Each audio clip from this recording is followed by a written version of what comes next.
Chapter 1, A Gift from the Mad God. Fuzz. Row. Da. The shout erupted from Harald Stormcrown's throat like a force of nature, shaking the very foundations of Sovngarde. The words echoed across the ethereal landscape, reverberating through the heavens and rattling the ancient stones beneath his feet. The force surged forward, slamming into Alduin with the power of a cataclysm. The colossal dragon, the World Eater, staggered back, his once majestic wings flailing in a desperate attempt to maintain his balance. The ground quaked in response, but Harald stood firm, his gaze locked onto the monstrous form that had haunted his every waking moment for the past 3 years. In an instant, 3 more shouts pierced the air, each a battle cry from the ancient heroes who had once stood against Alduin in ages past. Hakon's voice boomed with the might of Jor. Za. Fruel. The words stripped Alduin of his ability to soar, his wings faltering as their power waned. Gormlaith's fierce shout, Cry. Luan. Aus, followed, striking true and sapping the World Eater's strength. The dragon's roars of defiance grew weaker, more desperate. Then came Fulder's ancient words, Fo. Krah. Din. A blizzard of ice erupted from his lips, encasing Alduin in a tomb of frost.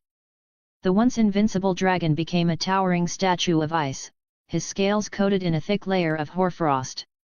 Do it now. Gormlaith's voice cut through the chaos like a blade, sharp and urgent. Harald's heart pounded in his chest, a rhythm matching the fury of the battle. His eyes remained fixed on Alduin, whose immense form struggled under the relentless assault. The ebony battleaxe in Harald's hands gleamed darkly, its blackened blade wickedly sharp and edged with Daedric runes that pulsed with a malevolent red light, as if thirsting for the blood of the dragon before him. Harald tightened his grip. This was it, this was the moment his relentless 2-year pursuit had led to. Every battle, every sacrifice, every hardship had been for this singular purpose. The Dragonborn, the one destined to rid the world of this ancient evil, would not falter now. With a mighty leap, Harald closed the distance between himself and the wounded dragon. Alduin's eyes, burning with a mix of hatred and desperation, locked onto Harald. But it was too late. Harald's battle cry shook the heavens as he brought the battleaxe down with all the strength and fury he could muster. The blade plunged deep into Alduin's black hide, tearing through scales and muscle, sinking into the very heart of the beast. Dark, ichor-like blood spurted from the wound, staining the ground beneath them. But Harald wasn't finished. The fire in his soul flared, and with a deep breath, he roared, Yul. Tur. Shul. Flames erupted from his mouth, a searing inferno that engulfed Alduin from within. The dragon roared in agony, his immense form convulsing as the fire consumed him. His scales, once impenetrable, began to crack and peel away, revealing the raw, molten flesh beneath. The World Eater's roars turned to desperate, choking gasps as his very soul unraveled. The force that had threatened to devour all creation was being torn apart. Alduin thrashed wildly, his once fearsome body crumbling as if made of ash. Beneath the scales, a black, tar-like skeleton emerged, the last remnants of his physical form. Harald watched, unflinching, as the dark essence drained away, leaving behind only a skeletal shadow of the terror that had once been. With one final, thunderous spasm, Alduin's form disintegrated, bursting apart into wisps of dark smoke that were quickly swallowed by the ether. Not even his bones remained. The World Eater was utterly obliterated, erased from existence. The skies above Sovngarde cleared, the oppressive mist that had loomed over the realm lifting as the ancient dragon's soul was finally extinguished. It was over. Harald Stormcrown, the last Dragonborn, had fulfilled his destiny. He fell to his knees, exhaustion and a wave of overwhelming emotion crashing over him. Memories surged through his mind, memories of those he had lost along the way. Karyo, loyal to the end, Lydia, who had sworn to carry his burdens and did so unto death, Mjol, the lioness, whose fierce heart had been stilled too soon. Their faces flashed before him, and for a moment, the joy of victory was eclipsed by the weight of their absence. I did it, he whispered, his voice barely audible. The image of that fateful battle atop the throat of the world replayed in his mind, Alduin's savage onslaught, his friends falling one by one. Their deaths had driven him forward, fueled his relentless pursuit. And now, at last, he had avenged them. As Harald knelt there, Hakon, ASOIAFxElder, and Gormlaith approached, their expressions solemn yet proud. Harald Stormcrown, Hakon began, his voice deep and resonant, you have done what few could even dream of. The doom of Alduin is encompassed at last. Sovngarde is cleansed of his evil snare, and the world is free from his shadow. Gormlaith nodded, her fierce eyes softened with respect. Your deeds will be sung in Shore's Hall for all eternity. You have honored your fallen comrades and proven yourself a true hero of Tamriel. ASOIAFxElder placed a hand on Harald's shoulder, a gesture of camaraderie and reassurance. When your time comes, we will await you here, Dragonborn. You have earned your place among us, but that time is not now. Harald looked up at them, gratitude and sorrow mingling in his heart. Their words were comforting, but he knew his path had not yet ended. As he stood, he saw Tsin approaching, the god's immense form casting a long shadow across the battlefield. Tsin was a giant of a god, towering above Harald.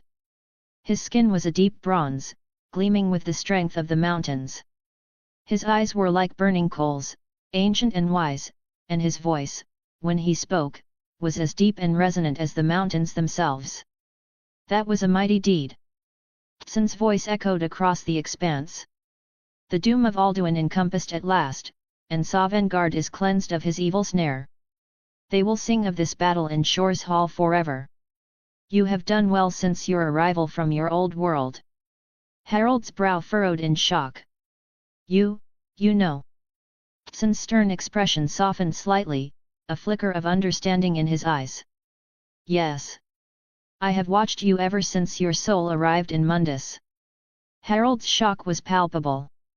How? It was Akadosha's doing, Tsin explained, his voice steady. It seems he was correct in doing so.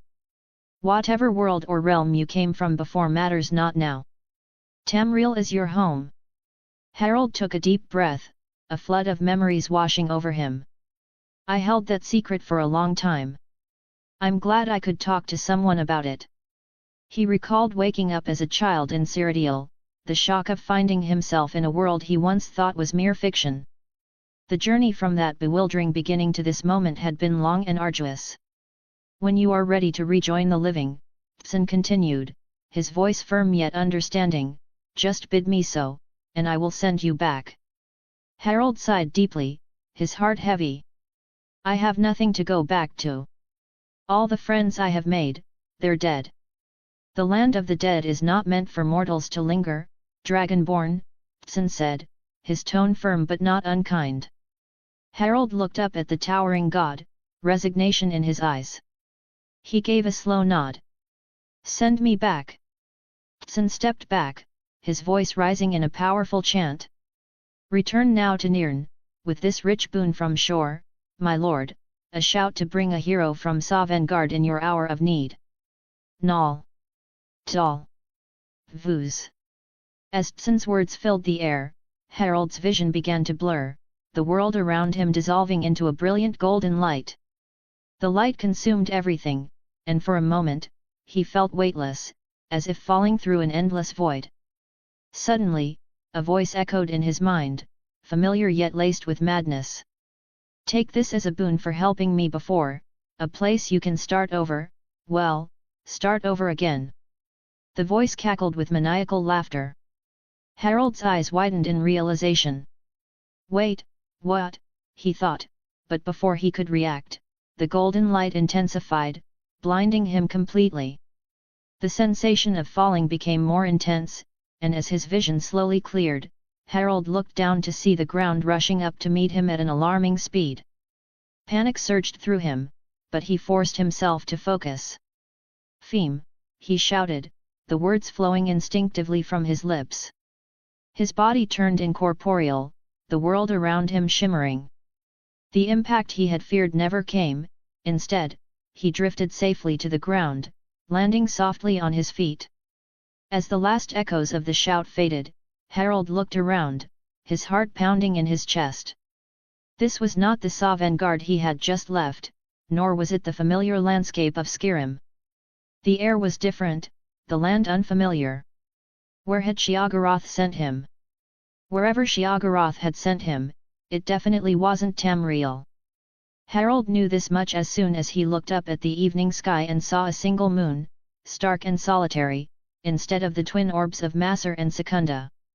For a fleeting moment, he wondered if he had somehow returned to Earth. The thought sent a shiver down his spine. Even he would rather return to Tamriel than face the miserable life he had led back on Earth once more. But the moon, its surface scarred with strange, unfamiliar patterns, dispelled that notion quickly.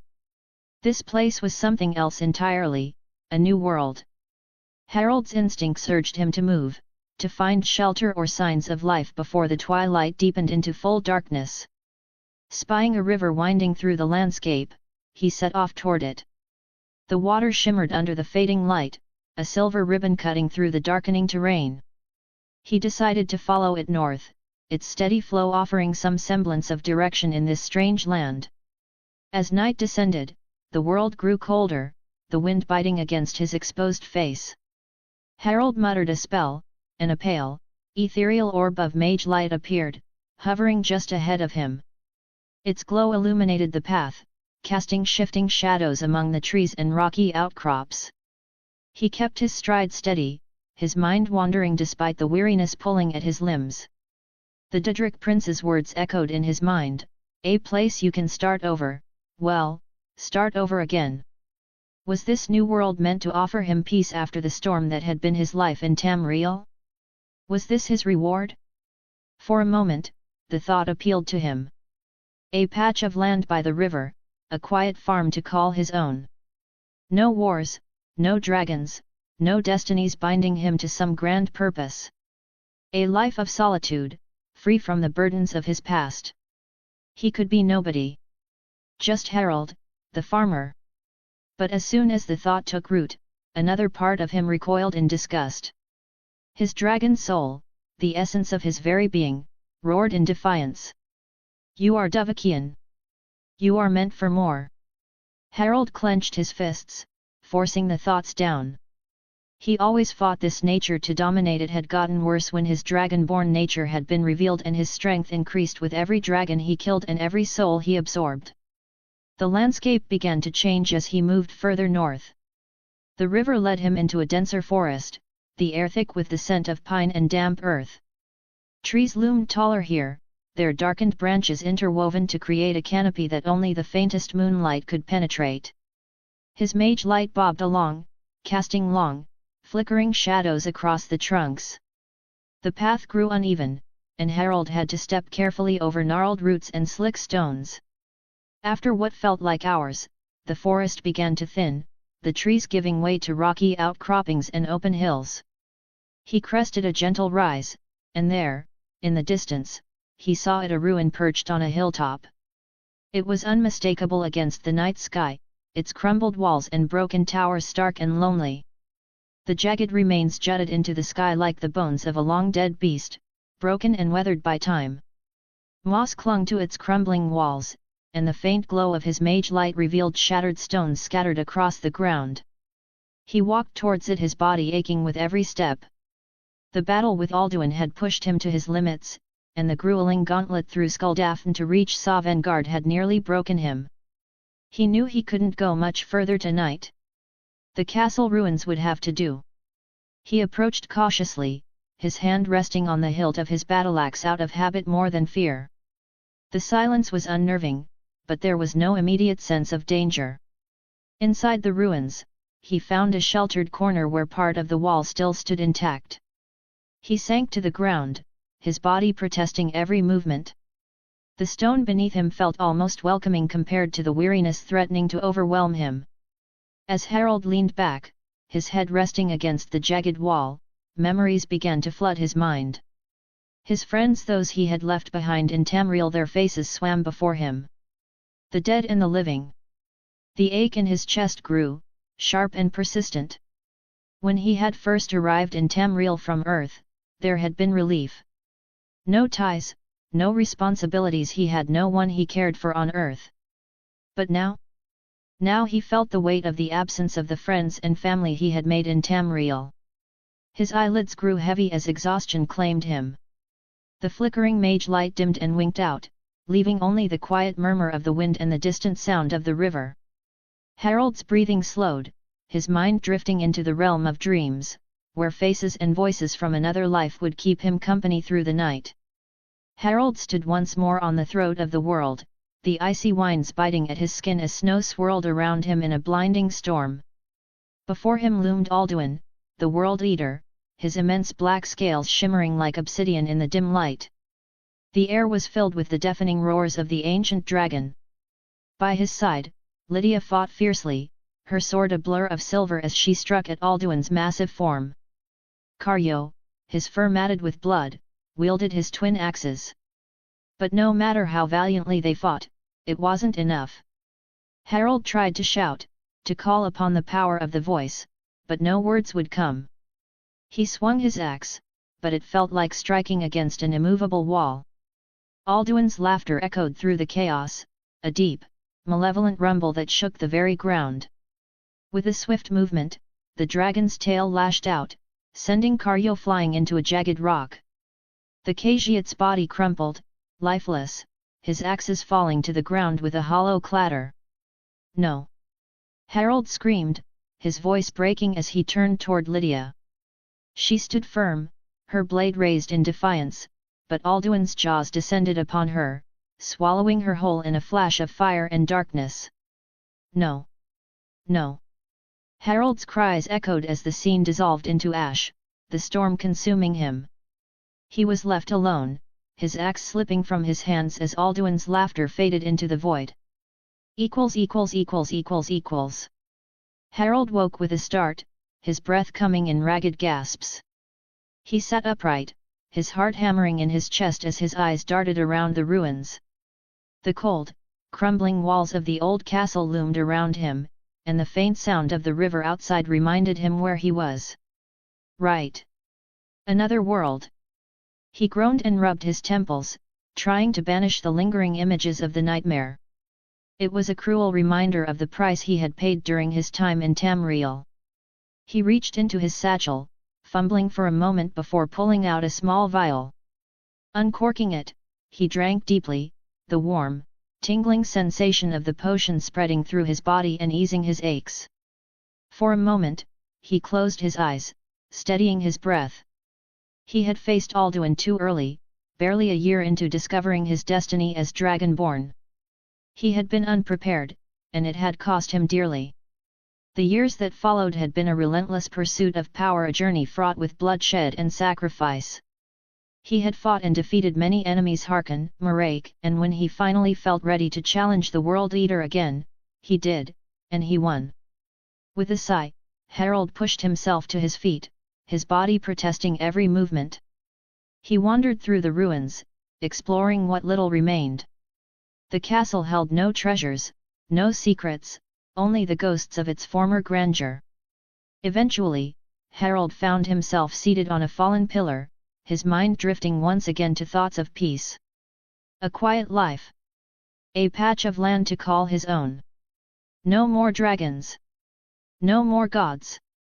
No more war. Didn't he deserve that? After all he had endured, wasn't he entitled to a life without conflict? Yet his soul screamed in defiance. It rejected the notion of stillness, of obscurity.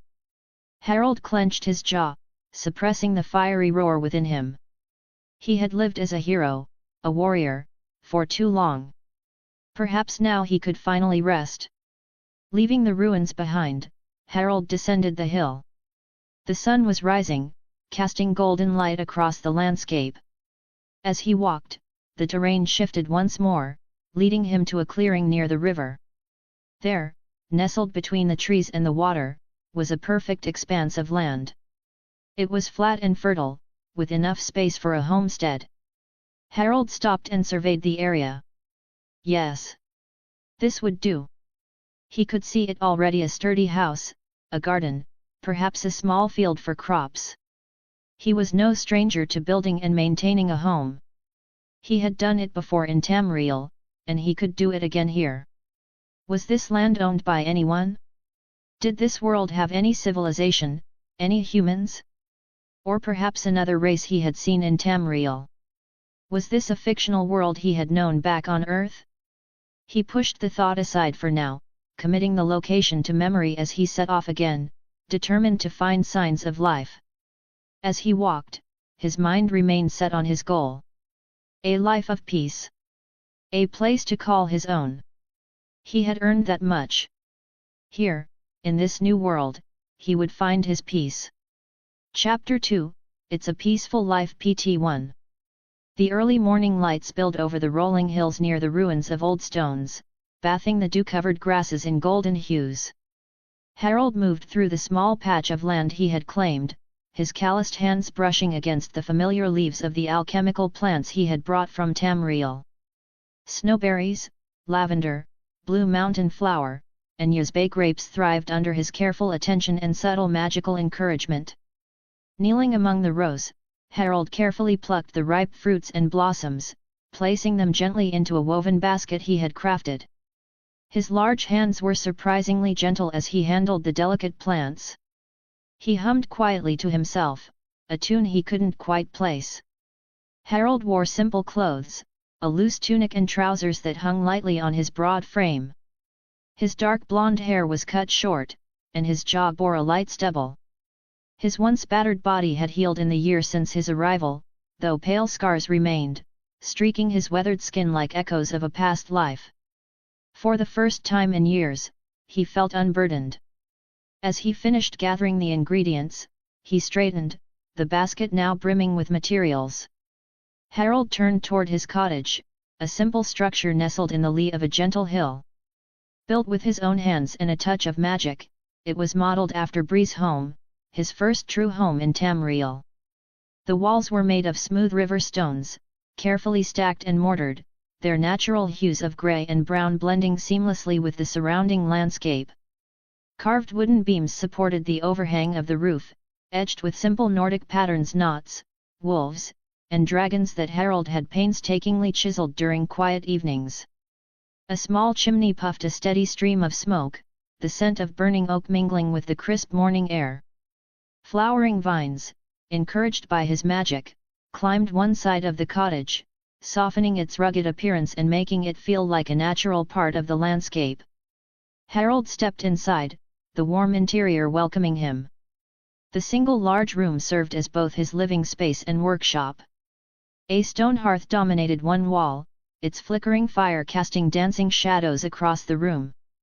A sturdy wooden table stood at the center, its surface scarred with marks from countless projects, alchemy experiments, carpentry, and the occasional meal. Shelves lined another wall, filled with jars of herbs, alchemical concoctions, and books he had brought from Tamriel. A small cot tucked into the corner served as his bed, covered with thick furs that warded off the chill of the nights. As Harald put away the freshly picked ingredients, he reflected on his life over the past year. He had been right. The new world he found himself in was indeed a fictional one he was familiar with back on Earth. But unlike Tamriel, he did not have complete knowledge of this one. He was in Westeros. When he was transported to Tamriel, he had survived mainly due to his knowledge of the world. Here, he barely knew enough, and from what he had learned, any knowledge he had was useless since he was years back in the past, long before the story he knew began. The first human settlement he found was the village of Riverwood. The irony was not lost on him. The people were kind and helpful. When he told them of his intention to set up a home near the ruins of old stones, they were mortified, believing the ruins to be haunted. That belief worked in Harald's favor. It meant he could do as he pleased without interference. In his time there, Harald had made friends, particularly with Septon Leobold, a priest of the dominant religion of the continent, the Faith of the Seven. From Leobold, Harald had learned much about Westeros, especially since these lands around Old Stones were remote. He knew that the current king was tyrannical and that most people were unhappy with his rule, which worried Harald. He feared war was on the horizon but hoped he was wrong. During his time here, he had become famous among the villagers as a healer. He used potions and, in grave situations, magic discreetly to cure afflictions. Over the year, many from nearby villages sought him out. His reputation as a master healer spread quickly. His days followed a simple rhythm. In the mornings, he tended to his crops and livestock, a few goats and chickens. He worked the soil with his hands, though when no one was watching, he sometimes used a word of power or a spell to coax life from the earth. His alchemical plants flourished under his care, thriving in the foreign soil. In the afternoons, villagers often came to him for aid, a sprained ankle, a stubborn fever, or other minor ailments. Veiling his abilities under the guise of practical remedies and herbal salves, Harald used magic sparingly and subtly. The villagers, while initially wary of his foreign ways, came to trust him as a healer and friend. Evenings were quiet. Harald often sat by the hearth, carving small totems or reading the worn books that lined his shelves. Sometimes, he stared into the fire, his mind drifting to the past memories of battles fought and friends lost. These moments of melancholy were fleeting. The peace of his new life, the simplicity of it, always drew him back. Yet, even in the stillness of the evenings, Harald could feel it, the faint whisper of his dragon soul, a fire that refused to be extinguished. It murmured of destiny, of purpose, of battles yet to come. But for now, Harald silenced it. He had found something he never thought possible, peace. And he intended to hold on to it for as long as he could. Harald glanced at the dwindling pile of wood near his cottage. Time to get some more, he thought as he took his axe, slung it over his shoulder, and ventured into the nearby forest. The air was cool, the faint scent of damp earth and pine filling his lungs as he found a sturdy tree. Its trunk was wide and strong, perfect for his needs. With practiced precision, Harald swung the axe. Each blow sent splinters flying, the rhythmic sound of wood splitting echoing through the quiet woods. Before long, the tree groaned and toppled, crashing to the ground in a cloud of dust and leaves. He set to work cutting the large trunk into pieces. When he had finished, he hauled one of the largest pieces over his shoulder, its weight barely slowing him down. He trudged back toward his cottage, and as he neared it, he paused, hearing a voice call out behind him. By the gods! Harald turned to see Willem, one of the villagers, standing nearby with wide eyes. Harald lowered the log to the ground, brushing his hands off against his tunic. Willem, Harald greeted with a nod. What brings you here? Willem stared at the massive log Harald had just carried as though it were a feather. Gods, you're strong, he said, awe evident in his voice. Harald chuckled, the sound deep and warm. Oh, it's nothing, he said simply. Now, what is it you need? You asked me to come by for the medicine for my boy, Willem replied, his voice hesitant, as if worried he had interrupted something important. Harald's brow furrowed in thought before he nodded. Ah, yes. I almost forgot.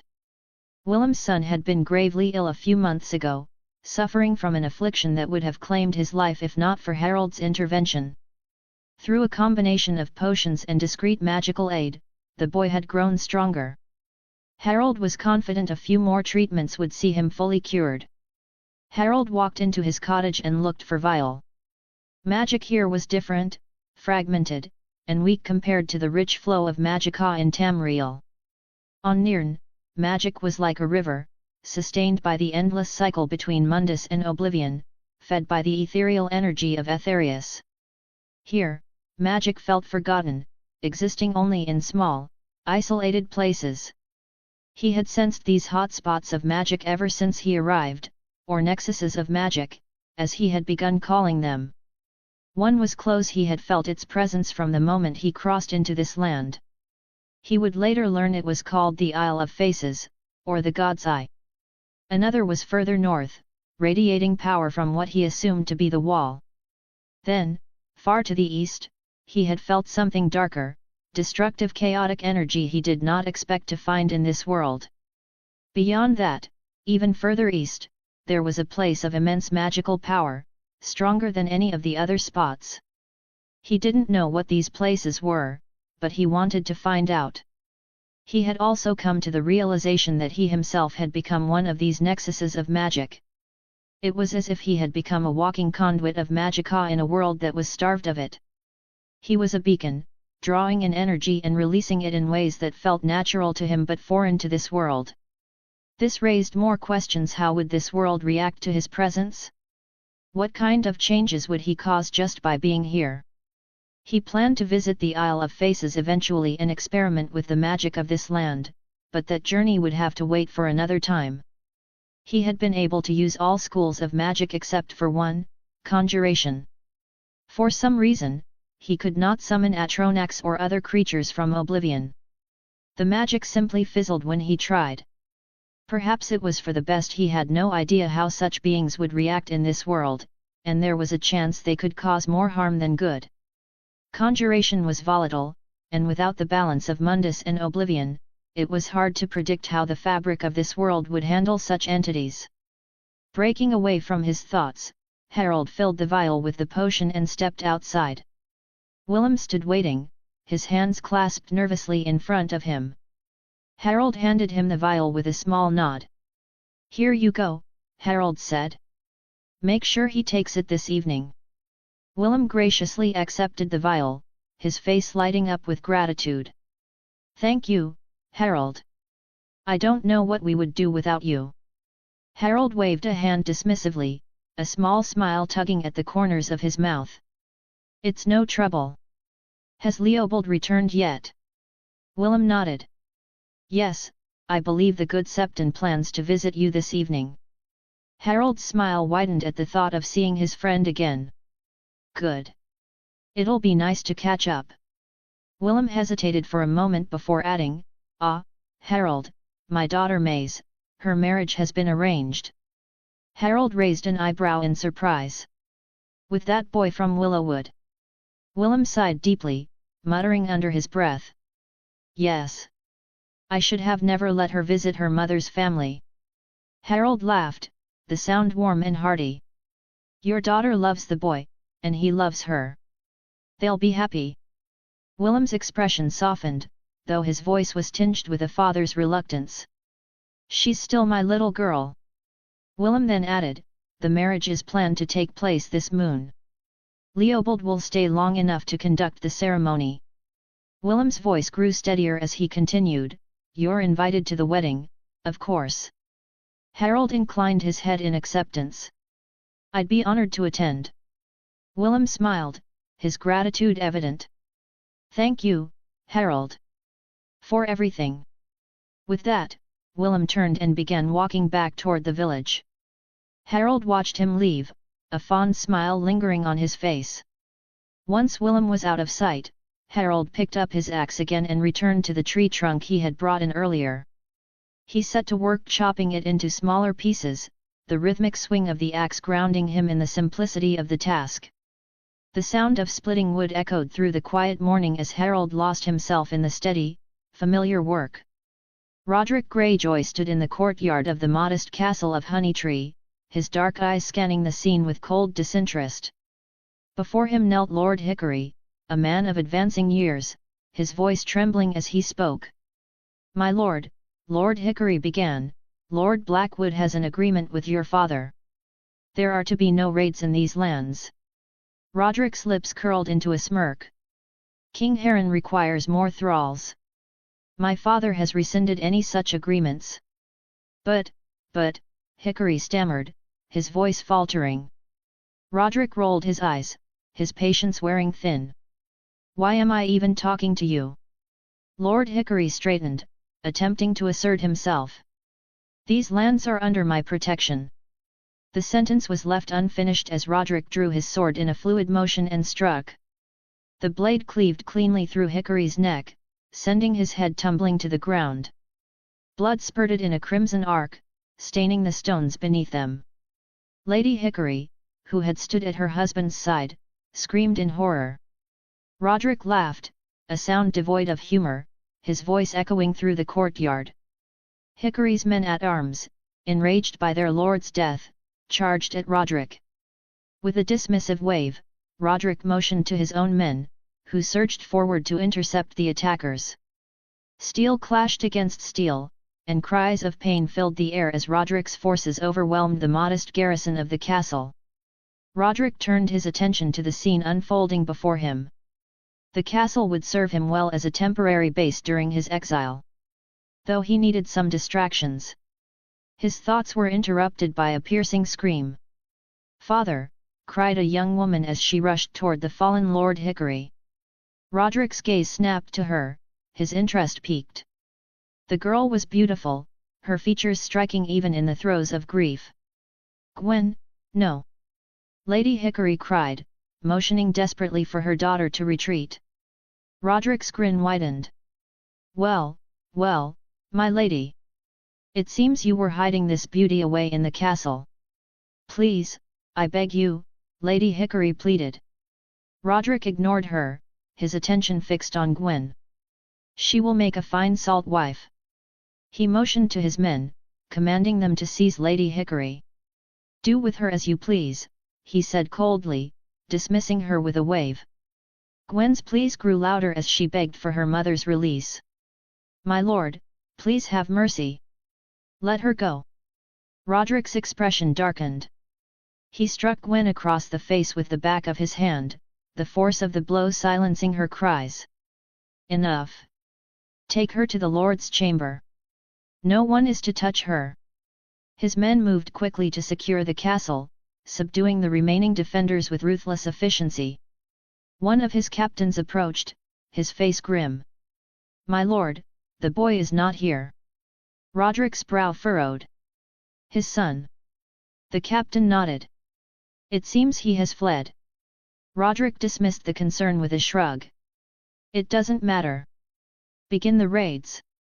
If I please my father, this exile will end, and I can return." As the captain relayed his orders to the men, Roderick turned and strode toward the castle's interior. He intended to enjoy his new salt wife. Chapter 3, It's a Peaceful Life PT 2. Harald stood near the banks of the river, gazing out at the sunlight reflecting off the rippling waters. The gentle sound of the flowing current and the warm glow of the sun filled him with a quiet peace. He closed his eyes and took a deep, calming breath as he centered himself. He opened his eyes and summoned the power of the voice from deep within. Harald let out the first word of the unrelenting force shout. "Fuss." The single word rippled across the water, the force sending faint waves dancing outward from the shore. Harald frowned slightly as he observed the strength of the shout. While still formidable, it was not as powerful as it had been during his battle with Alduin. After his adventures in Apocrypha, his full-power unrelenting force had been capable of disintegrating objects or living beings entirely. Here, however, his shouts and magic were diminished. Yet, over the past year, Harald had noticed something curious. Slowly but surely, his powers were returning, growing stronger as if this world were acclimating to him or perhaps he was acclimating to it. He theorized it was the latter. Whatever the case, the power he had once wielded in Tamriel was not lost to him, it merely lay dormant, waiting to be reawakened. With a faint smile, Harald turned and began walking back toward his cottage. His smile widened into a grin as he spotted a familiar figure approaching from the nearby path. "Leopold," he called out, raising a hand in greeting. "Harald," the Septon called back, his arms outstretched in a jovial gesture of friendship. Leopold was the Septon assigned to the Blackwood Vale. From what he had told Harald, he was the least busy Septon in the Riverlands. The Blackwood Vale was a bastion of those who followed the old gods, with only a few villages like Riverwood and the surrounding settlements, along with the town of Fairmarket, adhering to the faith of the Seven. Harald and Leopold had met under dramatic circumstances. The Septon had been near death after being attacked by a pack of wolves that had terrorized the nearby lands for months. He had been bitten near the neck and would have died if Harald had not found him and healed him in time.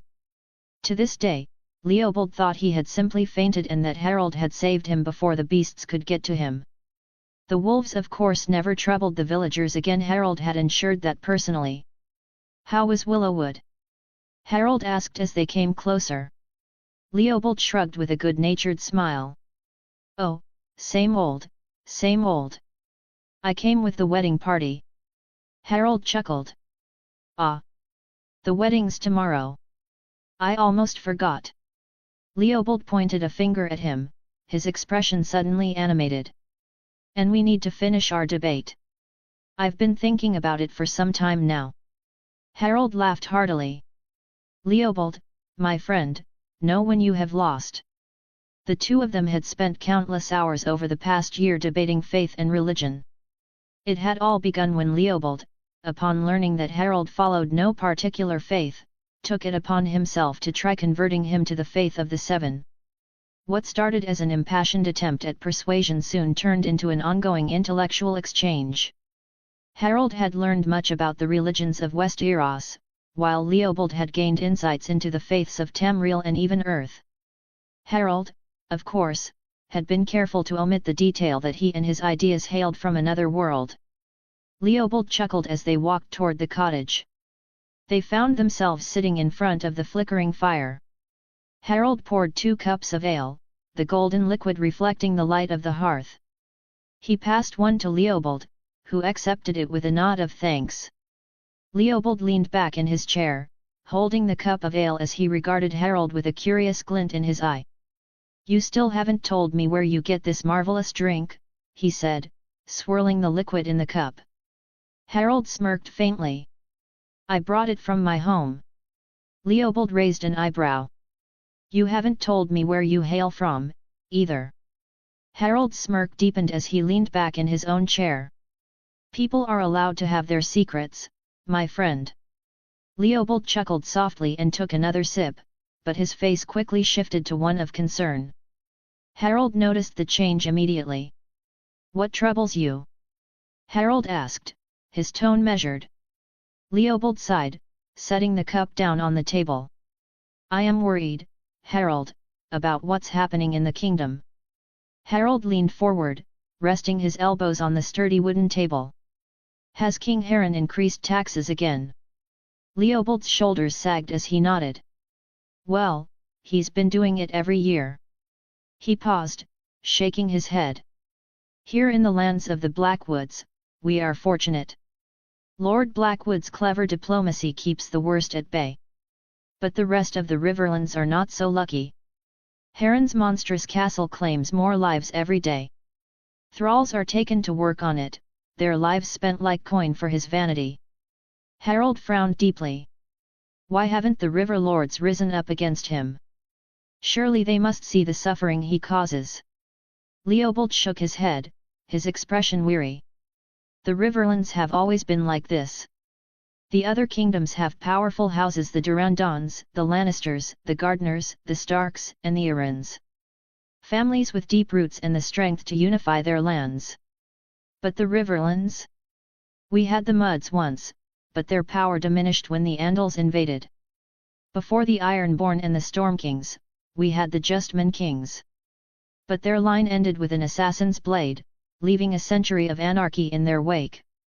Harald listened intently, his brow furrowed. Still, no one? Not even one lord has tried. Leopold sighed. Perhaps. I've heard whispers of lords planning to rally behind Riverrun. Harald leaned back, a faint smile of hope crossing his face. That's good, isn't it? Leopold's gaze darkened. I've also heard some plan to use Harren's sons to unseat him. And then there's Lord Blackwood, who is almost certainly speaking with the Starks. All these plots lead to the same place, more anarchy and chaos.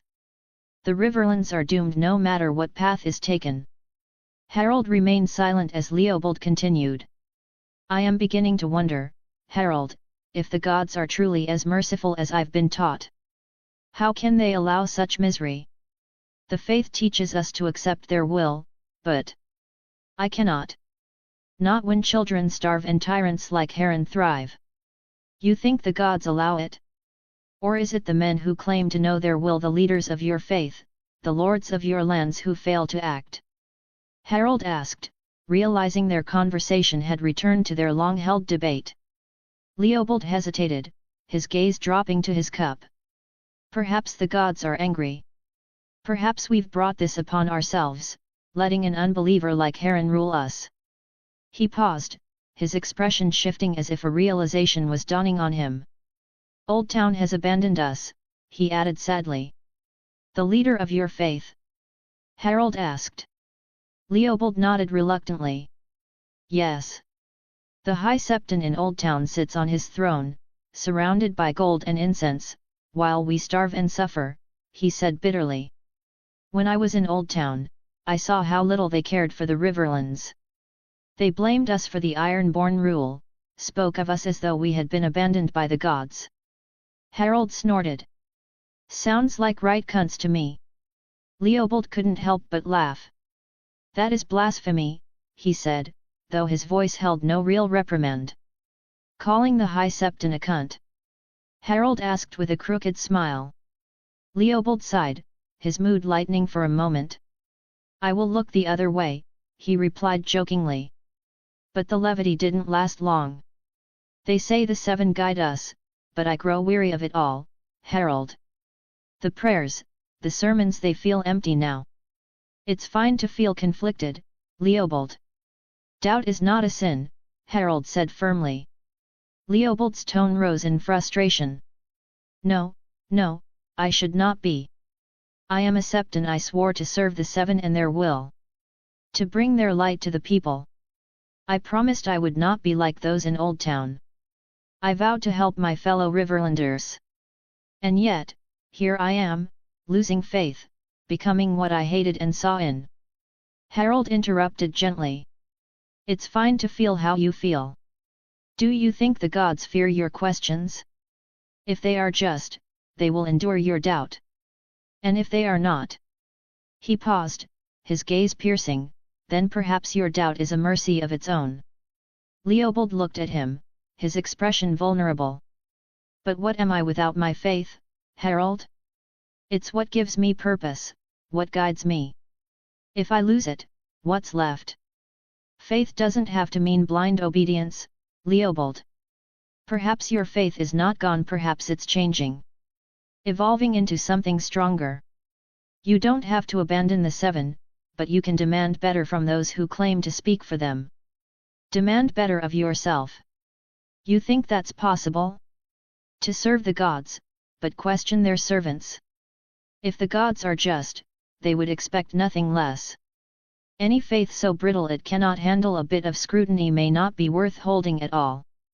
Leopold sighed, a mix of exhaustion and hope crossing his face.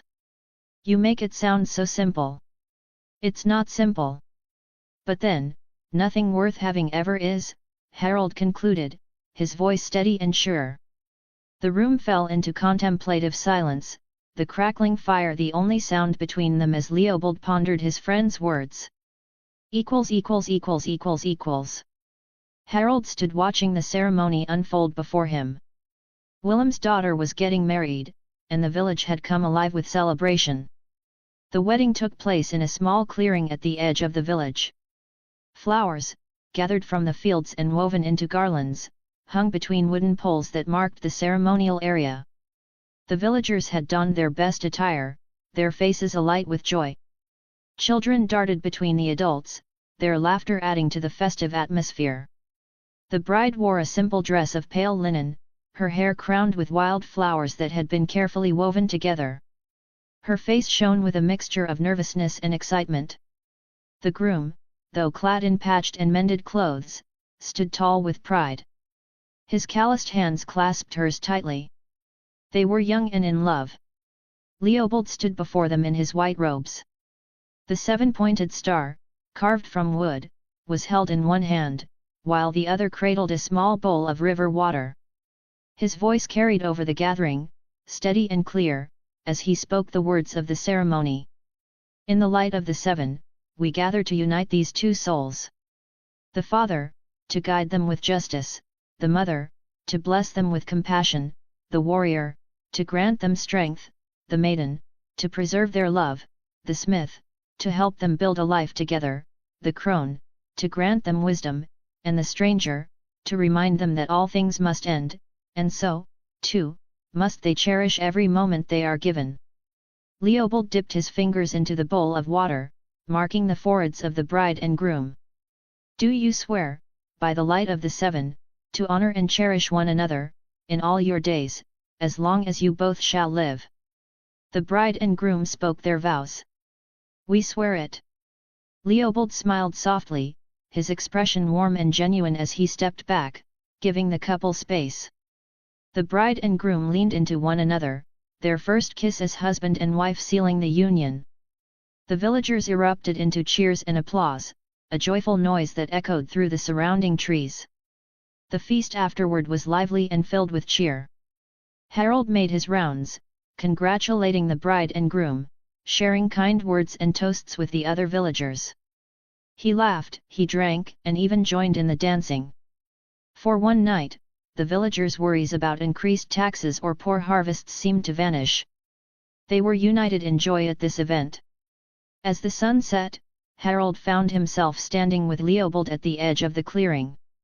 The festivities were beginning to wind down. I hope the peace here will last, Leopold said, his voice tinged with both hope and doubt.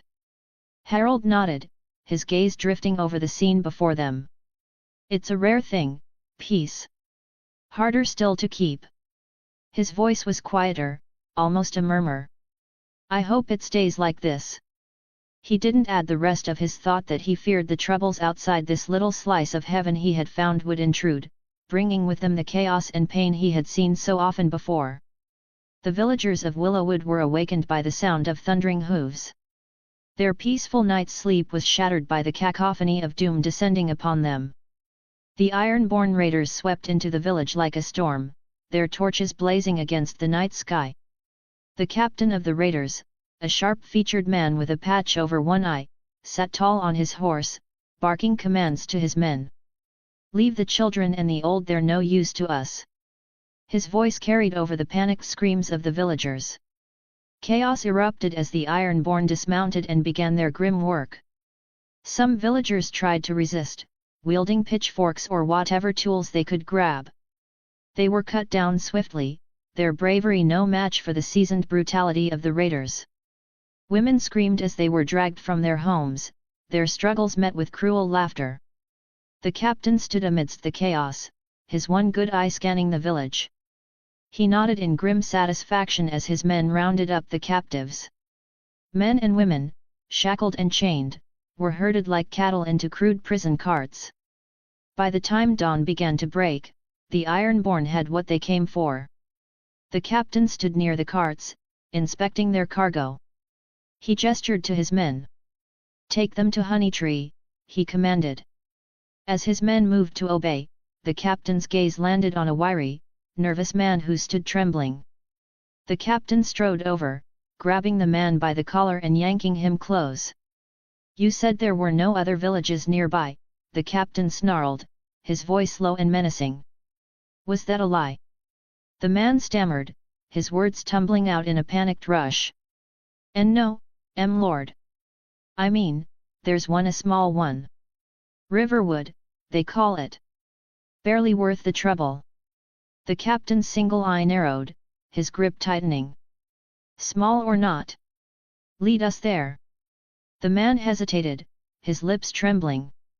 Finally, he nodded, his voice quavering, Yes, Lord. Yes, I'll take you. Chapter 4, Doom-Driven PT1. You could have left with the wedding party, Septon, Willem said as he stood near the fields, inspecting rows of vegetables. Ah, no worries, Willem. I'm in no hurry to get to Willowwood, Leopold replied, standing beside him. Willem chuckled. Ah, I forgot. Riverwood your favorite? Leopold shook his head, smiling faintly. I have no favorites. You are all equal in the eyes of the seven. Sure, Septon, Willem teased. He straightened, shading his eyes with one hand as he glanced toward the horizon. Looks like rain's coming. Hope Maze and the others don't get caught in it, he said, referring to his daughter and her new husband, who had left for Willowwood in the morning. Leopold looked up as well, studying the dark clouds gathering on the horizon. "I think they'll be fine. Stop worrying, Willem. She'll make a fine life there." Willem sighed. "A father worries." Leopold was about to reply when the faint sound of hooves reached his ears. He froze, turning his head toward the hills. Willem heard it too, straightening in alarm. "Is it Lord Hickory's men?" Leopold muttered, a hint of uncertainty in his voice. Willem shook his head. "Nay, it ain't time for taxes." As the sound grew louder, Leopold's sharp eyes caught movement on the path through the hills, men on horseback, their banners fluttering in the wind. His blood ran cold when he saw the sigil they bore, the Kraken of House Greyjoy. Leopold's heart sank. "Ironborn," he said, his voice barely a whisper. Willem turned to him, his face pale. "But, they don't come here." Leopold's voice hardened. "Well, they're here now." Without another word, Leopold turned briskly and headed toward the village, his robes swirling around him. Willem followed, hurrying to keep pace. As they entered the village proper, Leopold raised his voice, urgent and commanding. "Everyone, into your homes. Now! Bolt your doors," he shouted. Willem took up the cry, his louder, deeper voice echoing across the village. "Get inside! Don't ask questions, just go." Confusion spread among the villagers. Some hesitated, uncertainty etched on their faces, while others grabbed their children and hurried toward their homes. Leopold's voice cracked with panic as he repeated his warnings, and he saw fear growing in their eyes. They were not used to such urgency from their normally calm and composed Septon. The sound of hoofbeats drew closer. As Leopold turned back toward the fields, he saw the Ironborn descending upon the village. The raiders began capturing men and women still working there. Leopold's breath caught in his throat. His legs froze as his mind screamed at him to do something, but he was paralyzed by terror. "Septon! What do we do?" A woman's trembling voice jolted him back to the present. She clutched his arm, her eyes wide with desperation. Leopold's mouth opened, but no words came. Around him, more villagers looked to him for guidance, their faces pleading, voices rising in panic. A few of the men snatched pitchforks and knives, their hands shaking as they tried to defend their families and homes. Leopold's gaze darted from the terrified villagers to the chaos in the fields. He saw an Ironborn warrior knock a struggling man to the ground. A young woman's screams pierced the air as she was dragged away, her mother's cries for mercy ignored. It wasn't long before the raiders rode into the village like a storm unleashed. Men who tried to fight were cut down. Chaos reigned as they dragged screaming men and women into the open. Leopold watched in horror as one woman was torn from her husband's arms, her cries piercing the sky as she was bound and thrown in among the other captives. Then Leopold himself was seized. He struggled against his captors, his voice trembling with desperation. "Why are you doing this? Lord Blackwood will have your heads for this." One of the Ironborn, a burly man with a jagged scar running down his cheek, stepped forward and struck Leopold across the face with the back of his hand. Pain exploded in his head as blood gushed from his lip and mouth, the taste of iron filling his senses. "Shut your mouth, Greenlander," the man snarled, shoving Leopold to his knees. Around them, the cries of the villagers were slowly snuffed out as the Ironborn finished their grisly work. Leopold, his vision swimming from the blow, blinked back tears of pain and spotted whom he assumed was the leader of the raiders, a sharp-featured man with a patch over one eye. "When will the prison cart get here?" the leader asked sharply. One of his men answered, "Captain, the last one we had got full when we captured that group on the way here." Leopold's stomach turned as he heard Willem, tied up nearby, let out a scream of anguish. The realization hit him. The Ironborn were talking about Willem's daughter and her wedding party. Leopold's heart sank into despair. The captain's one good eye narrowed at Willem's outburst. "Shut him up," he growled. An Ironborn warrior strode over to Willem and struck him across the face, the blow vicious and unrelenting.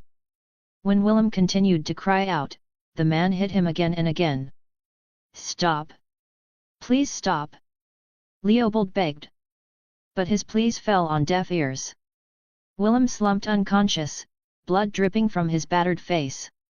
The Ironborn stepped back with a sneer. Thunder rumbled overhead as the grey sky darkened. The captain glanced upward, annoyance flashing across his face. "Great! Rain," he muttered. Then he turned to his men. "We don't need a prison cart for this lot. We'll walk them to Honeytree." Just as the captain finished speaking, a child's voice rang out. "Father!" Leopold turned, his heart lurching as he saw a young boy running from one of the homes. It was Willem's son, moving as fast as his legs could carry him. One of the Ironborn intercepted the child, grabbing him roughly by the throat and lifting him off the ground. "No!" Leopold shouted, his voice filled with dread. "Let him go! He is but a boy." The Ironborn sneered, holding the struggling child aloft. "He looks old enough to be a thrall," the man said cruelly, tightening his grip as the boy kicked and gasped for air. Leopold fell to his knees, hands clasped tightly as he began to pray, his voice trembling with desperation. "Seven above, hear me! Save us, I beg you! Let him go!" A thunderous voice echoed through the village. Leopold's head snapped to the right, his eyes widening as he recognized the speaker. Standing there was Harald, his expression furious. Leopold wanted to scream at his friend to run away, but no sound came out. He was too overwhelmed by everything. Harald stood there in his usual attire, a simple tunic and pants, his shoulder-length hair flowing in the strengthening winds. Thunder bellowed once again, rumbling ominously across the darkened sky. The Ironborn looked at Harald with a mixture of amusement and disdain. The captain smirked. "Look here, boys. We have a hero," he jeered, his voice dripping with mockery. Willem's son continued to struggle in the Ironborn's grasp, his arms flailing helplessly. But Harald's gaze remained fixed on the boy. The captain's smirk widened. "Kill this, brave Greenlander," he ordered with a dismissive wave and a chuckle. Leopold finally found his voice. "Run! Harald, run!" he cried out. But what happened next would change everything Leopold thought he knew of the world. For a brief moment, Harald looked sad, almost regretful. Then his lips parted, and a single word escaped, something unlike anything Leopold had ever heard. "Wood." In an instant, Harald disappeared, a blur of motion so fast it was impossible to follow. Before anyone could react, he reappeared in front of the Ironborn holding Willem's son. His hand slammed into the man's face with the force of a battering ram, sending him hurtling backward. The boy fell to the ground, stunned but unharmed. The Ironborn crashed to the earth with a wet thud, Harald's hand still gripping his face.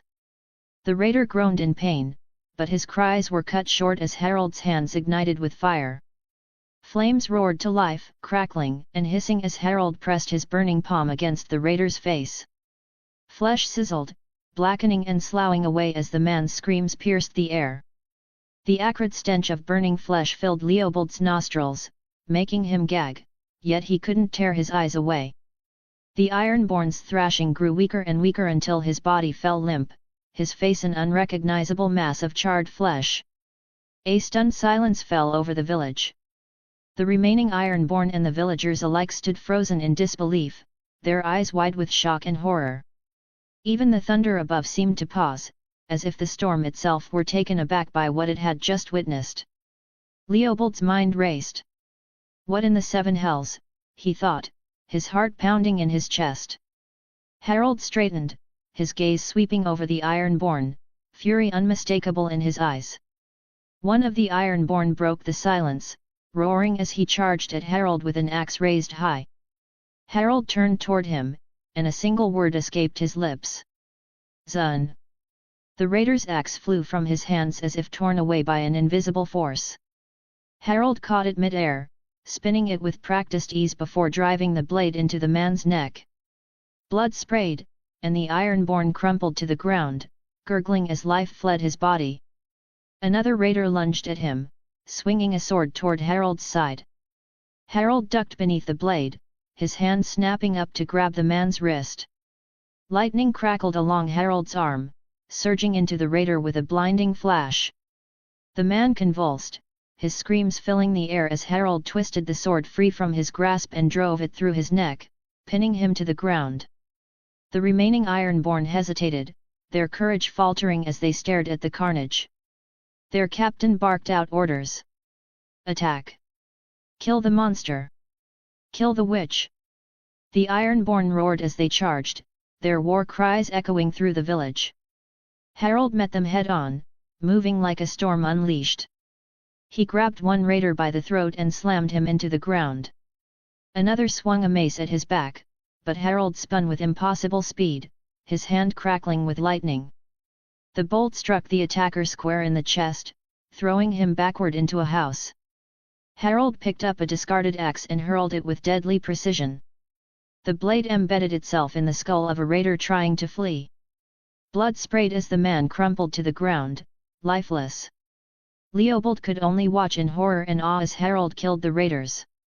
This was not the Harald he knew, the quiet, humble man who healed the sick and tilled the earth. This was a warrior, a force of nature, wielding powers and magic his faith had warned him about: sorcery, warlocks, and witches who bent the natural order to their will. Harald struck down the last of the raiders. Bodies littered the village, smoke rising from the charred remains of those he had burned with magics. Leopold could see only the captain remained, his face pale with terror as Harald strode toward him. The captain stumbled backward, his weapon forgotten as he fell to his knees. "Mercy! Please, mercy," the man begged, his voice cracking with desperation. As Harald closed the distance, the captain, finding a final ounce of courage, lunged at him with a knife, aiming for his chest. Harald's lips parted, and a single word escaped. "You'll." Flames erupted from Harald's mouth, a torrent of searing heat that engulfed the captain. The man's screams were short-lived as the fire consumed him entirely, reducing him to nothing but ash scattered by the wind. Silence once again filled the air, broken only by the rumbling thunder. It was then, and only then, that Leopold noticed the villagers standing behind him. He had been so consumed by the spectacle before him that he hadn't realized the growing terror among them. Their faces were pale, their eyes wide with fear. Harald turned toward them, his eyes scanning the crowd. Though his gaze wasn't threatening, the villagers flinched. One by one, they stepped back, their fear evident. Mothers clutched their children tightly, shielding them. Whispers spread through the crowd like wildfire. Witchcraft! A demon! Sent by the stranger! Leopold's heart twisted painfully. He didn't know how to respond. The words burned in his ears: monster, witch, demon. No, he thought. No, it's wrong. This is Harald. He's none of those things. Harald shook his head, his expression one of quiet resignation. Without a word, he turned away from the crowd and began walking toward the woods. Leopold felt a surge of guilt and sorrow. Summoning his courage, he broke away from the villagers and followed Harald. His steps quickened as he left the fearful crowd behind. He needed answers. Chapter 5, Doom-Driven PT2. You are doom-driven, Dovahkian. Parthunax's words echoed in Harald's mind as he walked the familiar path back to the home he had built in this new world. The rain fell in heavy sheets, drenching him, but he hardly noticed. His thoughts churned like the storm clouds overhead. He knew what would happen if he revealed himself fully. These people were not like those of Tamriel. Here, magic was feared anathema, the work of demons and witches and warlocks. Their faith had taught them to shun it, to see it as a sign of corruption. He understood their reactions. Fear was a natural response to the unknown. As he reached his home, Harald pushed open the door and stepped inside, closing it firmly behind him. The familiar warmth of the fire crackling in the hearth greeted him. Outside, the rain lashed against the stones of his cottage, and thunder rolled in the distance. Harald sat down heavily in the chair near the hearth. He let out a long sigh, the weight of the evening pressing down on him. A part of him whispered that he needed to leave, perhaps to the icy north, a land much like Skyrim, from what Leopold had told him. The thought made his chest ache. He didn't want to lose what he had found here, the peace, the purpose. He didn't want to lose friends like Leopold. Yet, like the villagers, Leopold's reaction was understandable, even predictable. Harald had no illusions about what he had become in their eyes. He stared into the fire, its flickering light casting shadows across the walls. His mind was restless, and a voice familiar, primal stirred within him. "These people are made to be ruled," it whispered. A side effect of his dragon soul, the essence that had always driven him to dominate, to conquer. Harald shook his head, trying to banish the thoughts. But he couldn't deny it. It had felt good, exhilarating to unleash his power again.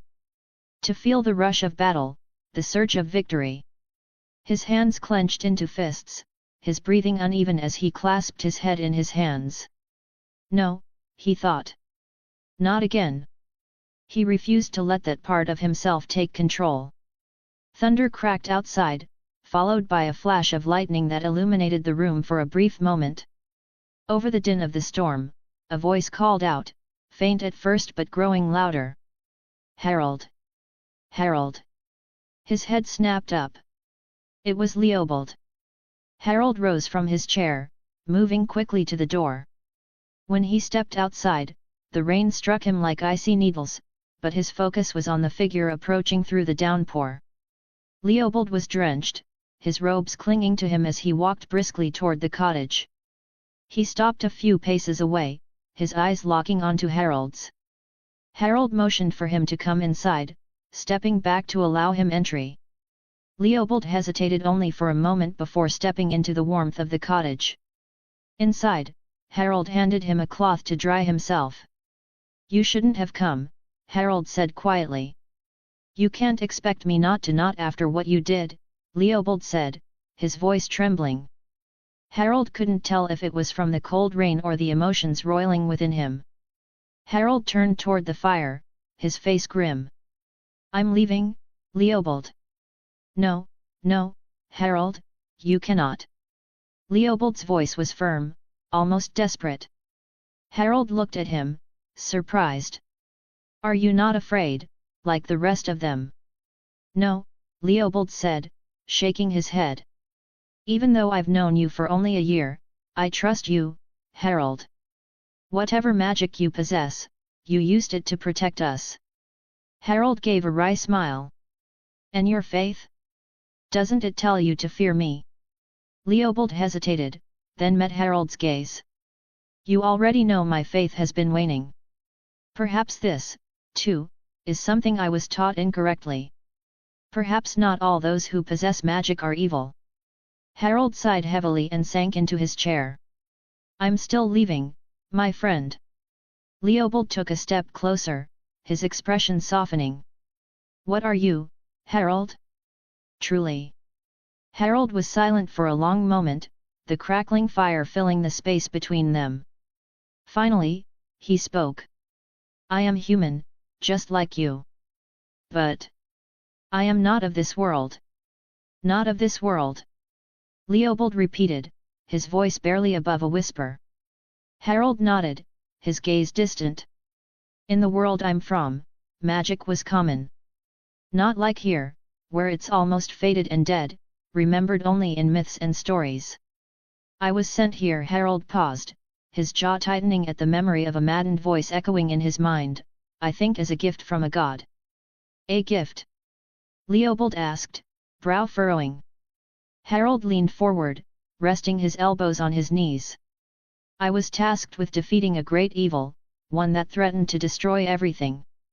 I did it at great cost. And when it was done, I found myself here." He fell silent, his words hanging heavily in the air. "I thought I could find peace here. But alas, it lasted only a year." Harald's gaze shifted to Leopold, studying his friend's expression. The Septon's face was a mix of wonder and deep contemplation, as though he were experiencing a revelation. "All the stories and theology you've shared," Leopold whispered, almost to himself. "They came from your world." Harald nodded slowly. "Yes." Leopold murmured something under his breath, so softly that Harald barely caught it. But the words that reached him were clear enough, chosen by the gods. "I am leaving." "Perhaps to the north you said it was a land like." "No," Leopold interrupted, his voice firm and filled with desperation. "No, Harald. You can't. You cannot leave." Harald sighed, leaning back in his chair, his face shadowed with weariness. "Not everyone will be like you, Leopold. You saw the villagers, they were terrified. They think I'm a monster." "I will handle them," Leopold said, his tone unwavering. "Leopold." Harald began, but the Septon cut him off. "You are what this land needs, what its people need." "The raid on Riverwood? It's happening everywhere, Harald. People are being taken, sent to die building Harren's monstrous castle." "Leopold, I..." Leopold's hands clenched into fists at his sides, his voice rising with emotion. "I prayed, Harald. When the Ironborn came to Riverwood, I fell to my knees and prayed with all the faith I had left. I begged the gods, any gods, to save us." He took a shuddering breath, his voice breaking. "And you came. You answered. Tell me that was coincidence. Tell me it was chance that brought you here at that moment." Harald looked at him, expression conflicted. "I was not sent by your gods, my friend." "But you said you were sent by one." Leopold interjected, desperation creeping into his voice. "You said this was your gift for defeating a great evil. What if you are meant to defeat a great evil again, Harald? What if?" "Leopold," Harald said again, trying to interrupt, but the Septon continued, his tone almost feverish. "You were there, Harald, whether it was due to my prayers or not. And what did you do? You fought. You didn't turn away. You fought for us." Harald remained silent, his jaw tightening. Leopold pressed on, voice trembling. "You fought because you couldn't stand by while innocents suffered." Suddenly, Leopold knelt, his knees hitting the stone floor with a soft thud. Harald's eyes widened in surprise as the Septon clasped his hands together, looking up at him with pleading eyes. "I beg you, Harald. You have the power to stand against Harren and his vile Ironborn. To give the Riverlands a chance to be free of his tyranny." Harald shook his head, his voice low and strained. "It's not my fight, Leopold. I've already fought my war, paid my price." Yet even as he spoke, the words felt hollow. Deep down, he knew the peace he had found was already gone, shattered by the day's events. Leopold's voice broke with raw emotion. "Then make it your fight. Harren's tyranny touches every corner of the Riverlands. He enslaves our people, burns our homes, and murders without remorse." Harald looked away, his jaw tightening, saying nothing. He fixed his gaze on the flickering fire, as though hoping its light could burn away the burden Leopold placed on him. But the Septon pressed on, undeterred. "You've told me of your world, Harald, of the evil you defeated there. Do not tell me you are content to let evil thrive here. Do not tell me you can watch these people suffer when you have the power to stop it." Outside, the storm raged, lightning flashing through the window in a brilliant burst, followed by rolling thunder. Harald's eyes flicked to Leopold, who knelt before him, hands clasped in desperate supplication. The Septon's words echoed in Harald's mind, striking at the very core of his being. He had fought so hard to leave that part of himself behind, to bury the warrior and the savior in favor of a simple life. But could he truly ignore the suffering he had witnessed? The silence stretched between them, each second feeling like an eternity. Finally, Leopold stood, his face a mixture of grief and determination.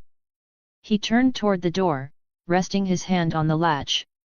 They took Willem's daughter, Mace, and her husband, Leopold said softly. Harald's head snapped up, his eyes narrowing as the words hit him like a blow. In the firelight, something flickered in his gaze: anger, determination, or perhaps both. You are our only hope, Harald, Leopold said as he opened the door. Rain poured in, soaking the threshold as he stepped out into the storm. Leopold didn't look back as he disappeared into the downpour, heading back toward Riverwood, leaving Harald alone with the crackling fire and the sound of the storm pounding against his walls. The rain stopped after a while, leaving the air thick and heavy with the scent of wet earth. Harald sat in silence, unchanged from the moment Leopold had left. Outside, the storm still lingered, thunder rumbled in the sky like the growl of a great beast, and lightning streaked across the heavens, briefly illuminating his solitary figure in the dim interior of the cottage.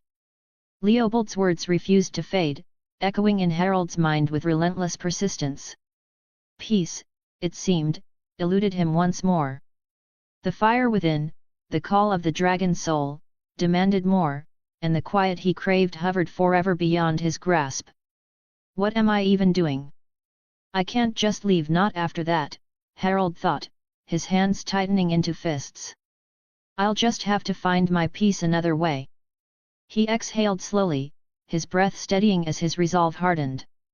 Rising to his feet, Harald turned toward the far side of the cottage. There, beneath a pile of furs and simple tools, lay a heavy chest he had not opened in months. Kneeling, he pushed the furs aside with care, revealing the old chest. His hands lingered on the latch for a moment before he unfastened it. The iron hinges groaned softly as the lid rose, unveiling its contents. A simple satchel rested on top, unassuming at first glance, yet anything but ordinary. The ethereal satchel, gifted to him by Tolfdir, the Archmage of Winterhold, had been his constant companion in Tamriel. A relic passed down through generations of mages, it granted its bearer access to a pocket dimension of immense capacity. Within it, Harald had once carried weapons, armor, potions, and treasures. He reached into the satchel, his hands disappearing into its enchanted depths. One by one, he retrieved pieces of armor, each gleaming ebony and as dark as the midnight sky. Angular, intricate Nordic etchings adorned each piece, glowing faintly in the firelight. Running his fingers over the cold, smooth surface of the cuirass, Harald felt a surge of memories, the clash of blades, the roar of dragons, the cries of the dying. After setting the cuirass aside, Harald reached in again and withdrew a massive battle-axe. Its double-headed blade gleamed, cruelly sharp and edged with Daedric runes that pulsed faintly, as though alive and hungry for battle. The haft, wrapped in worn leather, fit perfectly in his grip, its weight both familiar and comforting. For a moment, Harald hesitated, his hand hovering over the armor. These items bore not only memories of triumph, but of loss, of sacrifices made, comrades fallen, and the heavy burden of destiny fulfilled. Yet as thunder boomed outside, rattling the cottage's walls, it felt as though the storm itself urged him onward. He lifted the cuirass. The cold metal pressed against his palms as he rose. One by one, he donned each piece of the armor. The greaves, pauldrons, and bracers slid into place, their weight reassuringly familiar. The blackened ebony drank in the firelight, the angular etchings casting faint, flickering shadows. The straps pulled tight, binding him once more to the identity he had sought to leave behind. Finally, he reached for the helm. Its sharp-edged horns curved outward like a dragon's crown. Harald held it for a moment, gazing into the empty eye sockets.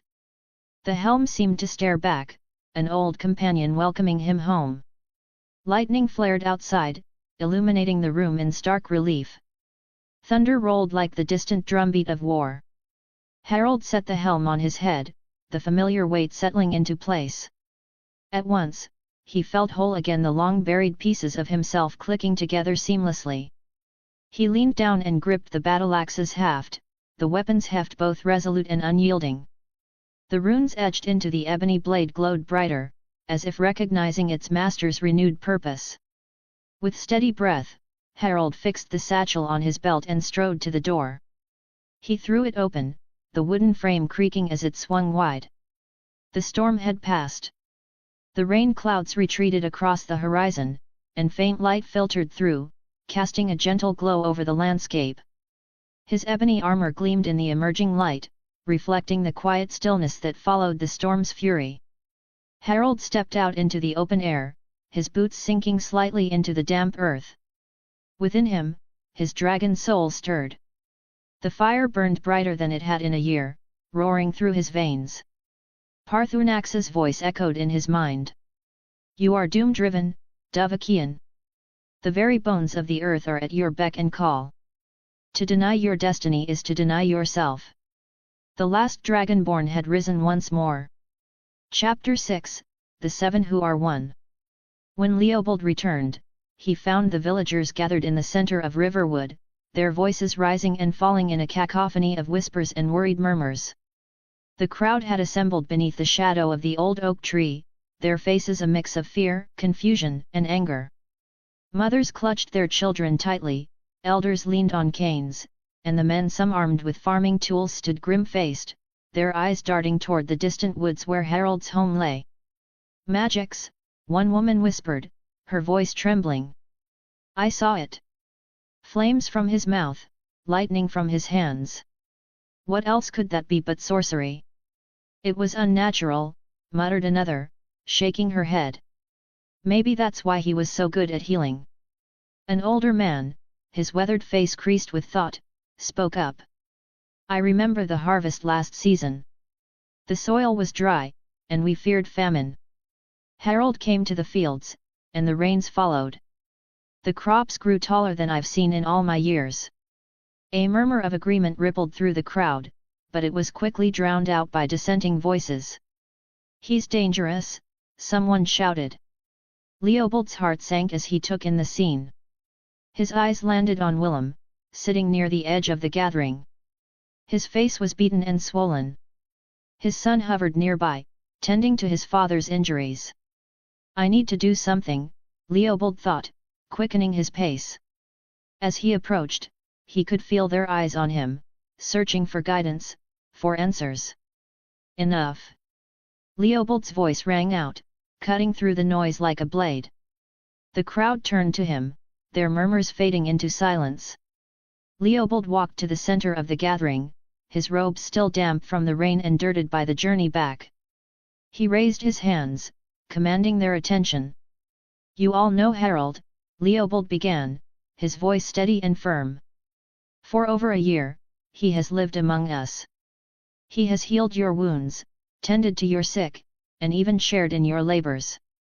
Have you ever seen him do harm? Have you ever seen him raise a hand against you?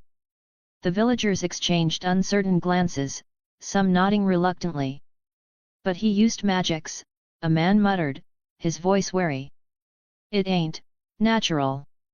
Leopold took a deep breath, his gaze sweeping over the crowd. Yes, he did. And that is why you must listen to me now. The villagers leaned in, their collective unease thick in the air. When the Ironborn attacked, Leopold began, his voice trembling with emotion, I prayed. I prayed as I have never prayed before. I begged the Seven for salvation, for deliverance from the cruel hands of those monsters. And then Harald appeared. A hush fell over the square, the only sound the rustling of leaves in the breeze. Leopold's voice grew stronger, filled with a fervor that surprised even him. Harald is no ordinary man. He is no demon, no warlock. He is a gift, a divine answer to our prayers. The crowd stirred, their murmurs shifting from fear to curiosity. Do you not see? Leopold continued, his eyes alight with conviction. The Seven themselves have sent him to us. He is their mortal incarnation in this world. A collective gasp rippled through the villagers. Someone whispered, the Seven, in mortal form. Leopold stepped forward, raising a hand as though invoking a sacred truth. Think of it.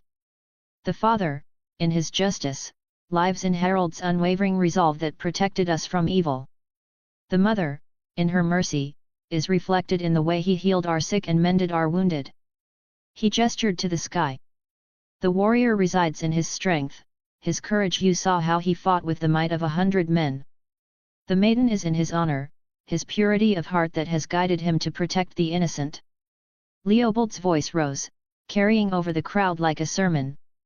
The smith is in the way. He has labored beside us, building and toiling for the good of this village. The crone is in his wisdom, in the knowledge that I personally attest to. The villagers were silent now, their gazes fixed on Leopold with rapt attention. And the stranger, he said, his gaze sweeping the crowd, is in the mystery of his arrival a being beyond our understanding, one who walks between worlds yet comes to us in our hour of greatest need. The villagers were enraptured, their fear giving way to awe. Someone near the front whispered, "The 7, all in one man." "Yes," Leopold said, nodding emphatically. "Harald is our salvation. He is here to guide us, to protect us. The 7 have not abandoned us. They have answered our prayers through him." "No, they are him," he added, going one step further. For a moment, the villagers stood in stunned silence, absorbing the weight of Leopold's words. Then, one by one, they began to nod, their fear dissolving into reverence. "If the Septon says so," an elder murmured. "Harald has only ever done good by us." "Aye," another agreed, nodding slowly. "He's a good man. A godly man."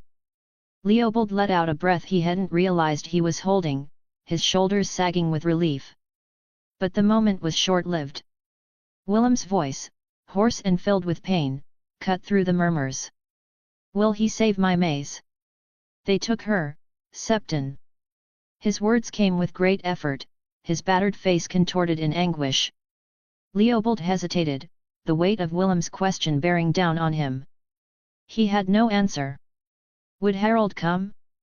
Would he fight for them? He didn't know.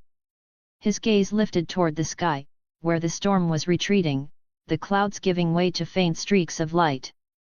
"Septon," Willem called again, his voice breaking. "Will he?" Leopold opened his mouth to respond, but no words came. He had nothing to give but silence. "Look!" Willem's son suddenly exclaimed, his small voice sharp and urgent. He pointed past Leopold, toward the edge of the village. Leopold turned, his breath catching in his throat. From the treeline, a figure emerged. The man was clad in dark, gleaming armor unlike anything Leopold or anyone in the village had ever seen. Jagged and angular, it seemed to drink in the faint light of the retreating storm. Fear rippled through the villagers. Who be that?" one of them asked, their voice trembling. Wary murmurs erupted as the armored figure came closer, his silhouette cutting an imposing shape against the dimly lit sky. As the figure stepped nearer, realization dawned on Leopold. "It's Harald," he said, his voice barely above a whisper. The figure stopped a few paces away. "Leopold," a deep, resonant voice came from within the fearsome dark helm. Leopold took a hesitant step forward. "Harald?" he asked, his voice tinged with disbelief. "What did you expect me to fight in?" Harald said, his tone dry but laced with faint humor. "Those rags I wore." Leopold let out a sudden laugh, more relief than mirth. Harald's gaze swept over the villagers, his eyes behind the helm scanning their wary faces. Leopold could see the tension in his friend's stance. Harald had perhaps expected them to cower in fear. He removed the helm, revealing his face, and walked toward Willem. The injured man tried to rise, but Harald's hand gently pressed him back down. "Don't move," Harald said, his voice softer now. As Harald's hands hovered over Willem, they lit up with a golden glow. The villagers gasped, their fear giving way to awe as the light grew brighter, illuminating Harald and Willem. The golden radiance seeped into Willem's battered face, the bruises fading as the light worked its healing magic. The purplish swelling gave way to healthy pink, his cuts knitting themselves closed as though by divine intervention. Leopold watched in amazement, his earlier words about Harald being a gift from the 7 feeling truer than ever. Harald withdrew his hands, the light fading. He held Willem's hand in his. "I Harald Stormcrown, vow that I will bring your daughter back safe and secure to you, he said, his voice steady and resolute. Willem, still recovering from the shock, stammered, Thank you. Oh, blessed one. Harald simply nodded, his gaze shifting to the other villagers and then to Leopold. Without another word, he turned and began walking toward the edge of the village. Wait, Harald! Wait! Leopold called out, hurrying after him. Harald stopped, turning slightly. No, my friend. This is... Leopold cut him off, his tone firm. I'm coming with you. You don't even know your way past the old hills. Harald stayed silent for a long moment. Finally, he sighed. Fine. Come on. Leopold smiled, relief washing over him, and fell into step beside Harald as they walked toward the edge of the village. Harald and Leopold walked away from the villagers' view, stopping at the very edge of the village. Harald glanced over his shoulder, back toward the cluster of huts, then turned to Leopold. The villagers, they didn't seem afraid, Harald said, his deep voice tinged with curiosity. Leopold laughed nervously, the sound uncharacteristically strained. Told them you were sent by the gods. Harald stopped mid-stride, turning his head to look at the Septon. His expression was a mix of confusion and incredulity. You what? Leopold shrugged, a hint of a wry smile tugging at his lips. I had to say something. Harald sighed, running a hand through his hair, his gauntlet fingers clinked against the metal of the helm hanging at his side. And you told them I was this champion of the gods. Leopold shook his head, his expression oddly calm. No, I told them you were the seven themselves. Harald blinked, utterly bewildered. You told them I'm what?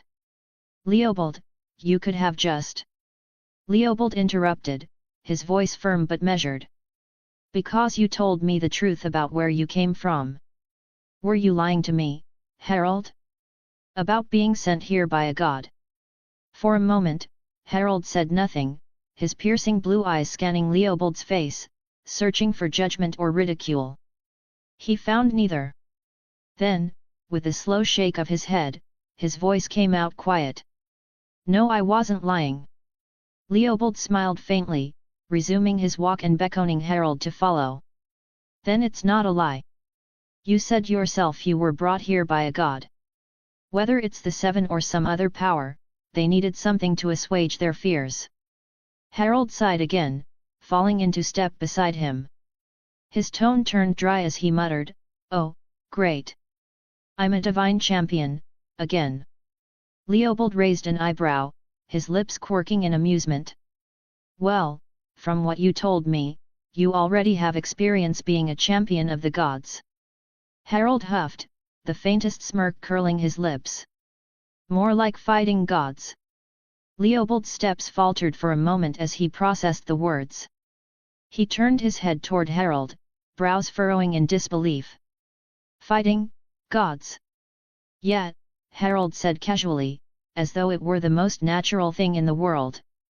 And I was a champion to a couple of gods too, so I guess you aren't entirely wrong. Leopold stopped walking, his eyes widening as he stared up at Harald. What did you say? Harald glanced back at him, his expression calm. What do you think the great evil I fought was? Leopold blinked, his mouth opening and closing as though trying to form a response. Finally, he managed, You killed a god. Harald exhaled, his voice quieter now. I don't know if killed is the right word. I don't think you'd understand. Leopold stood there, frozen in shock, his mind racing to comprehend the enormity of Harald's words. But before he could ask more, Harald spoke again. Now that we're far enough from the village. Harald said, his voice trailing off as he came to a halt. Leopold remained rooted to the spot, still trying to process everything. Then, to his astonishment, Harald extended his hand.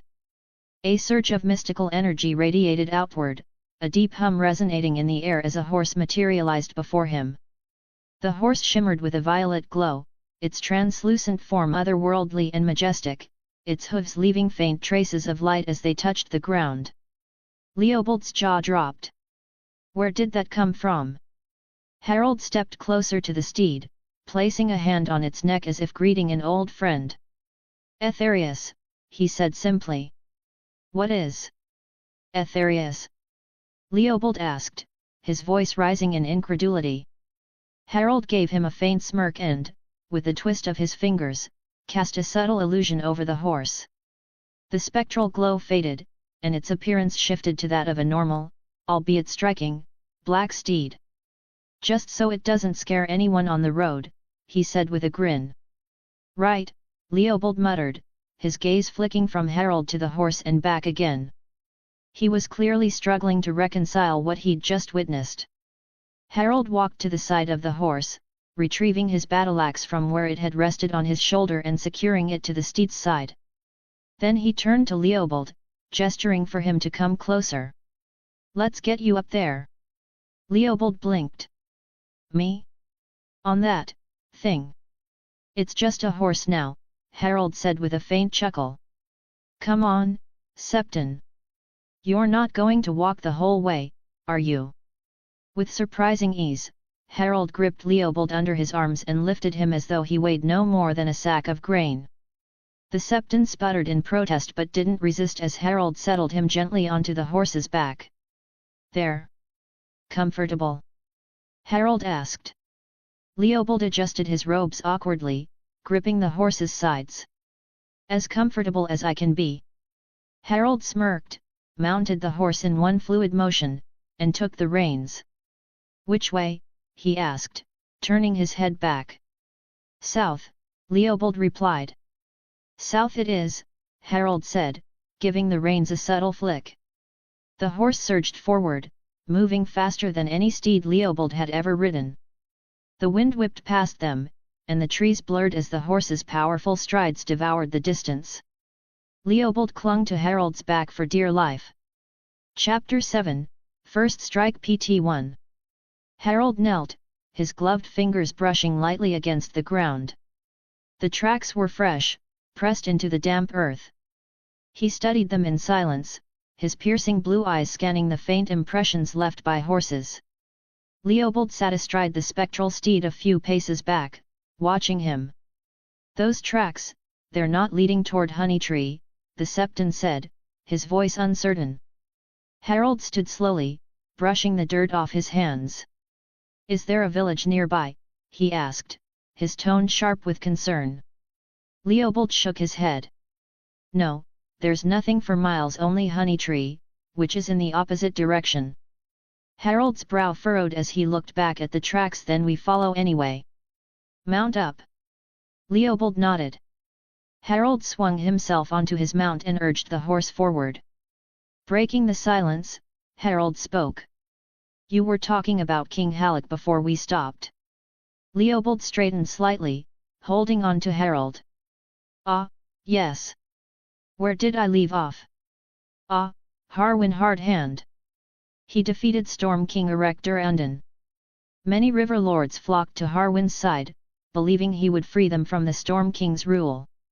Harald glanced back, his tone dry. Let me guess. That didn't turn out the way they hoped. Leopold sighed, his voice tinged with sorrow. Indeed. Harwin's rule was, as his name suggests, hard and cruel.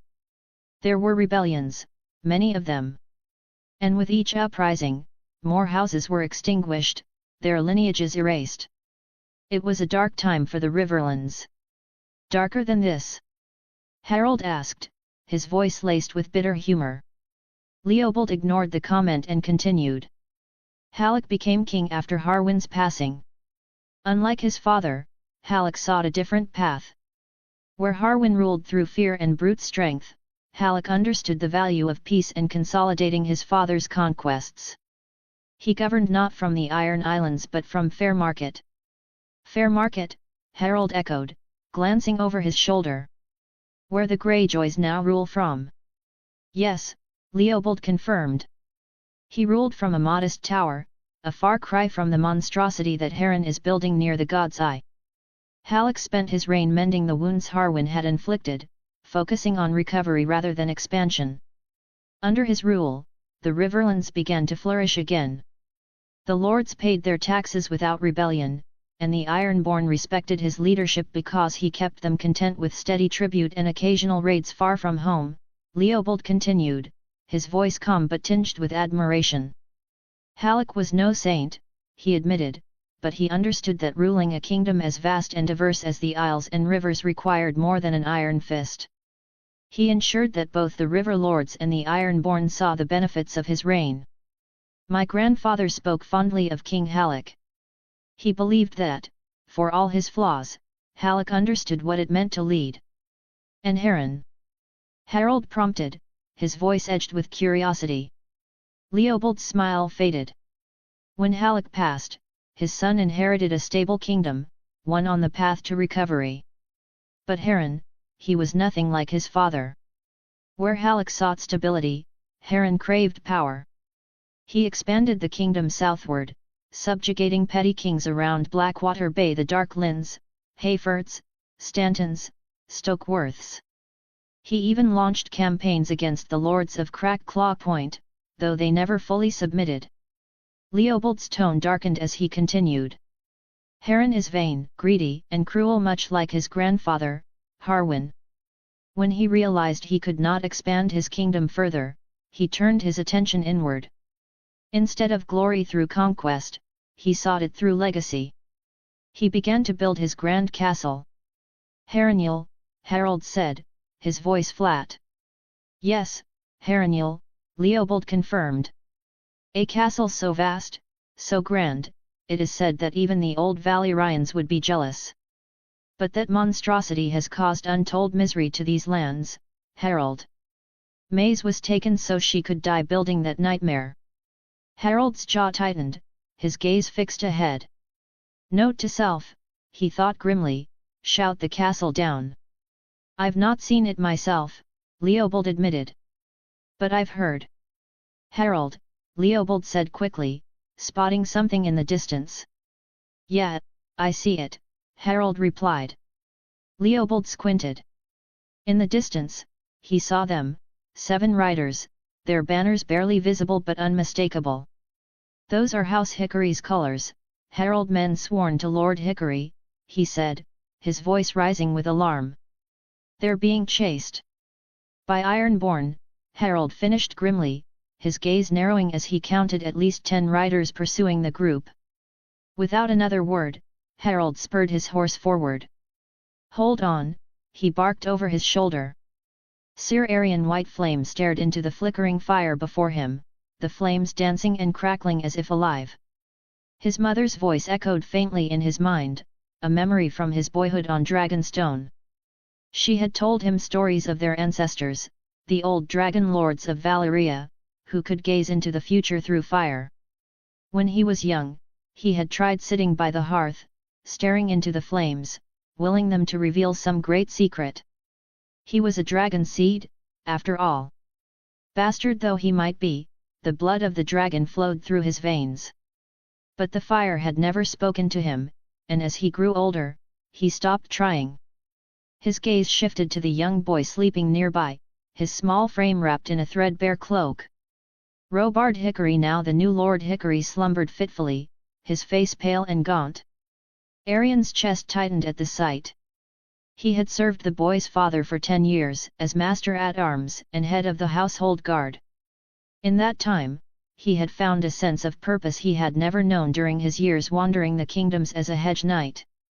Arian had been content in Honeytree Castle, imagining a future where he might marry, raise children of his own, and live out his days serving Lord Hickory. But that dream had shattered the day the Greyjoy arrived. Roderick Greyjoy had demanded the use of Honeytree Castle as a base for his raids. Lord Hickory had protested, standing tall against the Ironborn scum. For his defiance, he had been struck down. Arian had never felt so helpless as he watched his lord and lady fall, their blood staining the stone floors of the castle they called home.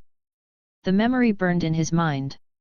He had fought desperately that day, carving a path through the Ironborn with steel and fury, but it hadn't been enough.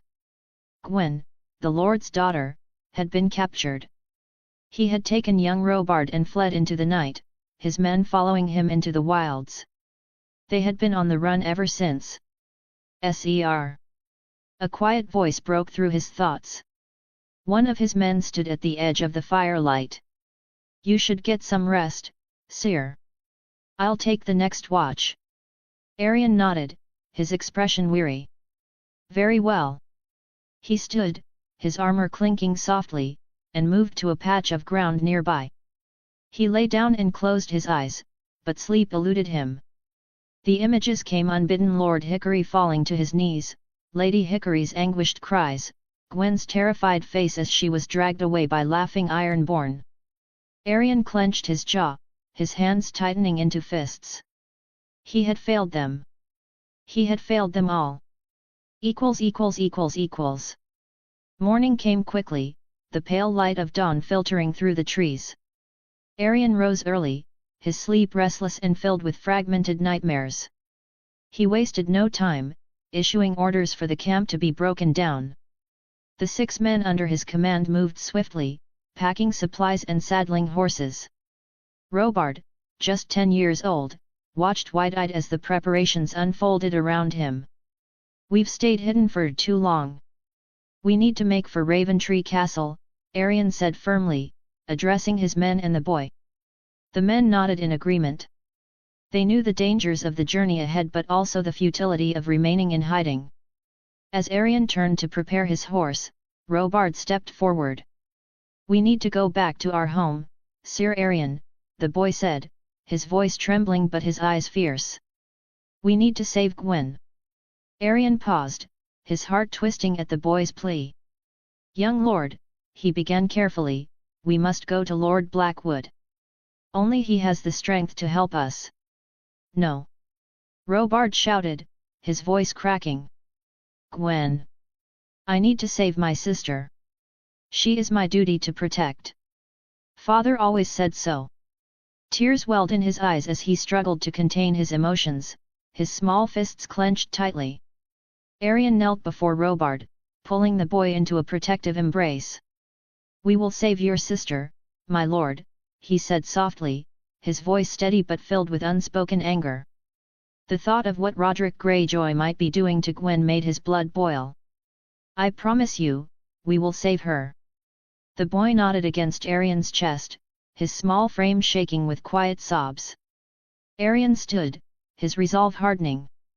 Mount up, he called to his men. We ride. The group set out, keeping to the forest paths and avoiding the main roads. The undergrowth was thick, and their progress was slow, but Arion refused to take unnecessary risks. Soon they emerged from the woods into more exposed plains. For a time, they rode in silence, Arion praying to the gods that the Ironborn were far away from here. But it seemed the gods chose to be cruel that day. One of the men reined his horse sharply, raising a hand. Sire, he hissed, his voice urgent. Look ahead. Arion's heart sank as he followed the man's gesture. In the distance, a group of riders appeared.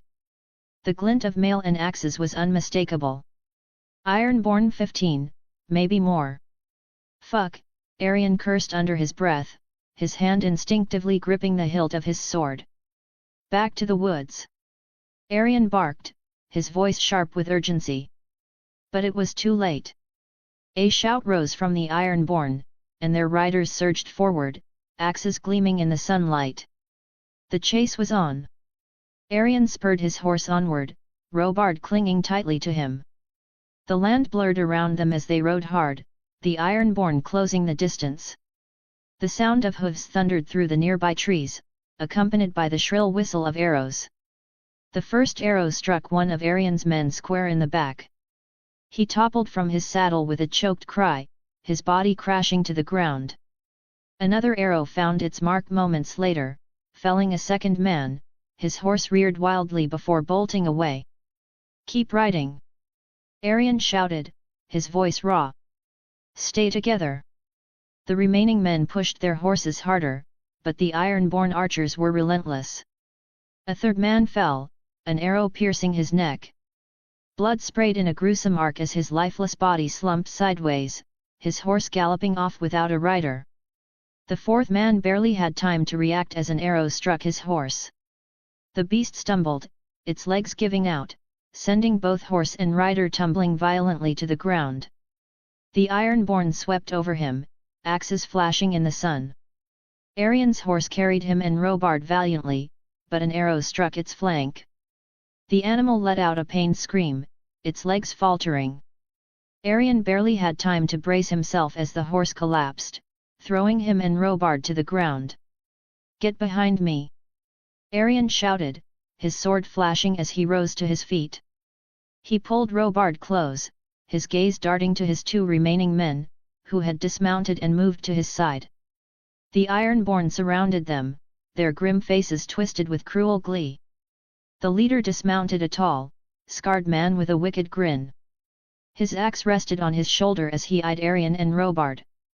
"Hand over the boy," the leader growled, his voice rough and cold. Arian's first instinct was to refuse, his grip tightening on his sword. But reality bore down on him like a crushing weight. They were outnumbered, outmatched. He would die here. They all would. But Robard might live. Will he be harmed? Arian demanded, his voice steady despite the turmoil within. The leader's grin widened, revealing yellowed teeth. "Lord Roderick wants the boy alive and unharmed. He's to be brought back safely." "No!" Robard shouted, clutching at Arian's side. "Don't let them take me. Please, Arian." Arian knelt, gripping Robard by the shoulders. "It's the only way, my lord. You must live." Tears streamed down Robard's face as he shook his head, his small fists pounding weakly against Arian's chest. "Don't let them take me. Don't." "Enough talk," the leader snapped. "Give us the boy." He motioned for his men to advance, their weapons gleaming as they stepped forward. Robard's cries filled the air, but the sound was drowned out by a sudden, sickening crunch. The leader staggered, his eyes wide with shock as blood bubbled from his mouth. A massive, dark axe protruded from his chest, its blade etched with glowing runes. He fell to his knees, gurgling as life fled his body. He collapsed with a heavy thud, the earth beneath him slick with blood. The Ironborn froze, their expressions twisted with confusion and terror. Arian and his remaining men stared in stunned silence. "What in the seven hells?" Arian muttered. The axe pulsed with an unnatural light, the runes glowing brighter. Then, to everyone's shock, it began to move. With a sickening squelch, the weapon dislodged itself from the leader's body and flew through the air, spinning like a bird of prey. Arian's gaze followed its trajectory, his breath catching as he saw a figure standing in the distance, a man in dark armor, his silhouette backlit by the sun. A Septon stood at his side, his robes unmistakable. The armored man caught the axe in an outstretched hand effortlessly. He stood still for a moment, the weapon gleaming in his grip.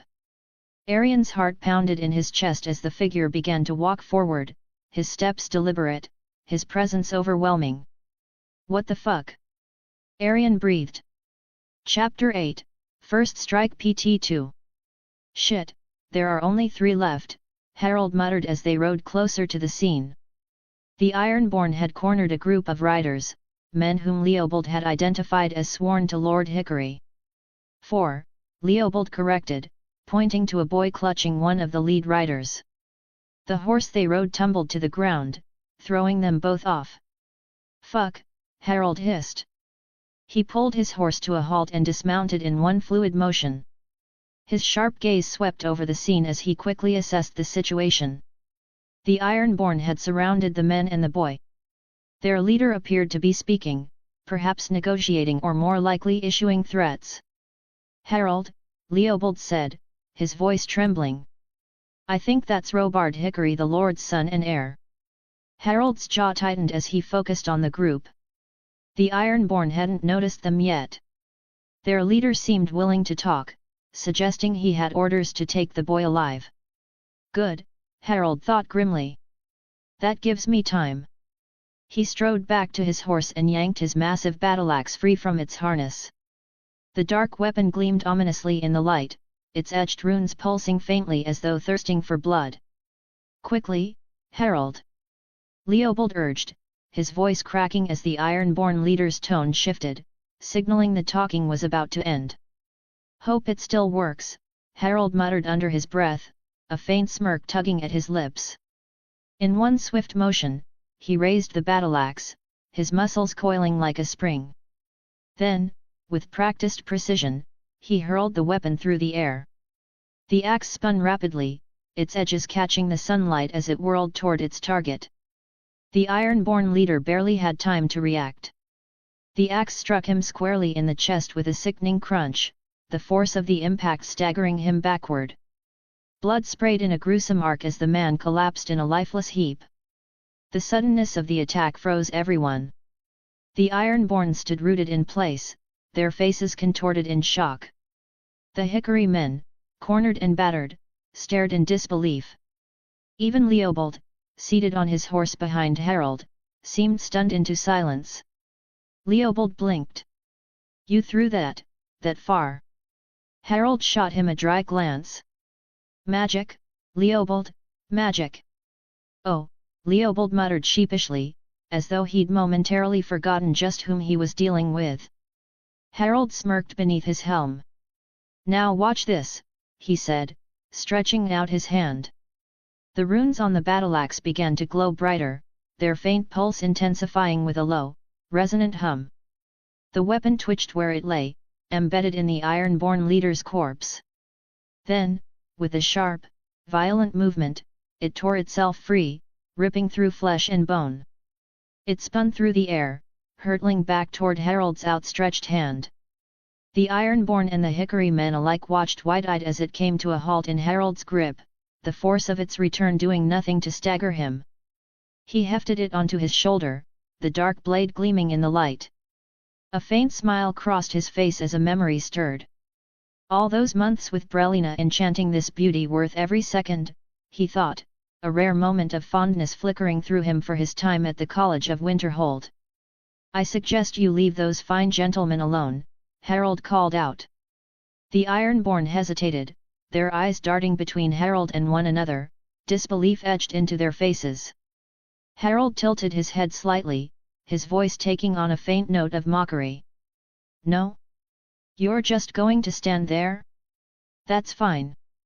He rolled his shoulders, the runes on his axe flaring brighter. "But don't say I didn't warn you." "Would." In an instant, Harald was gone, a blur of motion too fast for the Ironborn to track. He reappeared beside the nearest raider, his battle-axe already in motion.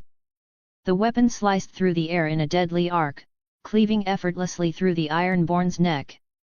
Blood sprayed in a gruesome fountain, and the man's head tumbled to the ground as his body crumpled lifelessly. 3 of the Ironborn screamed in terror, their composure shattered as they dropped their weapons and ran. "Cry! Loan! Aus!" Harald's voice rang out as he unleashed Marked for Death. The escaping raiders stumbled as the shout hit them, their bodies contorting in agony. They collapsed to the ground, writhing and screaming, their mouths forced open so wide that blood began to pour from their gums and throats. "Warlock!" one of the Ironborn shouted, his voice cracking as he swung a mace at Harald's head. The blow glanced harmlessly off Harald's helm, the ebony metal and its enchantments absorbing the impact as though it were nothing more than a breeze. Harald retaliated with brutal precision. His axe came down in a deadly arc, the blade biting deep into the raider's shoulder. It cleaved through bone and muscle, lodging itself in the man's chest. With a fierce tug, Harald yanked the weapon free, blood spraying in a wide arc and painting the ground around him. Another Ironborn lunged from the side, a spear aimed for Harald's unprotected flank. Harald twisted, catching the spear's shaft with his free hand. With a grunt, he snapped it in half as though it were a twig, then drove the jagged, splintered end into the raider's throat. The man gurgled, blood bubbling from his neck as he fell to his knees and then collapsed forward. The remaining Ironborn hesitated, their faces pale with fear. But their terror was soon replaced by desperate courage. With a collective cry, they charged Harald en masse, hoping to overwhelm him with sheer numbers. Harald met them head-on. One raider swung clumsily, and Harald sidestepped the attack with ease, his axe carving a brutal gash across the man's torso.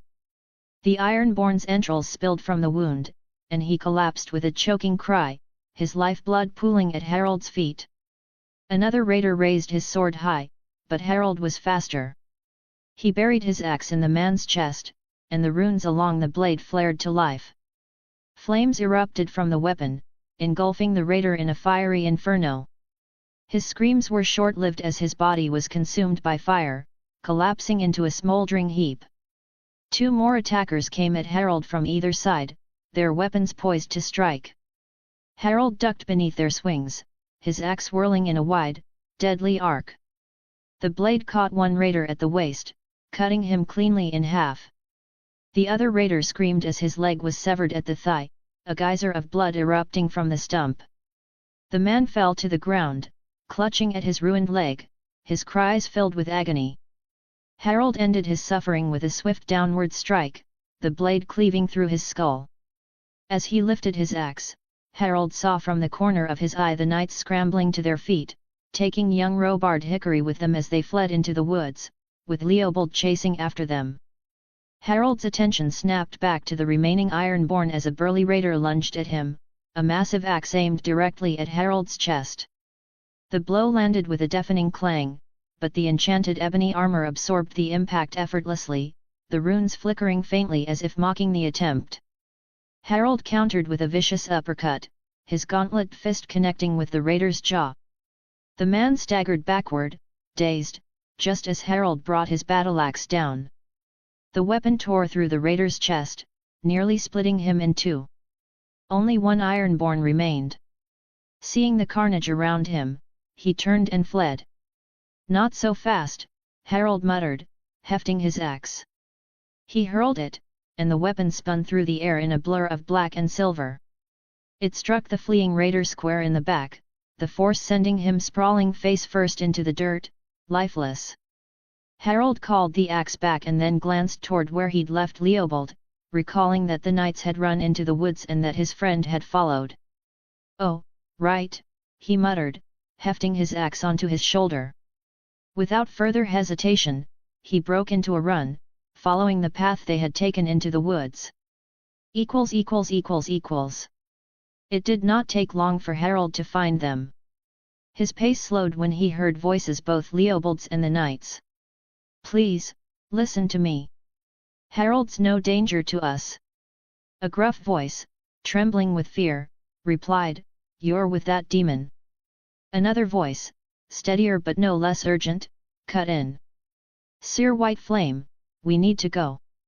Now. We can't trust him." Following the voices, Harald emerged into a small clearing and spotted the group. Leopold stood in front of the knights, who had their swords drawn, while young Robard Hickory stood behind them. "I am telling you," Leopold insisted, his voice rising in desperation, "he is not a demon. He is a divine warrior, sent to protect us." Harald stepped forward, and the knights turned toward him, swords trembling at the sight of his imposing figure. Always looked terrifying in this armor, Harald thought with a faint smirk behind his helm. Leopold immediately placed himself between Harald and the knights, his back to Harald. "Please, listen," he begged. "Put your weapons away." Harald lowered his axe to signal that he meant no harm. But the knights held their ground, their fear evident in their expressions. Leopold turned to the knight who seemed to be the leader, his voice softer now. "Sir White Flame, you know me. I've been to Honeytree 100 times or more. Believe me when I say this, Harald means no harm." The knight's grip on his sword faltered, his gaze darting between Harald and Leopold. Finally, with slow deliberation, he lowered his weapon. He then motioned for the other two knights to do the same. "Thank you," Leopold said, relief flooding his voice. Harold's eyes flicked to Robard, who peeked out from behind the knights, his small frame trembling. Harald inclined his head slightly toward the boy before turning to Leopold. "I'll give you time," Harald said flatly. Without waiting for a response, he walked off into the trees. Harald found a fallen log and sat on it, staring into the increasing number of trees in the distance. The soft rustle of leaves in the wind mingled with the distant calls of birds, filling his ears. His thoughts turned to what the future held. After Maze and the villagers are safe, what then, he wondered. Returning to the life he'd tried to build here seemed impossible now. His presence had already begun to ripple outward, and soon enough, those ripples would become waves. From the way Leopold was explaining his presence to people, it wouldn't be long before at least half of them treated him like a god venerated and feared. The other half could revile him, calling Leopold's words heretical.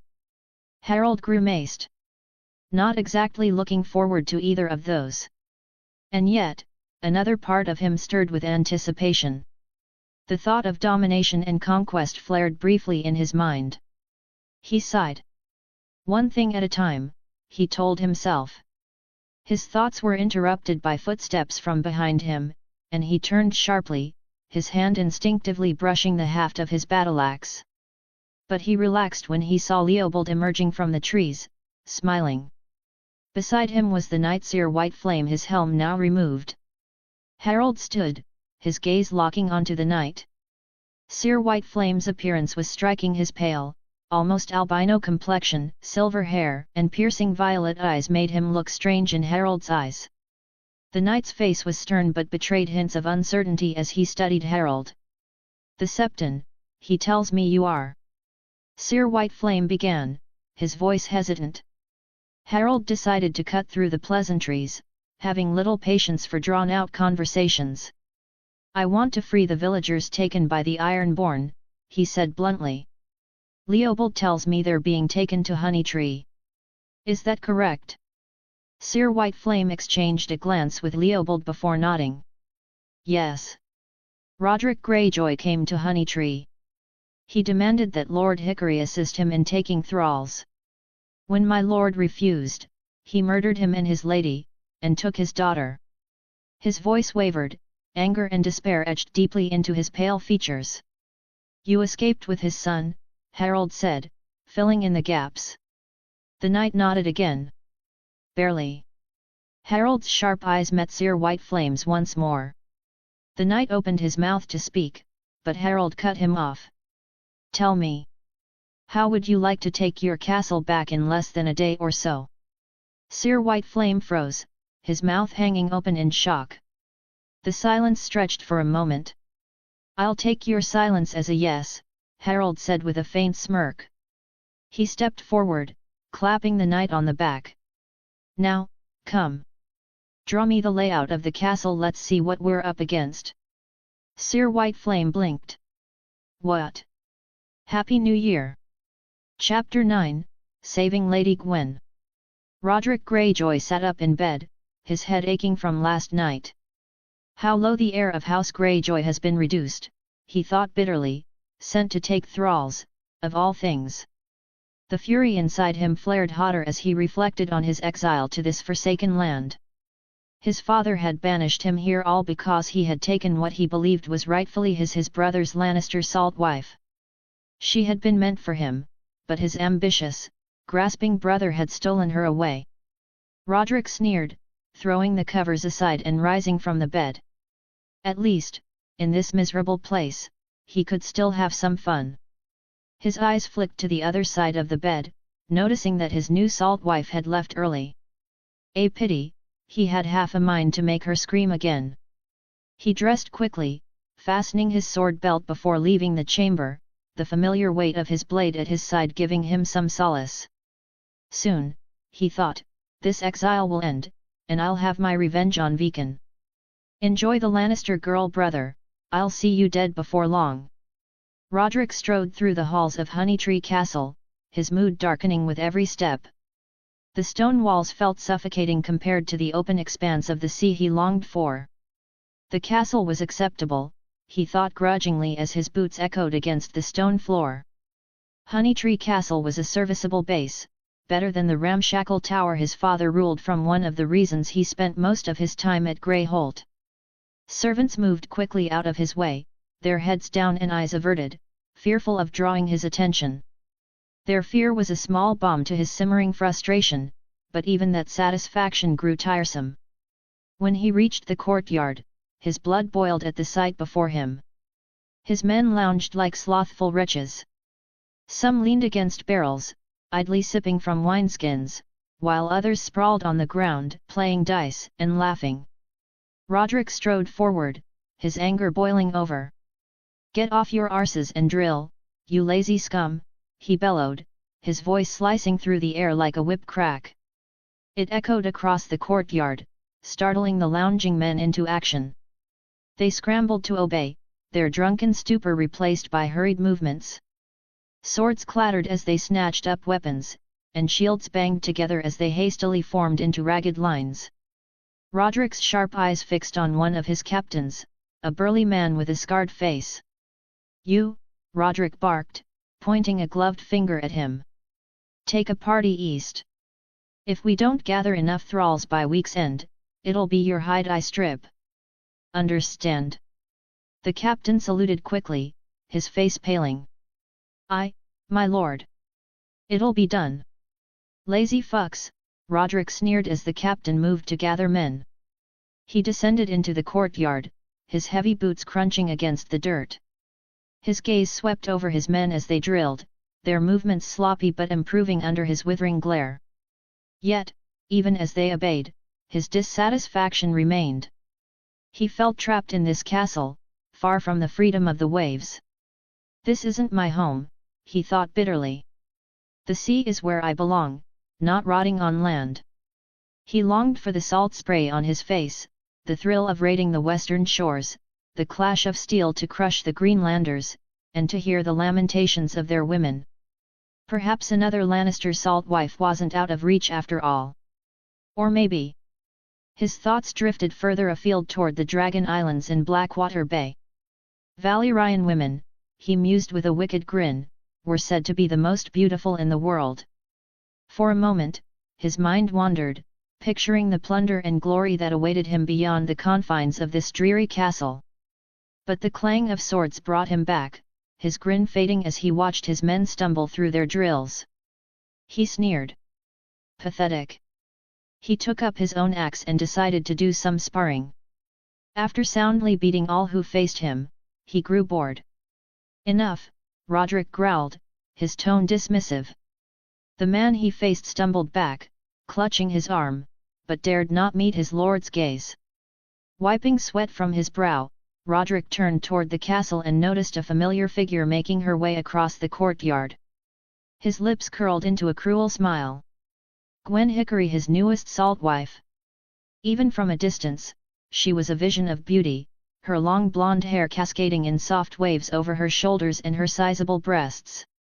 Yet her face was marred by fresh bruises, marks from all the fun they had the night before. She seemed to quicken her pace when she caught sight of him, her movements tense, her head held low as though she might escape his notice. "Stop," Roderick called out, his voice commanding. Gwen froze mid-step, her body trembling. For a brief moment, she hesitated, but then slowly turned to face him, her eyes downcast. Roderick strode toward her. He stopped before her, tilting her chin upward with a rough hand, forcing her to meet his gaze. "Your brother still eludes me," he said, his tone deceptively calm. Gwen's lips tightened, her silence defiant. Roderick's eyes narrowed. Where would he have gone, he mused aloud, studying her face for any reaction. Raventree Hall, perhaps? "I assume that's where they'd run to." Gwen remained silent, her gaze burning with defiance. Roderick's anger flared. "Still the fiery one, aren't you?" he muttered, his voice low and dangerous. He leaned closer, his tone mockingly soft. "Let's see how long that fire lasts." He grabbed her wrist with brutal force, yanking her toward him. Gwen struggled, cursing him under her breath, but Roderick's grip was unrelenting. "We still have to finish from last night," he sneered, dragging her toward the castle doors. Servants watched helplessly as their lady was hauled away, their gazes filled with horror but their bodies frozen with fear. None dared intervene. Roderick laughed, his cruel amusement echoing through the courtyard and into the castle halls. Gwen fought him every step of the way, twisting and pulling against his grip, but her efforts were futile. Her fury exploded. Like a maddened woman, she screamed, her voice raw with rage and defiance. "Let go of me, you bastard," she spat, twisting against his grip. "You'll burn in the 7 hells. I'll kill you. Do you hear me? I will kill you," she shrieked, her nails clawing at his arm as she twisted and struggled against his iron grip. Roderick only laughed, a deep, cruel sound that echoed through the stone walls. "Kill me," he mocked, his grin widening as he hauled her closer. "Oh, my little salt wife, you can't even free yourself from my grip, let alone take my life. I'll kill you!" Gwen screamed again, her voice hoarse but unrelenting. "One day, I'll see you dead. I swear it, Squid, I'll end you with my own hands." Roderick dragged her up the stone steps toward the chambers that once belonged to her father, now claimed by him. The defiance in her eyes only fueled his cruelty, his grip tightening as he forced her inside. "It's not like I have anything better to do," Roderick muttered with a dark chuckle as the heavy door slammed shut behind them. There was a new moon tonight, and the darkness was near absolute. The world seemed to disappear into an endless void, the trees mere shadows against an ink-black sky. Every step Harald, Sir Arion, and the other 2 knights Sir Geoffrey and Sir Oliver took seemed to echo louder than it should, swallowed by the oppressive night. The faint glow of Honeytree Castle in the distance was the only point of light, its torches flickering against the walls like tiny beacons in the gloom. Leopold and young Robard Hickory remained at the small camp they had set up in the woods near the castle. Arion had told Harald of a secret path into the castle, the very path he, his men, and Robard had used to escape. As they neared the castle's shadow, Arion muttered under his breath, his tone uneasy. "It's too dark." Harald paused. With a simple gesture, he cast a mage light. A pale, ethereal orb sprang to life, hovering just ahead of them and illuminating the surroundings. The faint blue-white glow cast eerie shadows across the trees and over the worn, uneven path. 7 hells, Oliver muttered, his voice tinged with awe and unease. Geoffrey, the other knight, stared at the glowing light with wide eyes, his hand trembling as he gripped the hilt of his sword. Harald glanced back at them, his tone sharp. "Where's this path?" Arion pointed toward a small cluster of trees in the distance. "There, beneath the roots of those trees. There's a narrow entrance." Harald's eyes narrowed as he stared at the spot. "And if the Ironborn found it? If they sealed it?"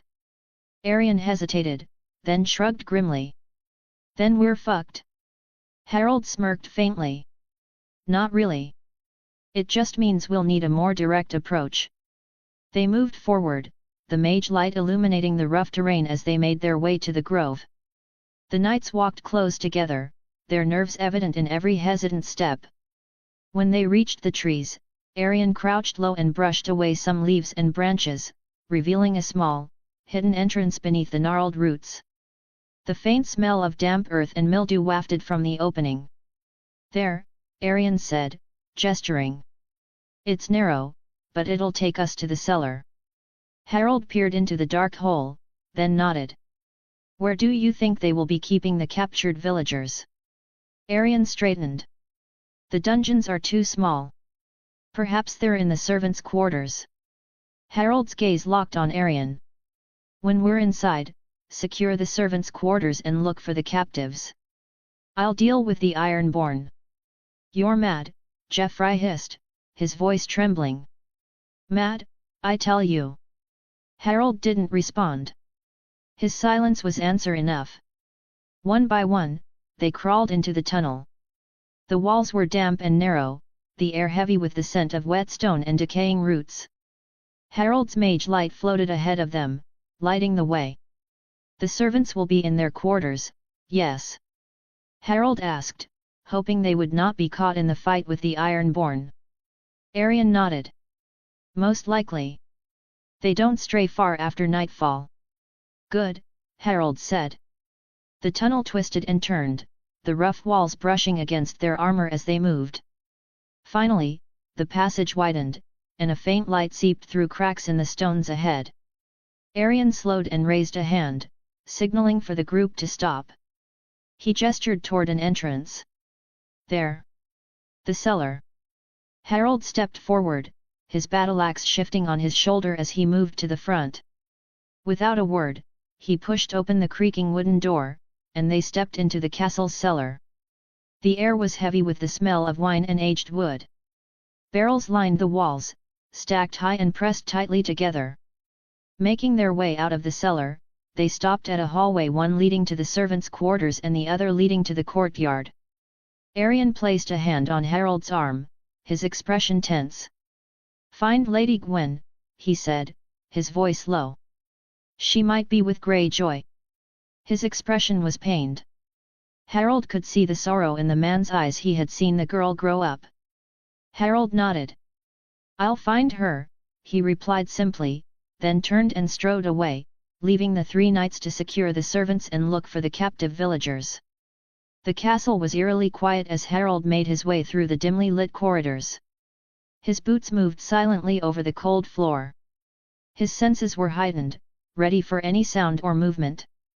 As he approached the courtyard, faint noises began to filter through the silence: voices, laughter, and the clinking of mugs. Harald slowed, pressing himself against the wall as he listened. The sounds grew louder as he neared the source, his hand tightening around the haft of his battle-axe. Peering into the courtyard, Harald saw a roaring fire at its center, casting flickering shadows across the stone walls. Around the flames, a group of Ironborn lounged, their armor and weapons haphazardly discarded nearby. "Where are all the women?" one of them bellowed, his voice slurred with drink. "Probably hiding away in their beds," another replied. "Well, get them here," the first one shouted. "I need to wet my cock." The group erupted into raucous laughter. Harald's jaw tightened. He stepped out of the shadows, his imposing figure catching the firelight. His presence drew their attention immediately. "What the fuck?" one of the Ironborn yelled, scrambling to his feet. The others quickly followed, their laughter replaced by confusion and alarm as they reached for their weapons. "Who the fuck are you?" another demanded, brandishing a sword. "A brave warrior looks like," one of them sneered, though the tremor in his voice betrayed his fear. "Gut him and toss him in the fire." The taunts continued, their bravado masking the unease that spread through the group. Harald remained silent, his icy gaze scanning the men as he stepped closer to the fire. He smirked, noticing they were all grouped together. "This will be easy," he thought as his lips parted and he unleashed the full power of his Thursday YOL. Tour. Shul. The words erupted from Harald's throat, the force of the shout like a dragon's roar. A torrent of searing flames surged forth, engulfing the Ironborn in an instant. The firestorm roared across the courtyard, consuming everything in its path. The Ironborn didn't even have time to scream. Their bodies were incinerated where they stood, reduced to ash and cinders in mere moments.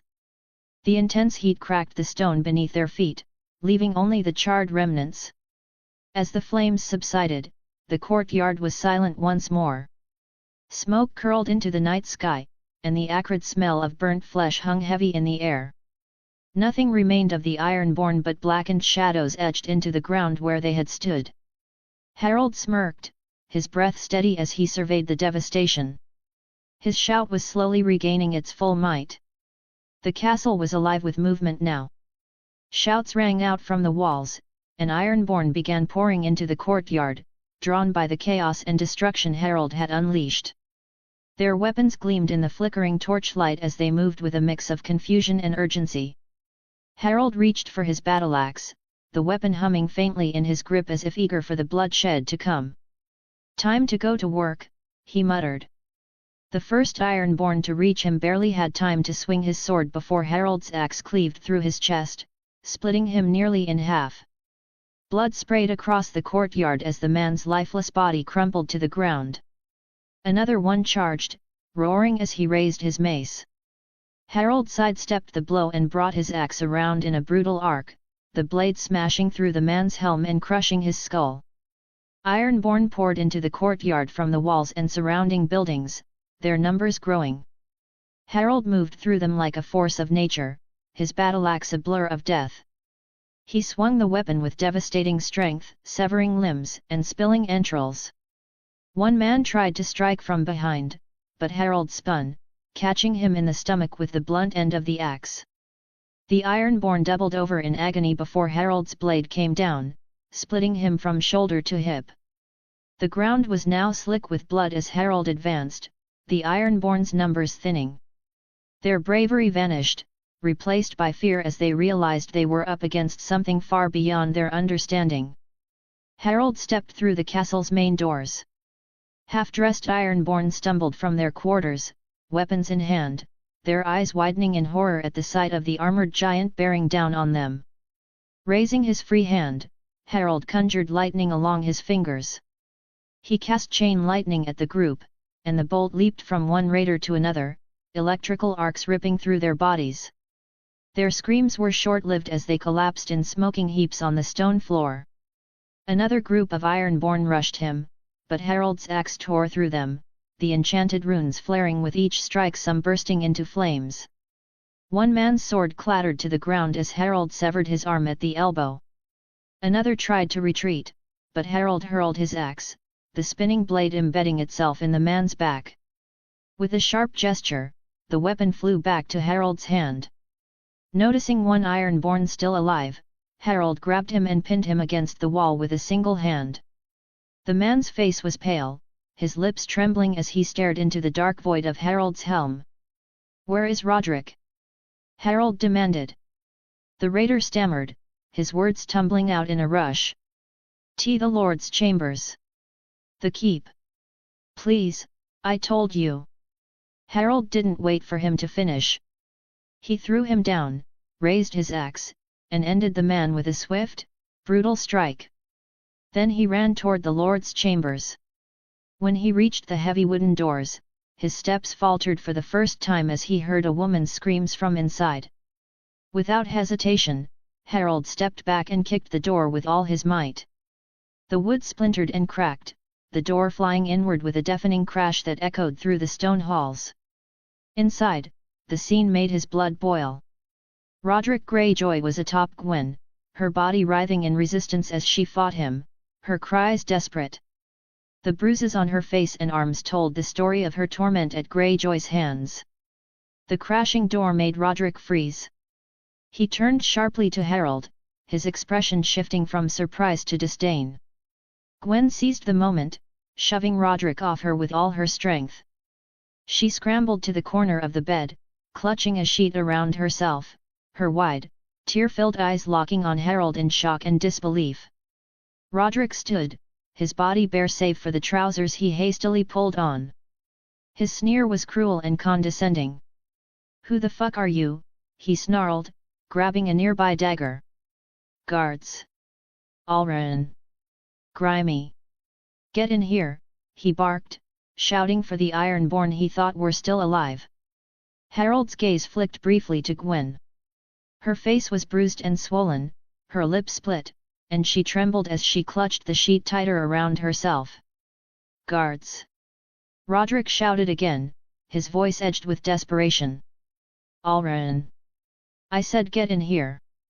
Harald finally spoke, his voice calm but laced with menace. "They're all dead." Roderick's face paled, his bravado faltering. "What? Fuss!" The force of the shout slammed into Roderick like a battering ram, lifting him off his feet and sending him hurtling through the air. He crashed into the stone wall with a sickening thud, the impact shaking the chamber as he crumpled to the ground, groaning in pain. Gwen gasped, her eyes darting between Roderick and Harald. Roderick pushed himself up weakly, coughing and clutching his ribs. "You fucker! He spat, his voice filled with venom. Warlock scum! Harald stepped closer, his gaze dark. Cry! The first word of marked for death ripped through the air, a sinister energy latching onto Roderick.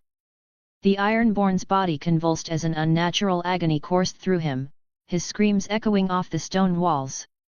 His skin paled, his veins darkening, as if the very life was being drained from him. Harald lifted his battle-axe with both hands. His gaze bored into Roderick, who lay trembling on the floor, his screams reduced to hoarse gasps. "Time to die, Greyjoy," Harald said coldly, his voice echoing in the chamber. "No," a trembling voice called out behind him. Harald paused, turning to see Gwen standing by the bed. The sheet was draped over her bruised body, but her eyes burned with fury. She stepped forward, her voice steady despite the tremble in her words. "I want to do it. I promised him. I promised him I'd be the one to kill him." Harald studied her for a moment, his grip loosening on his axe. With a slight nod, he reached into his satchel and pulled out a dagger. He held it out to her, his eyes meeting hers. Gwen hesitated only briefly before letting the sheet fall from her shoulders. She stepped forward and took the dagger, her grip firm as she turned to Roderick. She strode toward the man who had caused her so much suffering. Roderick's eyes widened in terror as he realized her intent. He tried to crawl away, sputtering, "Please. No, no, please. I'll do anything. Mercy, Mercy." Gwen's voice cracked with raw emotion, her knuckles whitening on the dagger's hilt. "Mercy is what you never gave my father. My mother. My brother." With a cry that was part scream, part sob, she plunged the dagger into his chest. Blood spurted from the wound, staining her hands and arms. Roderick howled in agony, but she didn't stop. "For my father," she screamed, stabbing again, the blade sinking into his flesh with a sickening squelch. "For my mother." Another stab. Blood pooled beneath his writhing form. "For my brother." The room filled with the wet, rhythmic sound of the blade tearing into flesh, each strike more savage than the last. Roderick's struggles grew weaker until his body fell still, his lifeless eyes staring into nothingness. Still sobbing, Gwen kept plunging the dagger into Roderick's corpse, blood splattering her face, chest, and arms, the fury and pain of her loss pouring out with every strike. Harald stepped forward, gently gripping her wrist to stop her. "It's done," he said softly, his voice cutting through the haze of her rage. Gwen froze, her breath coming in ragged gasps. Slowly, she released the dagger, her blood-soaked hand trembling. Harald knelt, picking up the discarded sheet and wrapping it around her shoulders.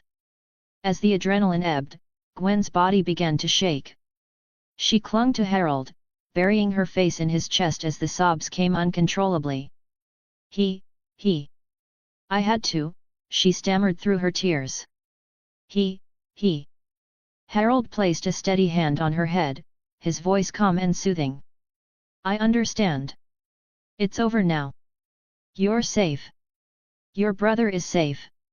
Gwen pulled back slightly, her tear-streaked face lifting to meet his gaze. Her eyes were filled with shock and hope. "Robard? Where is he?" Harald gave a faint smile. "He's safe. He's outside the castle, waiting for you." Her lips trembled as fresh tears fell, this time tears of relief. She nodded, clutching the sheet tighter around her, her body still trembling. Harald carefully scooped her into his arms. Gwen didn't resist, her head resting against his chest as silent sobs racked her body. Harald held her close, his armor slick with blood, the scent of death lingering in the air. His steps were steady as he carried her out of the chambers. Her nightmare was over. But Harald knew that the scars both seen and unseen would remain. They always did.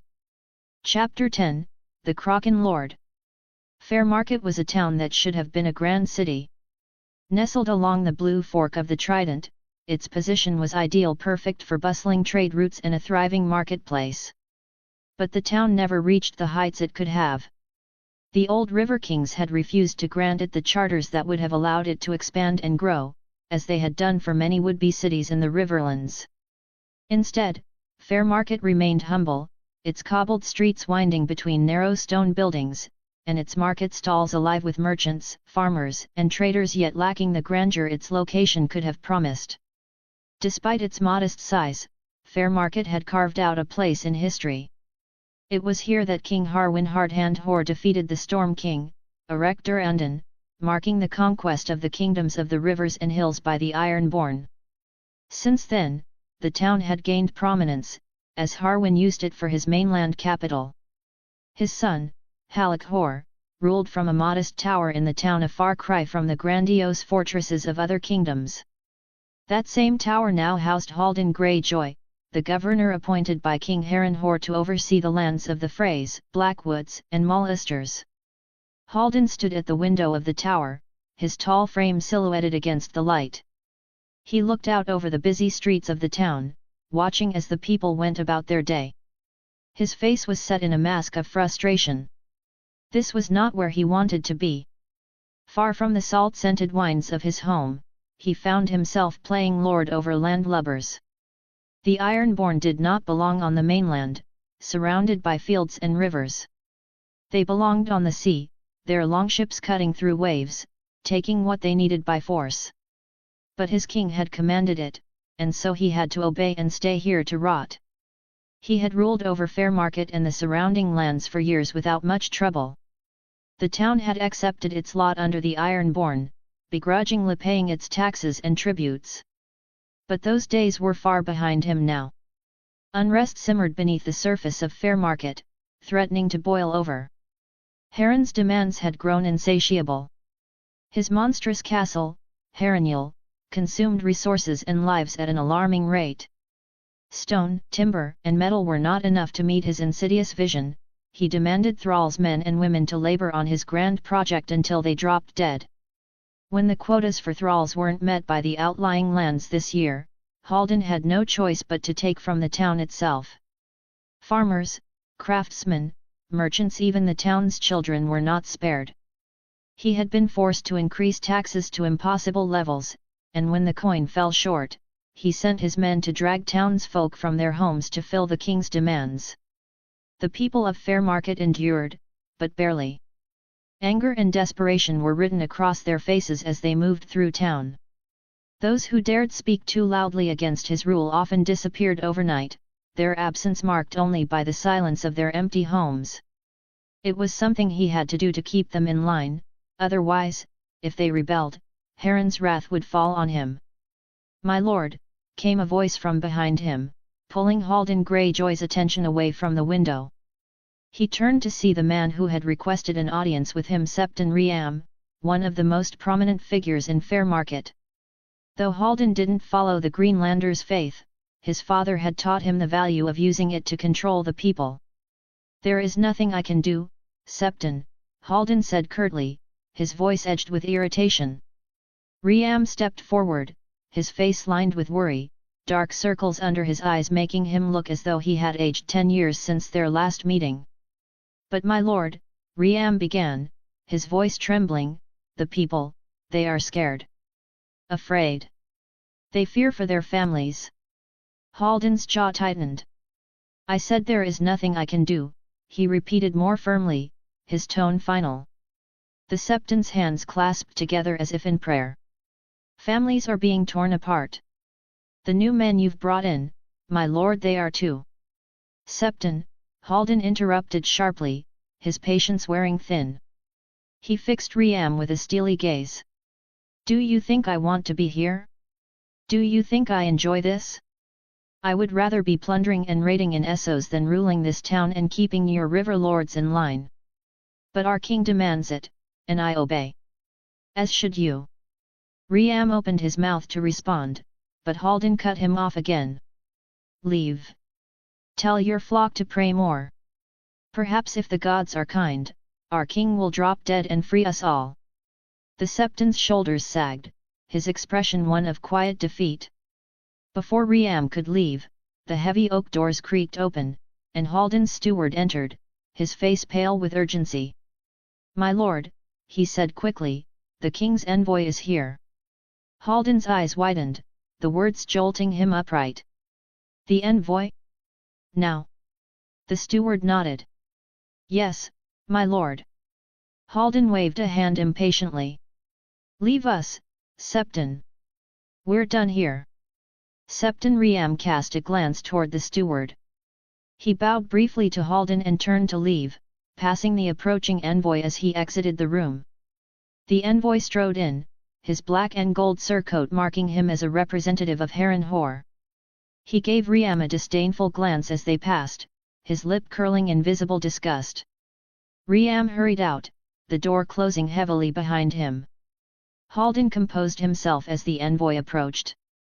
"Envoy Forward," he greeted with strained politeness, his voice betraying none of the irritation bubbling beneath the surface. Envoy Forward returned the greeting with a curt nod, his expression smug and self-assured. Haldan despised dealing with Harren's envoys. They were always difficult, drunk on their own power as the bearers of the king's words, their arrogance matched only by their ignorance of the struggles they left in their wake. "Lord Greyjoy," Forward said, his voice dripping with condescension. "I trust you've kept everything in order for the king's pleasure." His gaze flicked briefly to the door through which Septon Riam had just departed. "Though I do wonder why you bother dealing with these Greenlander priests." Haldan forced a smile, though it felt more like a grimace. "They help keep the peace." Forward smirked faintly, his eyes cold and calculating. "We have much to discuss," he said, his tone making it clear there would be no pleasantries.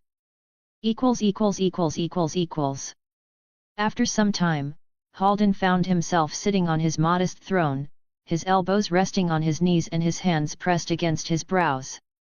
"Your answer, my lord," the envoy prompted. He stood in front of him. Haldan's jaw clenched, his fingers tightening against his temples. "I have already told you," he said, his voice hard and clipped.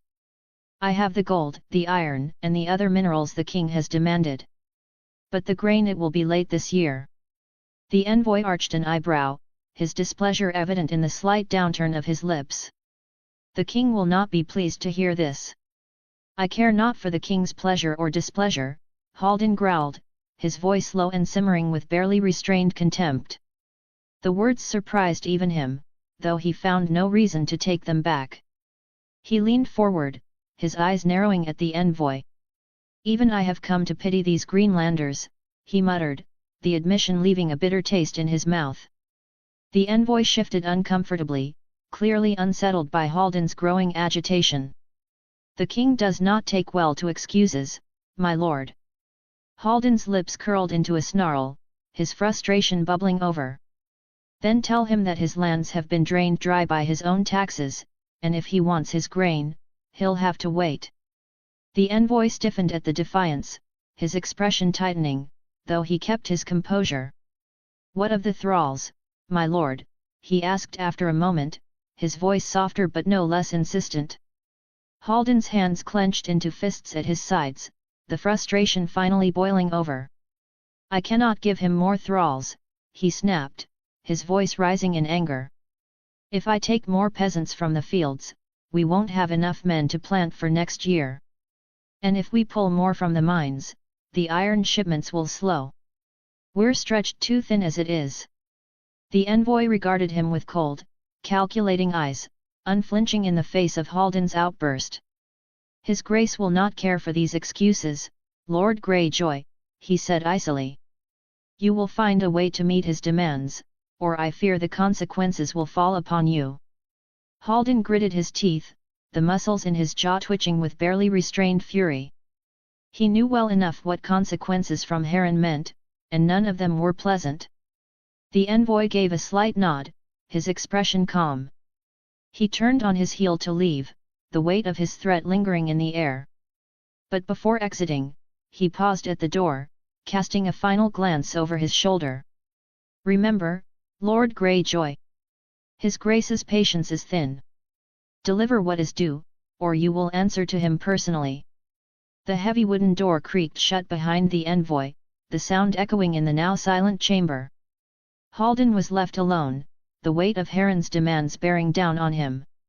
For a moment, he stared at the closed door, his chest rising and falling with the force of his suppressed rage.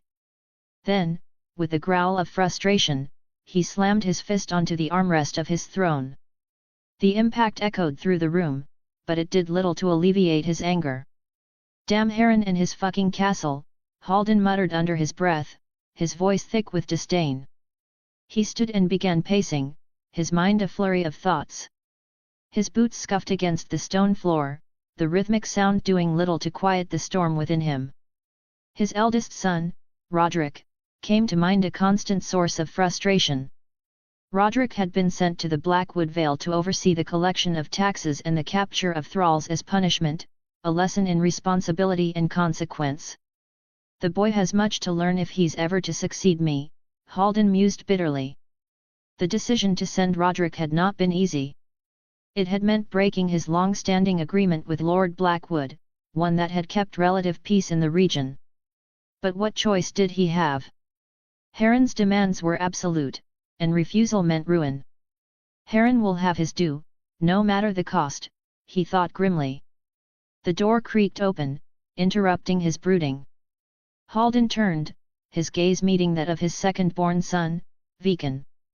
Taller than his older brother, Viken had the same piercing blue eyes as Halden, but with a sharper, more calculating edge. Where Roderick was brash and impulsive, Viken was measured and shrewd. "Father," Viken said, his voice calm but tinged with curiosity. "I saw King Harren's envoy leaving. He did not look happy." Halden didn't answer immediately, his mind still churning. Viken, unperturbed, stepped farther into the room. "I think it's time we accepted Prince Aeron's offer." Halden stopped pacing, turning to fully face his son. The mention of Prince Aeron drew his attention. King Harren had 4 sons, each as distinct as they were dangerous. Dagon, the eldest, shared his father's ambitions but lacked his cunning. Dagon was headstrong and arrogant, a man whose recklessness would lead the Ironborn to ruin faster than Harren ever could. For a time, Halden and a group of disillusioned lords had considered Dagon as a potential replacement for Harren, believing an outright rebellion or assassination might pave the way for change. But the more they learned of Dagon, the clearer it became that his rule would be no different, perhaps even worse. The third son, Wex, was infamous for his sadism. He was Harren's enforcer, overseeing the Ironborn fleets patrolling the Trident's waterways and ensuring tribute was collected by any means necessary. Wex's cruelty knew no bounds. While loyal to his father, he was despised by almost everyone else, making him an unsuitable candidate. The youngest, Harren the Younger, was a mysterious figure. Rumors swirled about his interest in sorcery and the dark arts, but little else was known about him. His isolation and secretive nature made him a complete non-option. But Aeron, the second son, was different. The Silver-Tongue, as he was called, was a rarity among the Ironborn, level-headed, pragmatic, and much like his grandfather, King Halleck. He had earned the respect of even the River Lords, a feat unheard of for an Ironborn prince. Aeron represented a chance at stability, keeping King Harwin Hardhand's dream of the kingdoms of the Isles and Rivers alive. Halden stared at Viken. "Harlaw has been getting close to Dagon," he said, breaking the silence. "Filling his head with poison against Prince Aeron." Viken chuckled dryly, shaking his head. "All true, father. Our dear prince is indeed plotting against his own father and brother." Halden shot his son a stern look, his tone hardening. "Don't jest about this, Viken. And don't speak of it again. If Wex catches wind of such talk." He trailed off, the unspoken threat hanging heavily in the air. Viken's expression changed instantly, his amusement replaced by a flicker of fear. Wex was a man who thrived on chaos and violence, a dangerous adversary to provoke. Halden sighed, pinching the bridge of his nose as his frustration mounted. "Roderick," he muttered, shifting the conversation.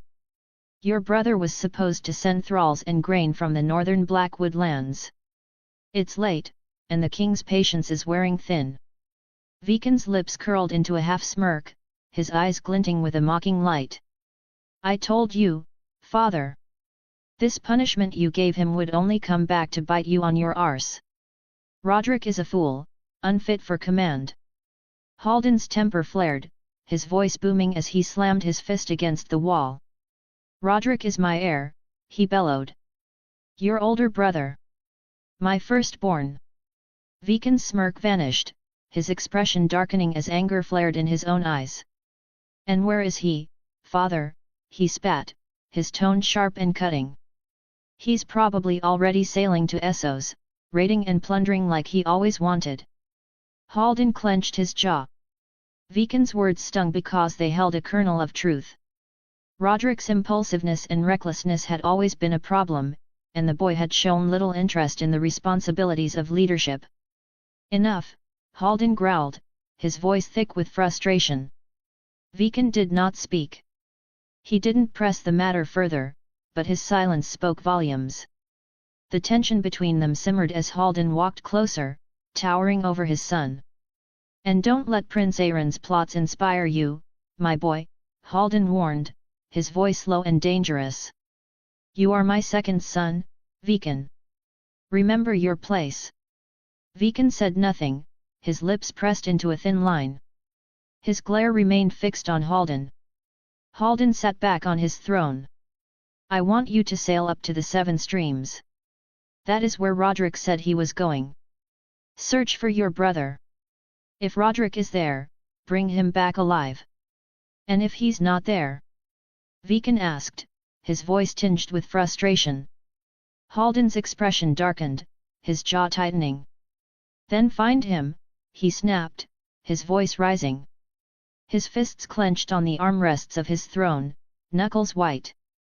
Wherever he is, Essos or the other side of the world. I don't care. I want him back here. Do you understand me? And while you're at it, Haldan continued, his tone sharp and commanding, we need thralls to send to Harren. Take whatever men you need. Raid along the river and bring back as many as you can. I don't care anymore. We'll deal with the consequences afterward. Viken's lips pressed into a thin line, his gaze hardening.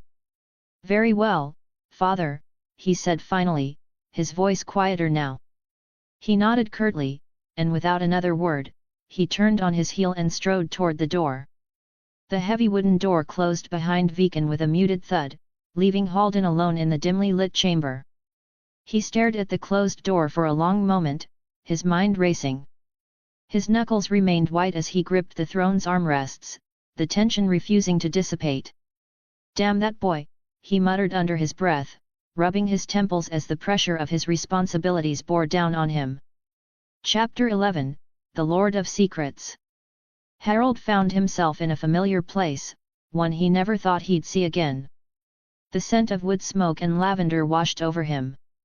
He was standing in Bree's home, the modest house he had called his own in Whiterun.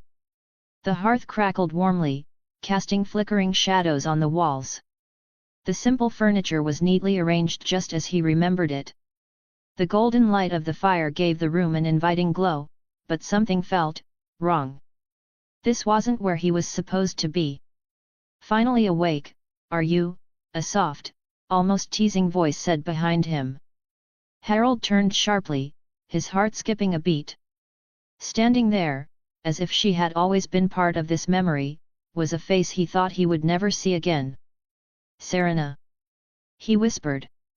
Her pale skin seemed luminous in the firelight, her crimson eyes watching him with an amused expression. She leaned casually against the wall, her arms crossed as though they were merely catching up after a long day. You've been sleeping for a while, she said with a faint smirk. Harald shook his head, his thoughts spinning.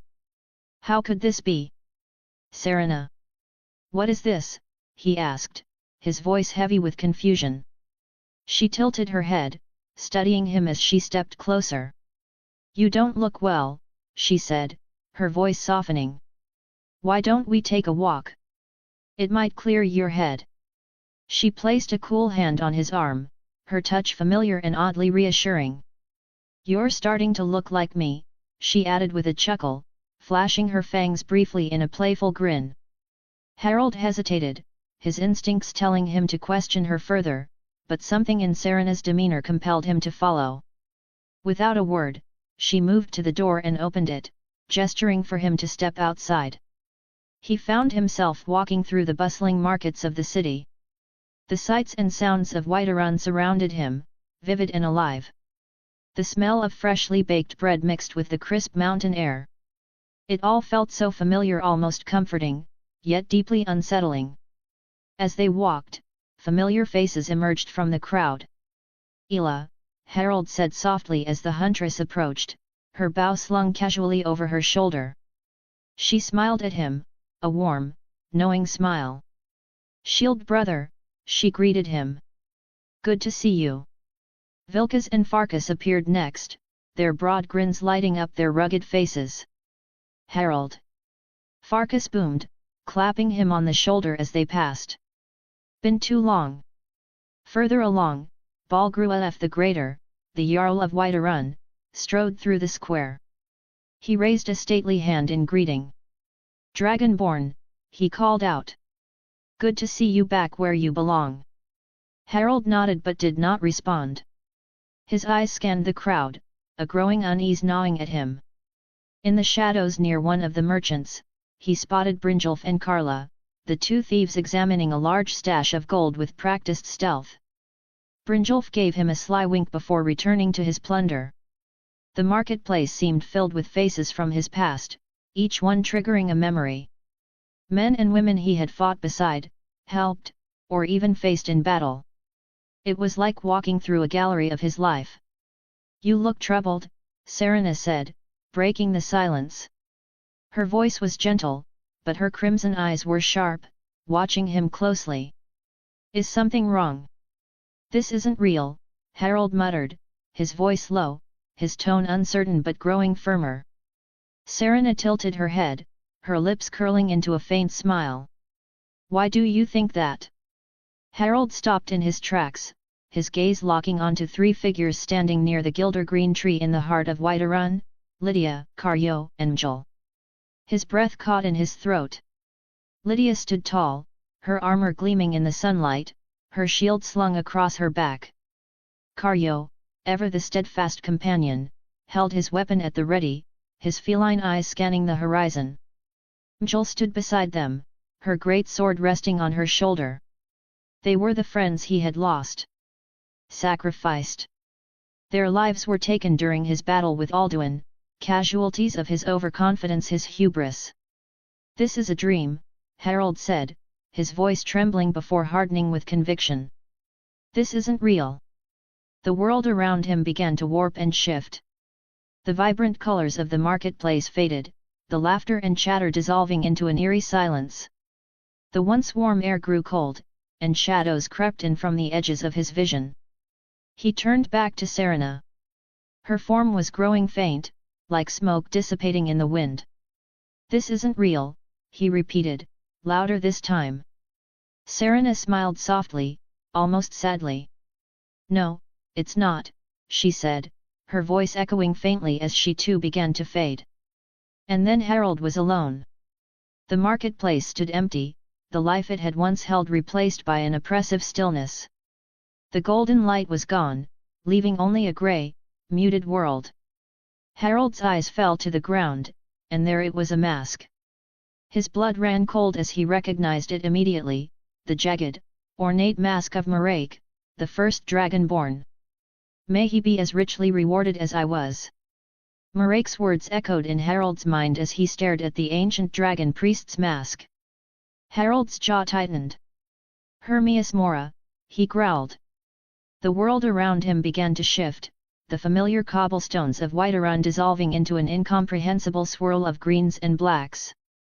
The air thickened, heavy with the acrid smell of old parchment and ink.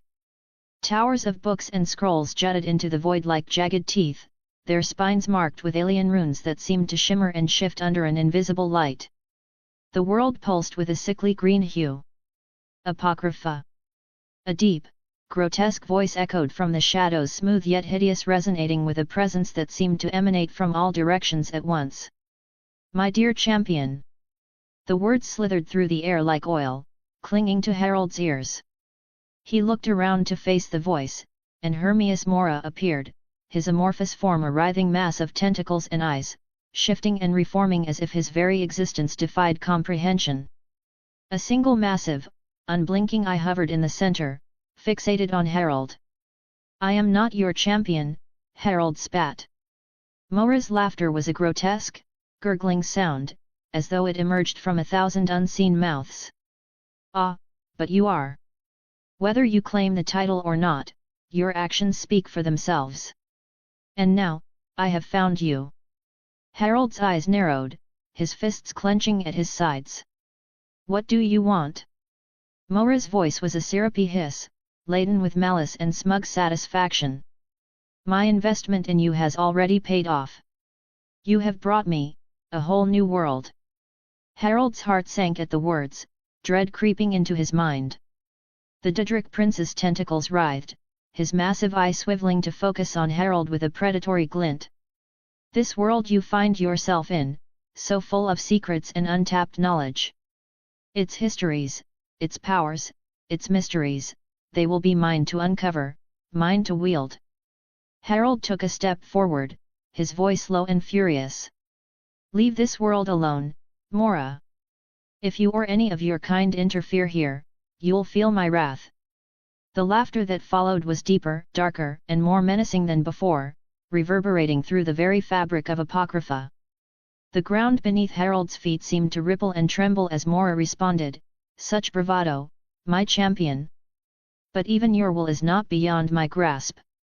This world's secrets will be mine, and you will play your part, as you always have." The great eye bore down on Harald, its unblinking gaze filled with an ancient, otherworldly hunger. The oppressive weight of Mora's presence threatened to crush him, but Harald stood firm. Suddenly, the world around him began to collapse. The towering bookshelves toppled, their contents spilling into the ink-black sea that churned violently beneath him. The sickly green skies folded in on themselves, a vortex of chaos consuming everything in sight. Harald jolted awake. The echoes of Mora's voice still lingered in his mind. He sat up in the simple bed, breathing heavily. The dim light of dawn filtered through the small window of the chambers he had been given. For a moment, he merely sat there, trying to steady himself as his mind churned with unwelcome memories and thoughts. He rose and walked to the wash basin, splashing cold water onto his face. The chill bit into his skin, grounding him in the present. "This is bad," he muttered, his voice low. "If the Daedric princes start influencing this world," he thought, shaking his head. "One thing at a time, Harald. One thing at a time." He dressed quickly, fastening his tunic and slipping his satchel over his shoulder. The hallways of the castle were quiet, save for the soft movements of servants going about their morning routines. As Harald stepped out of his chambers, he was met with respectful bows and murmurs from the freed soldiers and attendants he had helped liberate. "My lord! Blessed one!" Harald grimaced slightly at the latter title. "Leopold's doing, no doubt." He inclined his head in acknowledgement but said nothing as he made his way through the keep. It had been a day since the castle was taken back from the Ironborn.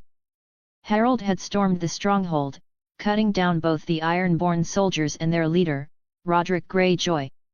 Yet the victory felt hollow. The villagers he had hoped to save were gone, transported before his arrival.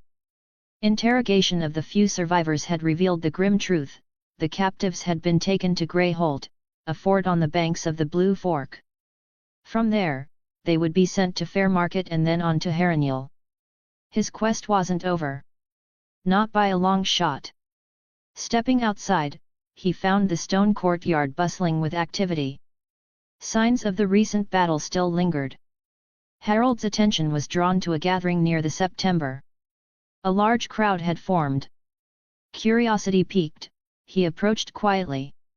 He cast a simple spell of invisibility, his form shimmering for a moment before vanishing from sight. Near the September, at the center of the gathering, he saw Leopold standing tall and commanding everyone's attention. "The hand of the gods walks among us," the Septon declared, arms raised high. "Sent by the divine, he has brought justice where there was only despair.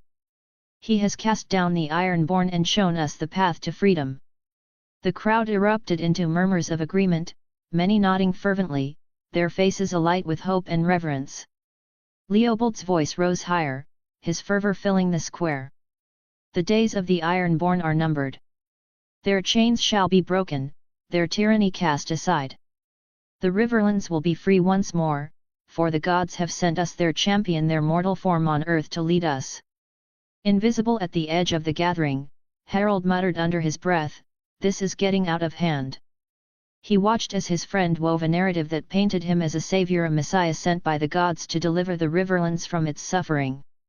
A part of Harald, his most naive part, had believed that after rescuing the villagers, he could return to the life he had built for himself, but he knew now how naive that hope had been, crushed by the reality unfolding around him. This was only the beginning. The people, stirred by Leopold's fiery sermon, would look to Harald as the instrument of their salvation. Leopold's voice rose again, reaching a crescendo. "The Blessed One will smite Harren the Black and lead the Riverlands into 1,000 years of peace and prosperity." Harald sighed, shaking his head. 1,000 years, he thought dryly. Turning away from the crowd, he slipped away unseen. Walking through the winding paths of the castle grounds, Harald's mind churned with the Daedric Prince's cryptic words echoing in his head. A new world, ripe for the taking. "Might as well go with the flow," he muttered. "If it's anything like my adventures in Skyrim, I'll probably end up king of these lands," he thought wryly. Harald found himself walking into a small, ruined garden near the castle's eastern wall. It looked like it had been burned in a recent fire. There, he spotted Gwen Hickory, her younger brother Robard, and Sir Arian. Gwen sat on a low stone bench, her hands folded in her lap. Robard stood close by, his small frame rigid as he held a practice sword awkwardly. Sir Arian stood nearby, his watchful eyes scanning the surroundings as if expecting an ambush at any moment. Harald dropped his invisibility spell as he approached. "Harald!" Robard called out when he spotted him. "Lord Robard," Harald greeted the boy, then turned to Gwen, his voice softening. "Lady Gwen." Gwen rose to her feet, still holding her brother protectively.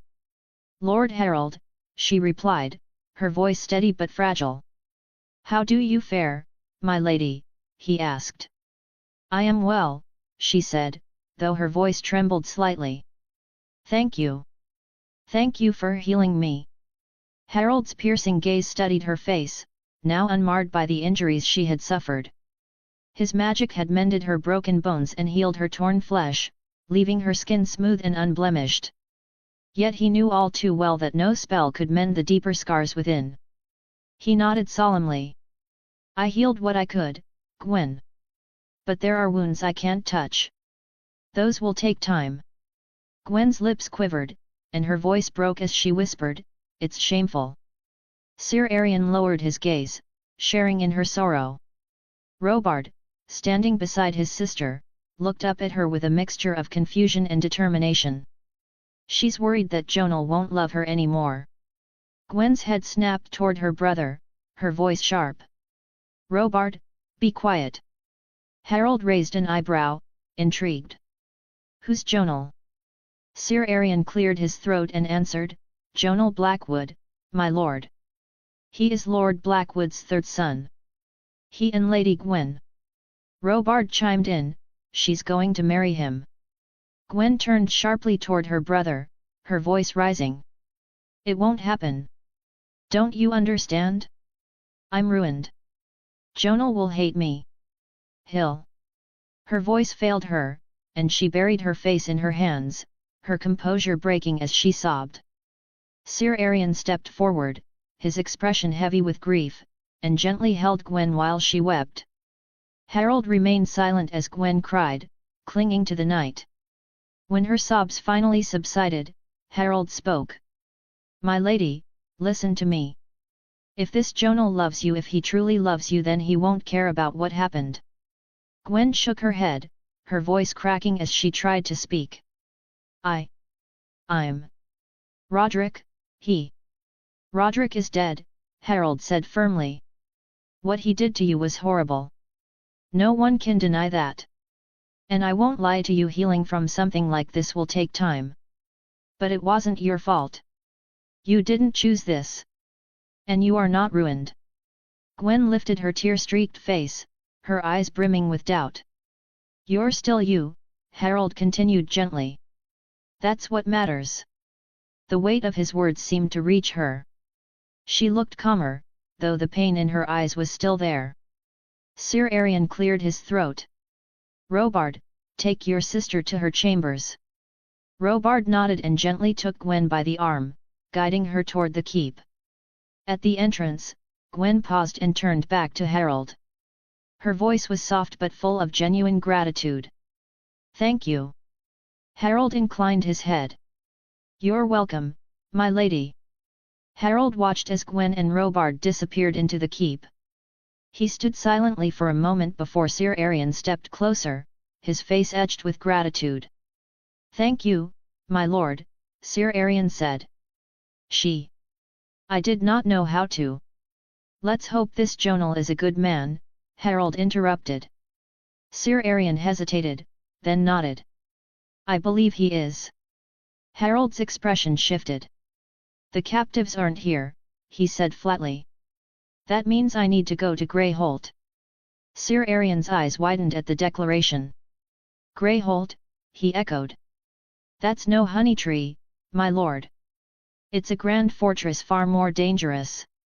Harald's lips curled into a faint, confident smile. I have the power to bring any castle down, stone by stone. Sir Arian regarded him for a moment, then nodded slowly. I see. I forget sometimes, you are the chosen of the gods, the seven in mortal form. Harald chuckled, a dry, knowing sound. Do you believe that, White Flame? What Leopold says? The knight hesitated, his sharp violet eyes searching Harald's face. I believe, you are a good man. Harald nodded, his expression softening slightly. I'll leave for Greyholt today.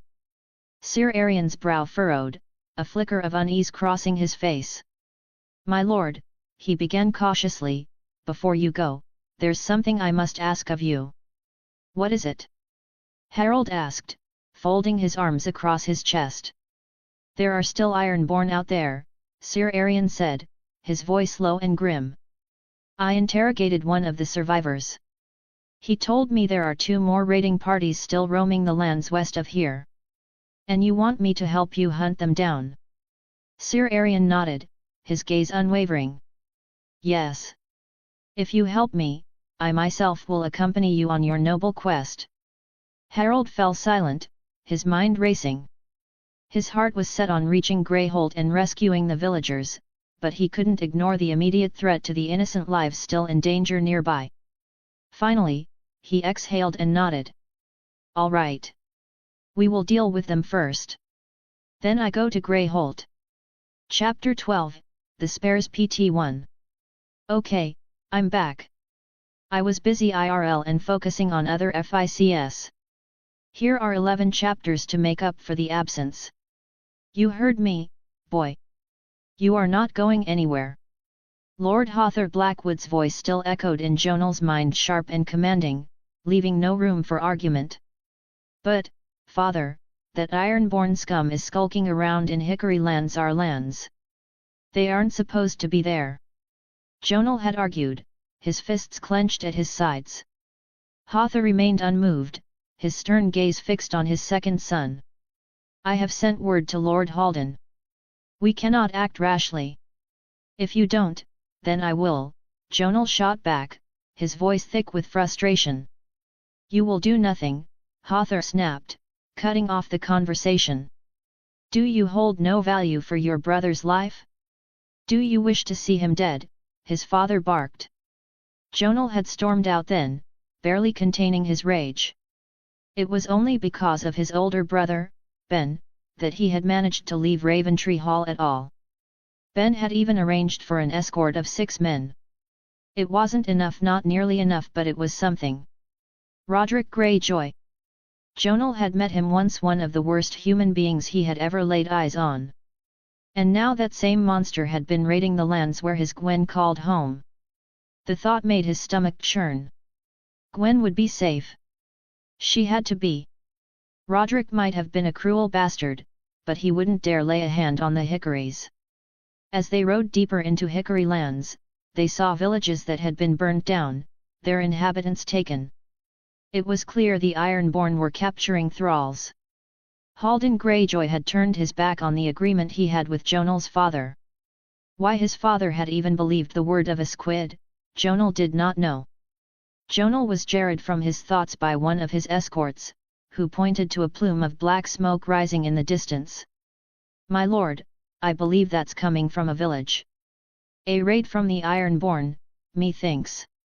Then another sound reached them, the unmistakable clash of steel and the distant cries of men locked in battle. Jonal's heart pounded in his chest. "Faster," he commanded, spurring his horse forward. "My lord," one of his men called out. "Can we even?" "These are our people," Jonal cut him off sharply. "We ride to help." "Damn Haldon, damn Harren, we save our own from the squids." The horses galloped harder, the thunder of hooves pounding against the dirt road. As they neared the village, Jonal caught sight of movement, an Ironborn warrior, alone, sprinting away as if the stranger himself were at his heels. Jonal narrowed his eyes. Why is he running? Before he could voice the thought, something else caught his attention. A blur of motion, a dark, heavy shape hurtling through the air. With a sickening crunch, a massive battleaxe embedded itself in the fleeing Ironborn's back, nearly cleaving him in two. Blood splattered the dirt road as the man collapsed, dead before he even hit the ground. Jonal barely had time to process what had just happened before something even more shocking occurred. The axe, gleaming black with glowing red runes, jerked free from the dead man's back as if pulled by an invisible force. It lifted into the air, spinning rapidly, and then shot backward toward the village, as though returning to the hand that had thrown it. Jonal's mouth went dry. His men had all reined in their horses, their faces pale with shock. One of them muttered a prayer under his breath. Jonal swallowed hard, his hands gripping the reins tightly. His heart hammered in his chest, his mind struggling to comprehend what he had just witnessed. "What the fuck?" he whispered, his eyes wide with disbelief. "What was that?" Chet, one of Jonal's escorts, stuttered, his voice barely above a whisper. His knuckles were white as he gripped the reins, eyes darting from the dead Ironborn to the direction where the axe had flown. Jonal didn't respond immediately. His mind raced, trying to rationalize what he had just seen. A weapon that moved on its own? What the fuck was going on? His decision was made quickly. "Let's find out," he said, his voice steady, masking the unease growing in his gut. He spurred his horse forward, urging it into a gallop toward the village. The others followed, some reluctantly. One of his men muttered a quiet prayer to the old gods, as if asking for protection from whatever sorcery they had just witnessed. As they approached the village, Jonal slowed his horse, taking in the scene before him. The villagers were gathered in the open square, a stark contrast to the chaos he had expected. They were not cowering or wailing in despair. Instead, their faces showed relief. Some clutched each other, whispering prayers of thanks. Dead Ironborn lay scattered across the ground, their bodies brutally torn apart, some burned beyond recognition, others cleaved through with what could only be described as terrifying precision. Blood still pooled in the dirt, soaking into the earth. But Jonal's attention wasn't on the dead. It was fixed on the man standing in the center of it all. He was an oddity out of place among the dirt-covered villagers and Ironborn corpses, a warrior clad in dark armor, black as the void. In his hand, gripped effortlessly, was the very axe they had seen fly through the air moments ago. Jonal swallowed hard, his fingers tightening around the hilt of his sword as he finally reined in his horse. Who was this man? And what in the name of the gods had they just witnessed? Lord Jonal, a familiar voice called out. Jonal turned sharply, recognizing the speaker immediately. Sir Arion, he said, quickly dismounting his horse. His eyes scanned the knight's blood-stained armor, his mind struggling to make sense of what he was seeing. Arion gave him a tired but amused smirk. One of the squids spurted blood like a fountain. The other men around him chuckled at the grim joke, but Jonal barely heard them. His mind was still reeling from what he had witnessed: the flying axe, the devastation wrought upon the Ironborn. Sir, what happened? Jonal asked, his voice laced with urgency. I heard Roderick Greyjoy was here, and that axe, the flying axe. What in the gods' names was that? A deep voice answered. The axe is mine. Jonal turned, his breath catching as the black-clad warrior strode toward him. The man lifted his helmet, revealing a strong, handsome face framed by golden hair.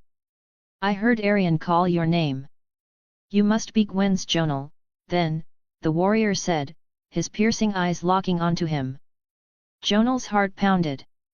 Gwen, she's safe. He turned to Arion, eyes pleading. The Hickories, are they safe? The Ironborn, if you are fighting them, what happened to Roderick? Jonal's mind raced, dread creeping into his chest as he searched Arion's face for answers. His heart fell when he saw the sadness in the knight's expression. It was the mysterious man who answered. Lord and Lady Hickory were killed by Roderick Greyjoy. Jonal sucked in a sharp breath, his fists clenching at his sides. Lady Gwen and her brother are safe, the warrior continued. I helped retake Honeytree and killed Roderick myself. Retake, kill Roderick? Jonal repeated in disbelief. Arion stepped forward. Lord Jonal, let us talk, he said, motioning away from the gathered soldiers. The mysterious man simply nodded. We need to leave soon, Arion. I will tend to the wounded while you fill Jonal in on what happened. Sir Arion nodded in agreement before placing a firm hand on Jonal's shoulder. Come, he said. Jonal followed him, his mind a whirlwind of emotions. He had so many questions. Sir Arion, what the fuck is going on? Jonal demanded. Arion let out a long breath. Roderick Greyjoy happened, Lord Jonal, he said grimly. Jonal listened as the knight recounted the horror that had unfolded at Honeytree, how Roderick had arrived, demanding Lord Hickory's cooperation in his raids, and how, when the Lord refused, the Ironborn butchered him and Lady Hickory. Arion spoke of their desperate escape and how he had managed to flee with Robard. Jonal cut him off, his heart pounding. Robard, only Robard? What of Gwen? Arion's face darkened, his gaze dropping to the ground. Gwen. Gwen was. He trailed off, shaking his head. Gods, Jonal, I failed her. Jonal felt ice seep into his veins. Is she all right?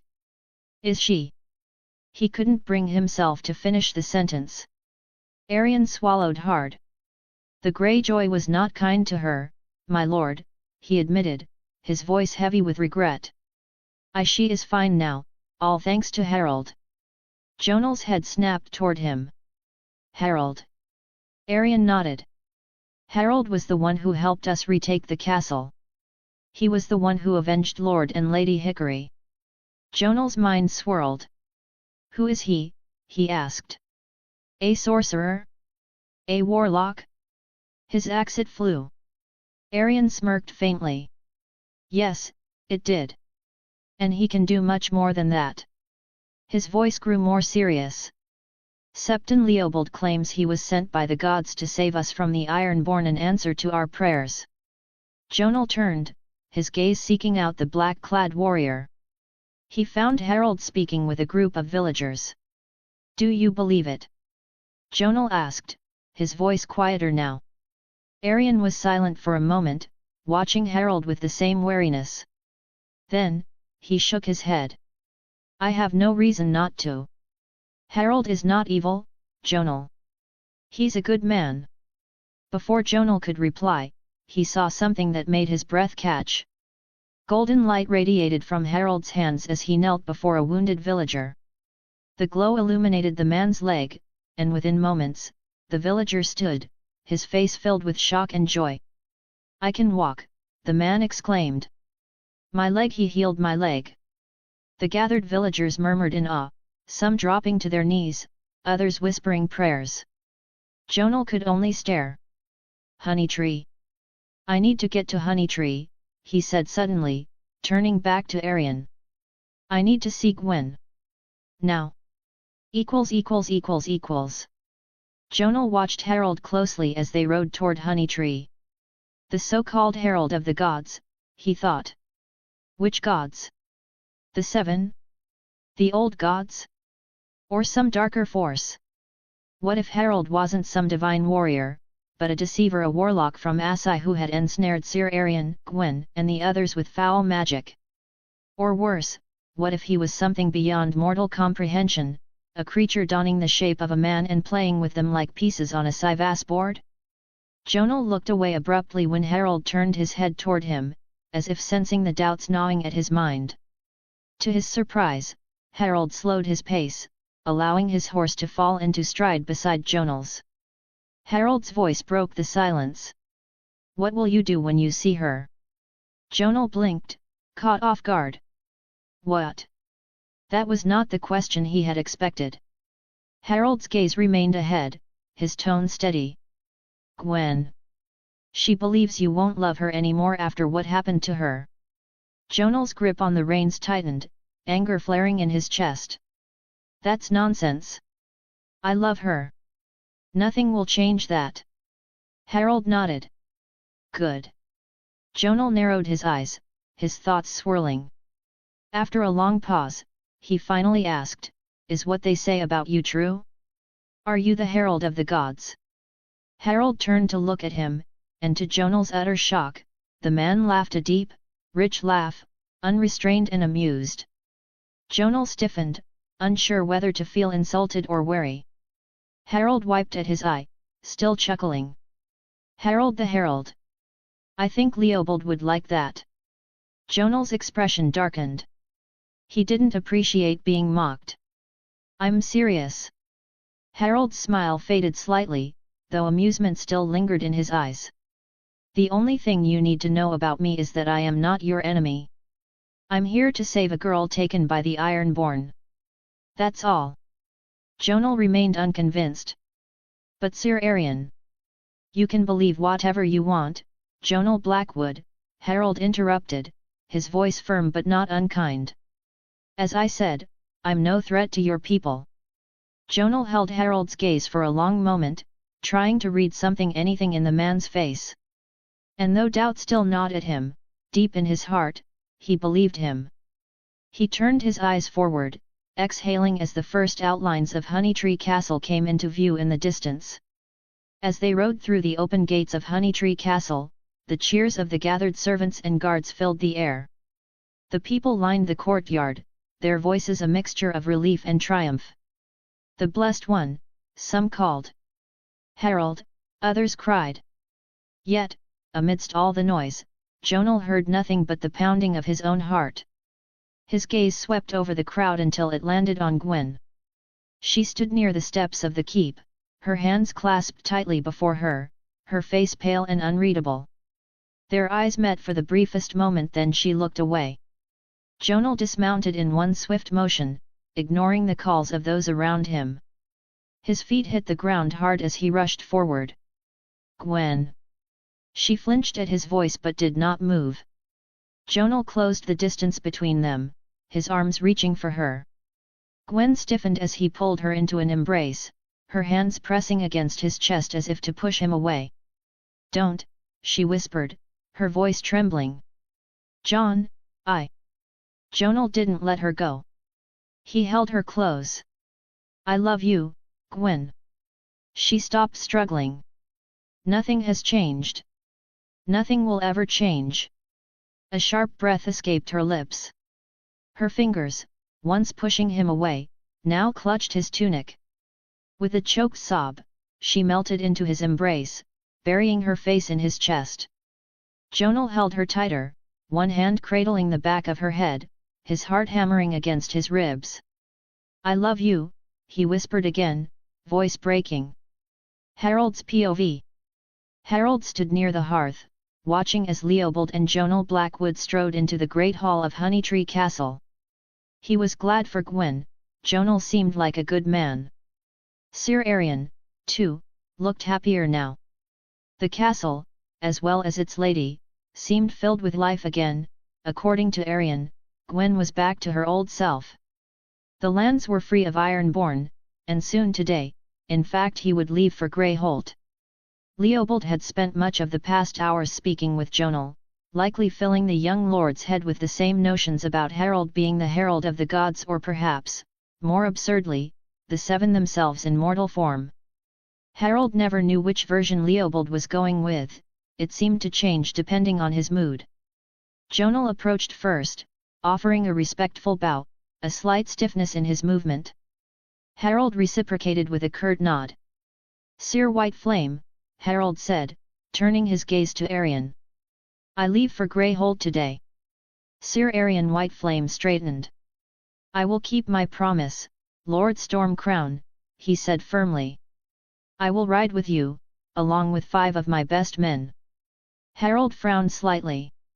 "Your help is appreciated, but I won't be needing it." Arion stepped forward, his violet eyes steady. "I want to come," he said, voice carrying conviction. "I feel this is the beginning of something greater.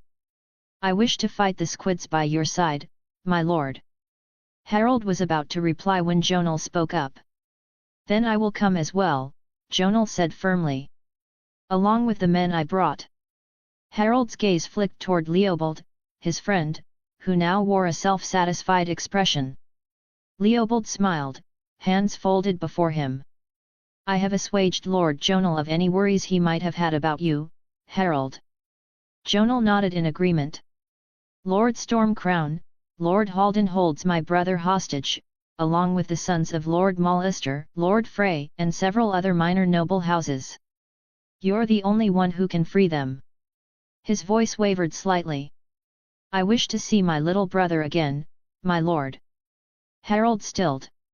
Freeing hostages? Haldan? How had this gone from rescuing Maze and the other captives to planning a full-scale assault on one of the Ironborn's main strongholds?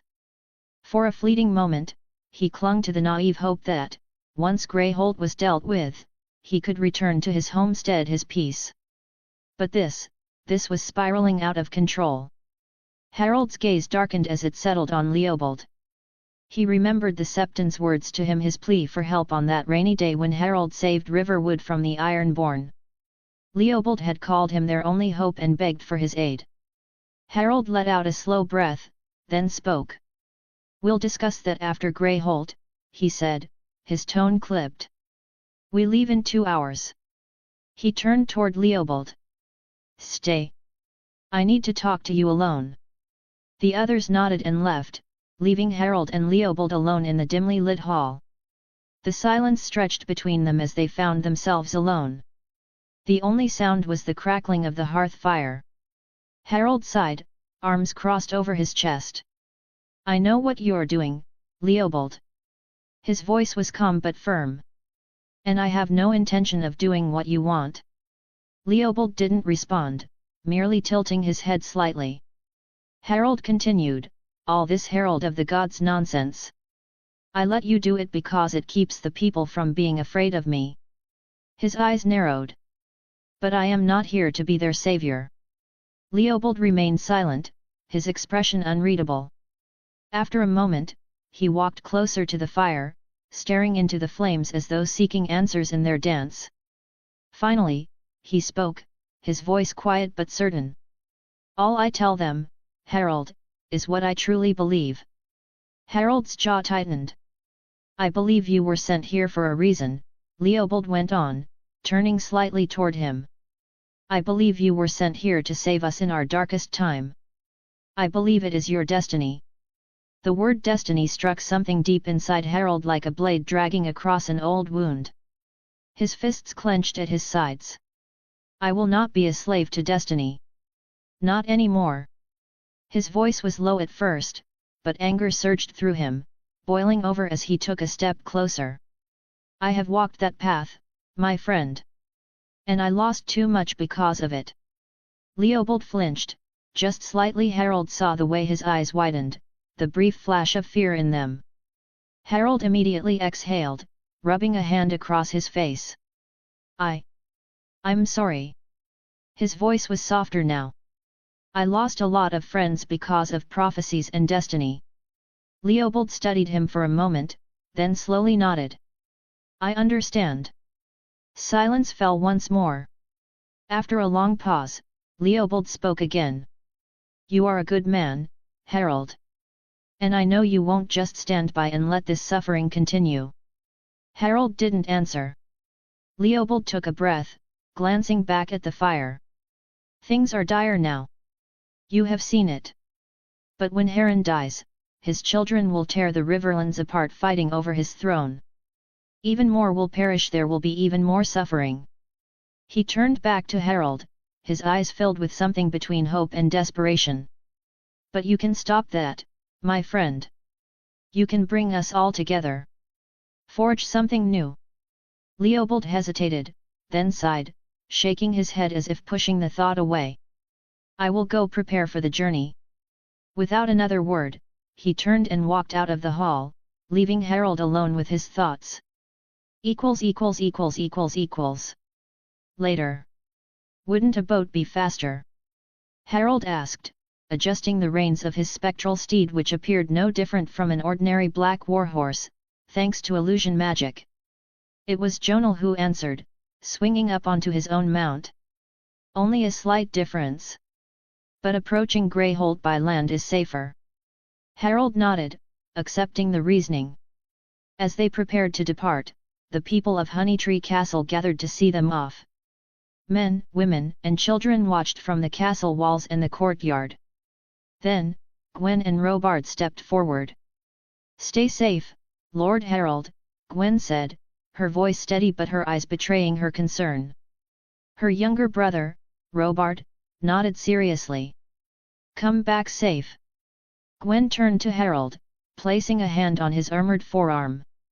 And please, keep Jonal safe. Behind them, Jonal rolled his eyes. Hey, I can take care of myself. I'm the best sword in all the Riverlands, remember? Harald smirked, shaking his head in amusement. I will keep him safe. Robard then looked up at Harald, straightening his posture like a soldier. Harald reached out, brushing the boy's hair with a firm yet gentle hand. Hold the castle, Harald told him. Protect your people. The boy puffed out his chest, nodding firmly. I will, my lord. Harald gave one last glance toward Gwen and Robard, then turned to the others. Jonal and his 6 sworn men were mounted and ready. Sir Arian Whiteflame sat atop his warhorse alongside 5 of his best knights. And, of course, Leopold clad in his simple septon's robes, though now bearing a sword at his hip. Harald mounted and clicked his tongue, spurring his steed forward. The others fell in behind him, a dozen riders setting off at a hard pace through the castle gates, racing toward Greyholt. Chapter 13, The Spares PT2. Nothing. Viken asked, his voice laced with irritation. Keeg, his first captain, shook his head. No, my lord. Viken's jaw tightened. And the men who brought the thralls? The ones who claim to have captured them under my brother's orders, what do they say? Keeg hesitated slightly before speaking. They say Lord Roderick resides at Honeytree Castle. I've already sent men there, but they have yet to report back. Viken hummed in thought, a smirk creeping onto his face. And what do these men say when you questioned them? Keeg continued, they claim Lord Roderick was displeased, that he was planning to abandon his post and return to the Isles. Viken scoffed. That sounds like my idiot brother. He leaned back in his chair, rolling his shoulders. If he's truly left, then he's finished. No matter what he does, father will never forgive him. He stood from the throne, stretching as Keeg quickly rose and followed. How many thralls do we have now? Enough to fill the quota your father set, Keeg answered promptly. Good. I want to inspect the ones my brother sent over. Viken strode through the halls of Greyholt, Keeg following closely behind. The cold stone corridors were alive with the sounds of iron-born men drinking, laughing, and sharpening their weapons. The reek of ale, sweat, and salt filled the air, and servants scurried past, careful to avoid eye contact with their overlords. Viken's boots echoed as he walked, nodding to a few captains who saluted him in passing. He reached the courtyard, where his horse awaited him. Swinging onto the saddle, he urged the horse forward. Keeg mounted his own steed, and with a sharp kick, they galloped out of Greyholt's gates, heading toward the port where the holding pens stood. They rode down the winding path from Greyholt's fort, the horses' hooves kicking up dust as they descended the rugged hillside toward the port. The air grew thick with the scent of brine and rotting fish, and the sound of the flowing blue fork reached Viken's ears. Sailing these rivers is nothing compared to the sea, he thought, like every ironborn, I miss the salt water. Viken briefly considered Prince Aeron's impending arrival. There was a war on the horizon.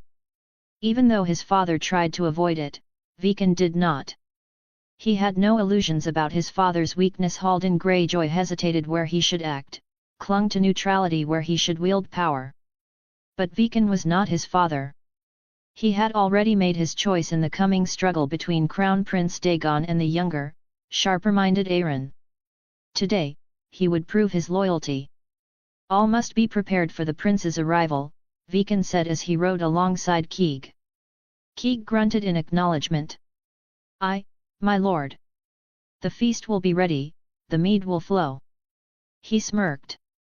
"Though the horse have yet to arrive. Perhaps we could arrange for some of the fort's serving girls to warm the prince's bed." Viken scoffed, barely sparing Keeg a glance. "Those ugly creatures? By the drowned god, it would be an insult." Keeg chuckled. "Then perhaps among the thralls, my lord. Some of the last batch had real beauties, smooth-skinned, soft-voiced, still untouched." Viken hummed in thought, his lips curling into a smirk. Now that might do. As they neared the port, Viken's mood soured at the sight before him. Ironborn guardsmen supposed to be keeping order lounged lazily near the piers, some drinking, others gambling, while a few barely kept upright in their drunken stupor.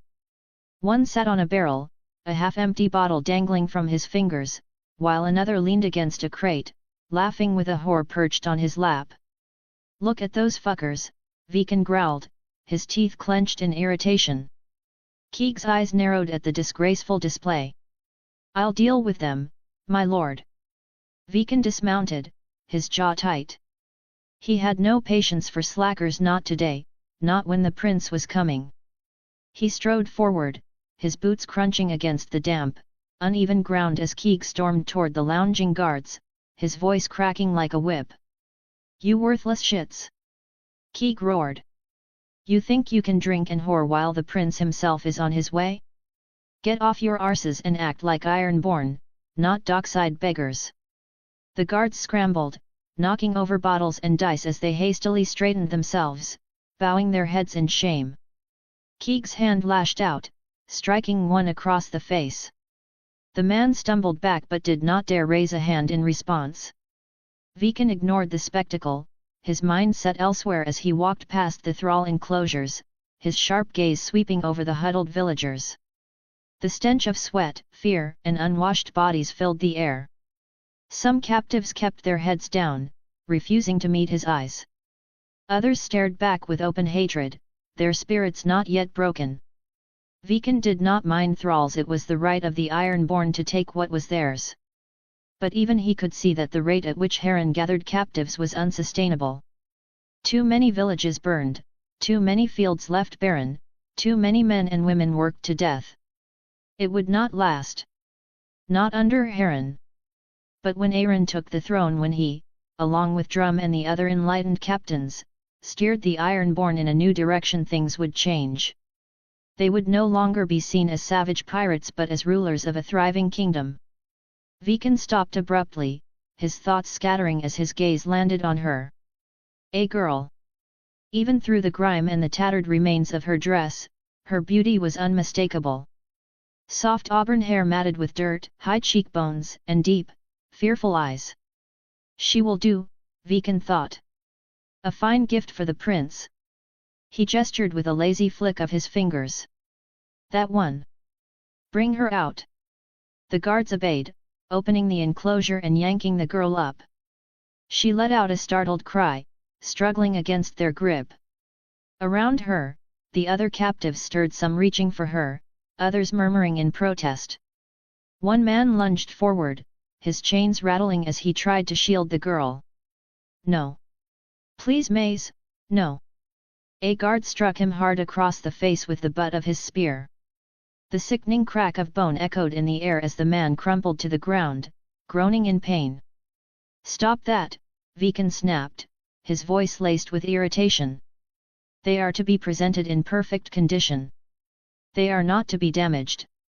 The guards quickly straightened, muttering apologies as they tightened their grip on the girl. Viken stepped forward, his gloved hand reaching out to lift the girl's chin. Her lips quivered, her breath coming in shallow gasps. What's your name? He asked, his voice almost gentle. The girl swallowed hard. Maze, she stuttered. Maze, Viken repeated, rolling the name over his tongue. A pretty name. He turned to the guards, his decision made. Take her to the fort. Have the servants bathe her and clothe her properly. She is to be given to the prince. Maze's eyes widened in horror. No, please. Her plea was cut short as the guards dragged her away, her feet stumbling against the dirt. She twisted, trying to fight, but their grip was ironclad. Viken watched impassively as she disappeared through the thrall's gate leading up toward the fort. Prince Harren would be pleased. Viken walked out of the enclosure, a satisfied smirk playing on his lips. The thralls were secured, the preparations in place. Everything was proceeding as planned. He was already picturing Harren's approval, the favor he would gain when the sound of hurried footsteps disrupted his thoughts. Keeg was sprinting toward him, breath coming in sharp gasps. My lord, the prince. He is here. Viken's eyes widened.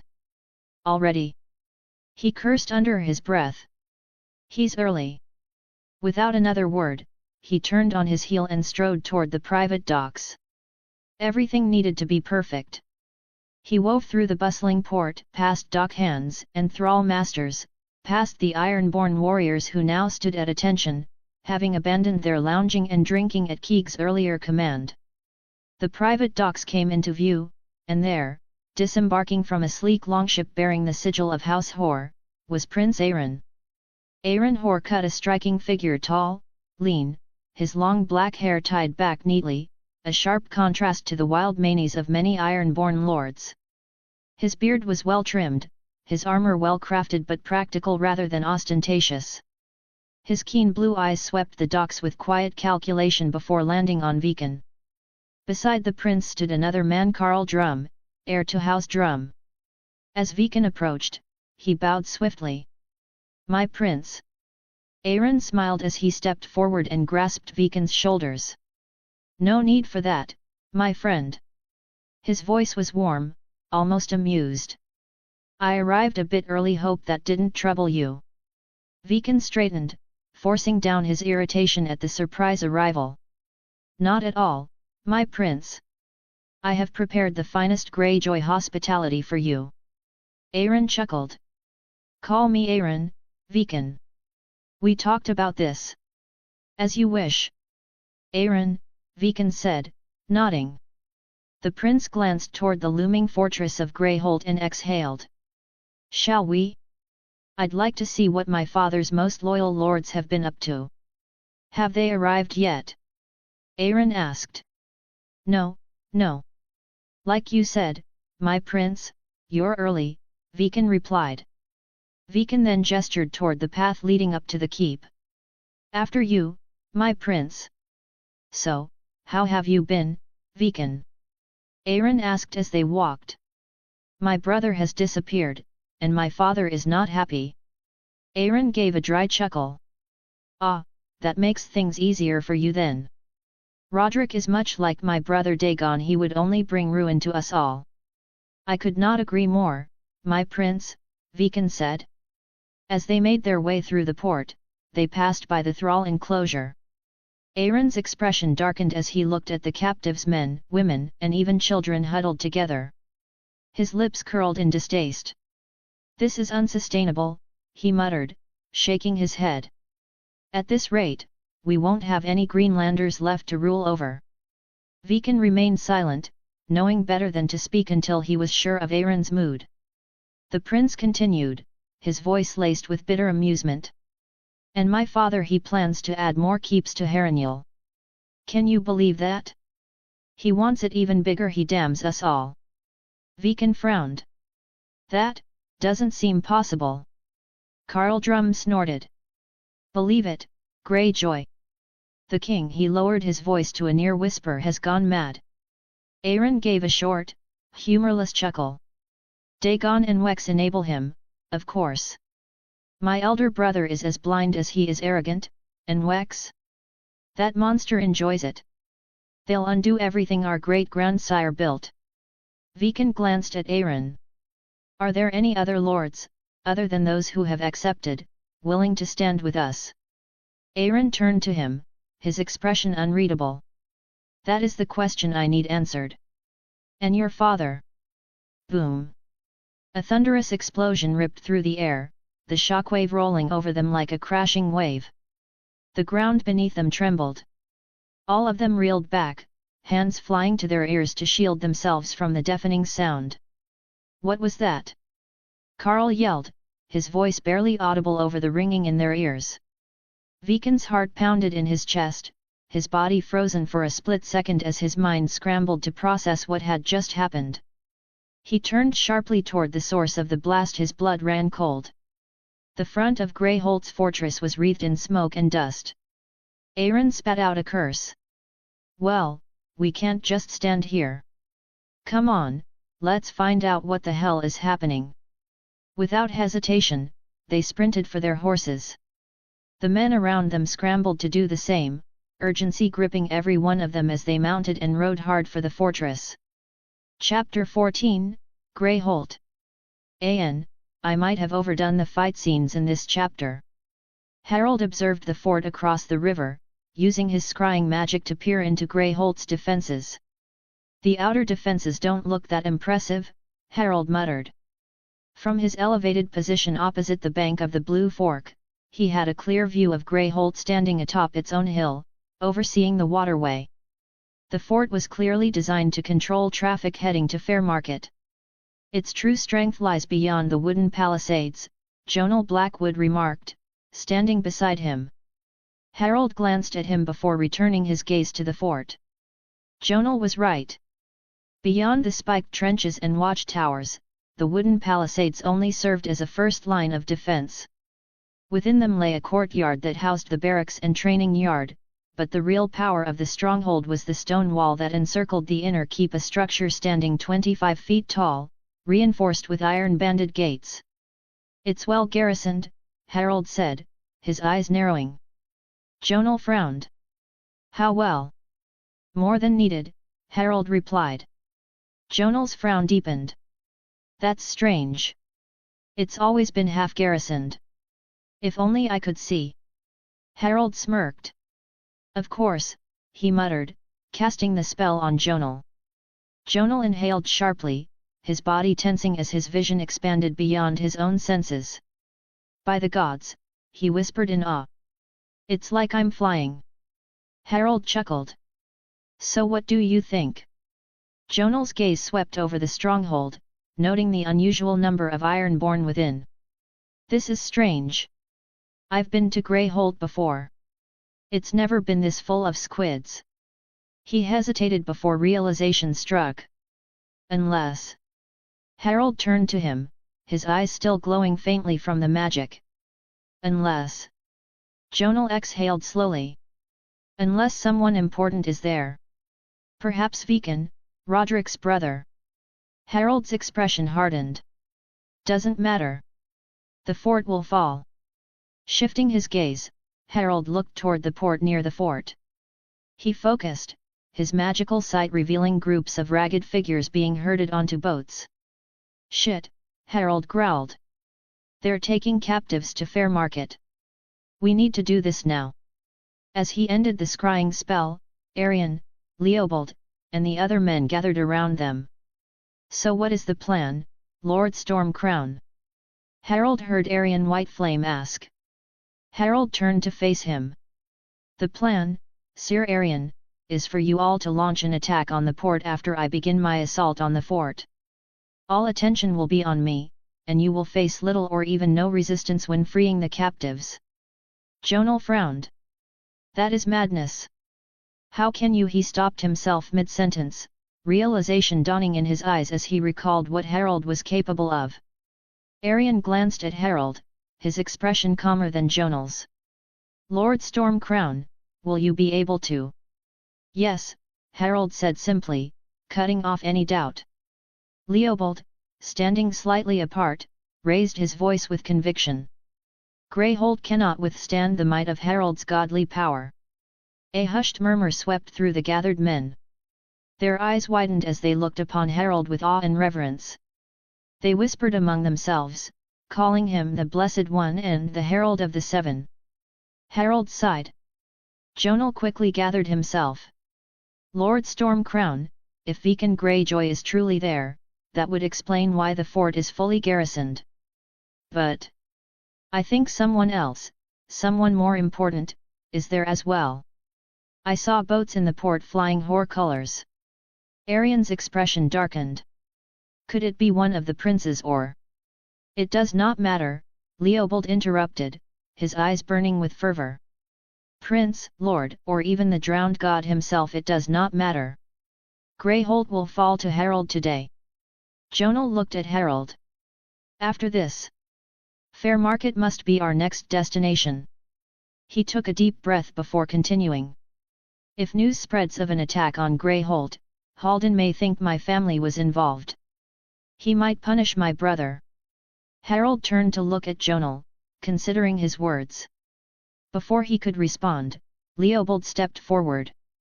Harald will not rest until we are all free, my lord, the Septon declared, his voice brimming with conviction. Do not doubt him. This fucker, Harald thought. He met Leopold's gaze. His friend, it seemed, was determined to make him a great liberator of the Riverlands. Sir Arion stepped in. We will prepare for the attack, my lord. But how will we know when to strike? Harald smirked. You'll know when to begin. Without another word, he turned and strode away from the camp, heading toward Greyhold alone. Harald crossed the Blue Fork using whirlwind sprint twice. Once he stepped onto the far bank, where Greyhold loomed overhead, he began his ascent along the winding path toward the fortress. From the perspective of the Ironborn standing watch in the wooden towers, it must have been a strange sight, a lone warrior in black armor striding forward with a massive battleaxe in hand. Harald could see them now, figures shifting behind crenellated defenses, heads turning, voices rising in alarm. One of the men in a watchtower was the first to react, drawing back the string of his longbow, arrow aimed squarely at the approaching intruder. Below the palisade, near the gates, Ironborn warriors had gathered, perhaps waiting to begin their patrol. They, too, noticed him now, turning toward the lone figure who dared approach so openly. Confusion flickered across their faces, then suspicion. Hands went to weapons. Harald took a deep breath. Jonal's warning about the repercussions for his family echoed in his mind, but there was no turning back now. It seemed Leopold would have his way. Harald's stance shifted as he drew in power. The air around him trembled with energy as he inhaled deeply. And then... Fuss Roda! The shout's force rippled outward, a storm given form. The ground itself seemed to quake as the power of the Thursday surged forward. The Ironborn outside the palisade were the first to be struck, lifted off their feet as if caught in a hurricane's wrath. Some were flung high into the air, twisting violently before crashing back to the hard-packed dirt. Others were hurled against the palisade with a sickening crunch of breaking bones. The wooden watchtowers groaned and splintered as the shockwave tore through them. The archer who had aimed at Harald never loosed his arrow. His tower shattered at the base, toppling like a felled tree. The Ironborn within screamed as they tumbled into the courtyard below, vanishing beneath the wreckage. The palisade itself fared no better. The timbers cracked like thunder, exploding outward in a shower of wooden shards. A gaping breach now replaced what had once been the fortress wall, dust and smoke swirling in the aftermath. Beyond the smashed wall lay the inner courtyard, and Harald broke into a sprint. The ground trembled beneath his feet as he charged. Then, drawing another deep breath, he released another shout. Woodnackest! In an instant, he was gone, a blur of motion too swift for the eye to follow, reappearing inside the fort. Skidding to a halt, he found himself standing before a lone Ironborn warrior who, despite being battered by the blast, had somehow survived. The man's eyes widened in sheer terror. He opened his mouth to call for help, but no sound emerged. "Hi," Harald said casually. Then his battle-axe fell. The massive ebony blade cleaved through the Ironborn's collarbone, splitting him cleanly from shoulder to hip. Blood spattered the dirt, and for a fleeting moment, the man stood there as though frozen in time, his torso dividing. Then, with a sickeningly wet sound, the two halves collapsed to the ground. Harald exhaled and raised his gaze. The courtyard around him was strewn with bodies, some flung lifeless by the Thursday others groaning in agony, bones shattered and limbs twisted against the stone walls. Smoke and dust still hung in the air, but beyond it, Harald spotted movement. Another group of Ironborn, confused and disoriented, poured toward the breach, weapons at the ready. They hadn't yet grasped what had happened or who they faced. Harald saw his chance. He had to strike before they could organize. With a savage grin, he sprinted forward, boots pounding on the stone floor. The first cluster of Ironborn scarcely registered him before he was upon them. He inhaled and then unleashed a torrent of flame from his mouth. Yoltur! A roaring inferno swallowed the first line of Ironborn instantly. Their screams vanished beneath the roar of the flames. Some tried to flee, others dropped their weapons to claw at melting armor, but none escaped the fire's ravenous grasp. Through the wall of fire, Harald charged, his battle-axe scything through any who still lived. His first swing removed a man's arm at the shoulder, the severed limb still clutching its sword as it sailed away. The next blow split a raider at the waist. One Ironborn managed to raise his shield, but it made no difference.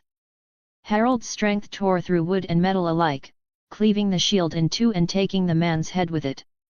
The body stumbled before collapsing onto its burning comrades. A spear flashed toward Harald's ribs.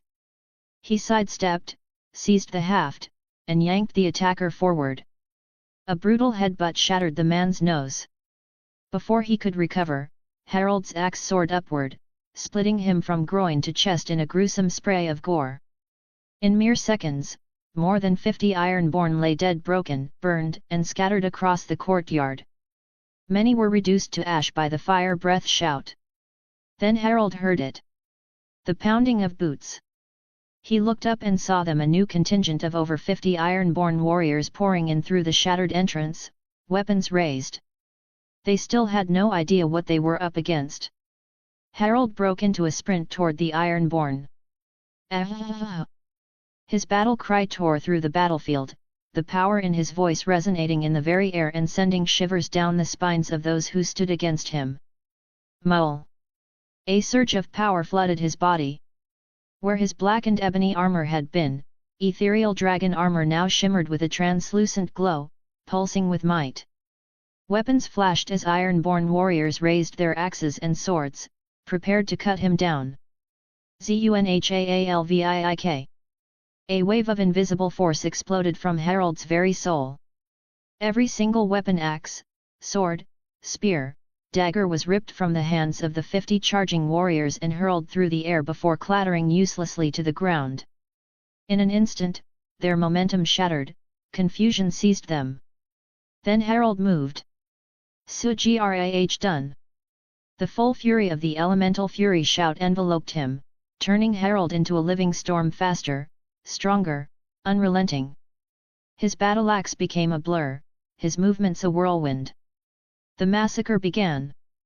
The first man scarcely had time to react before Harald sliced him in half from shoulder to waist. Blood sprayed in a fine mist, each half of the body collapsing in a separate heap. A second man, weaponless, raised his hands in terror. Harald's fist smashed through his skull, and the body crumpled like a rag doll. 3 men rushed him in a desperate attempt to overwhelm him by sheer force. He tore through them like a beast. Grabbing the first by the throat, he squeezed until the man's windpipe gave way and he thrashed helplessly.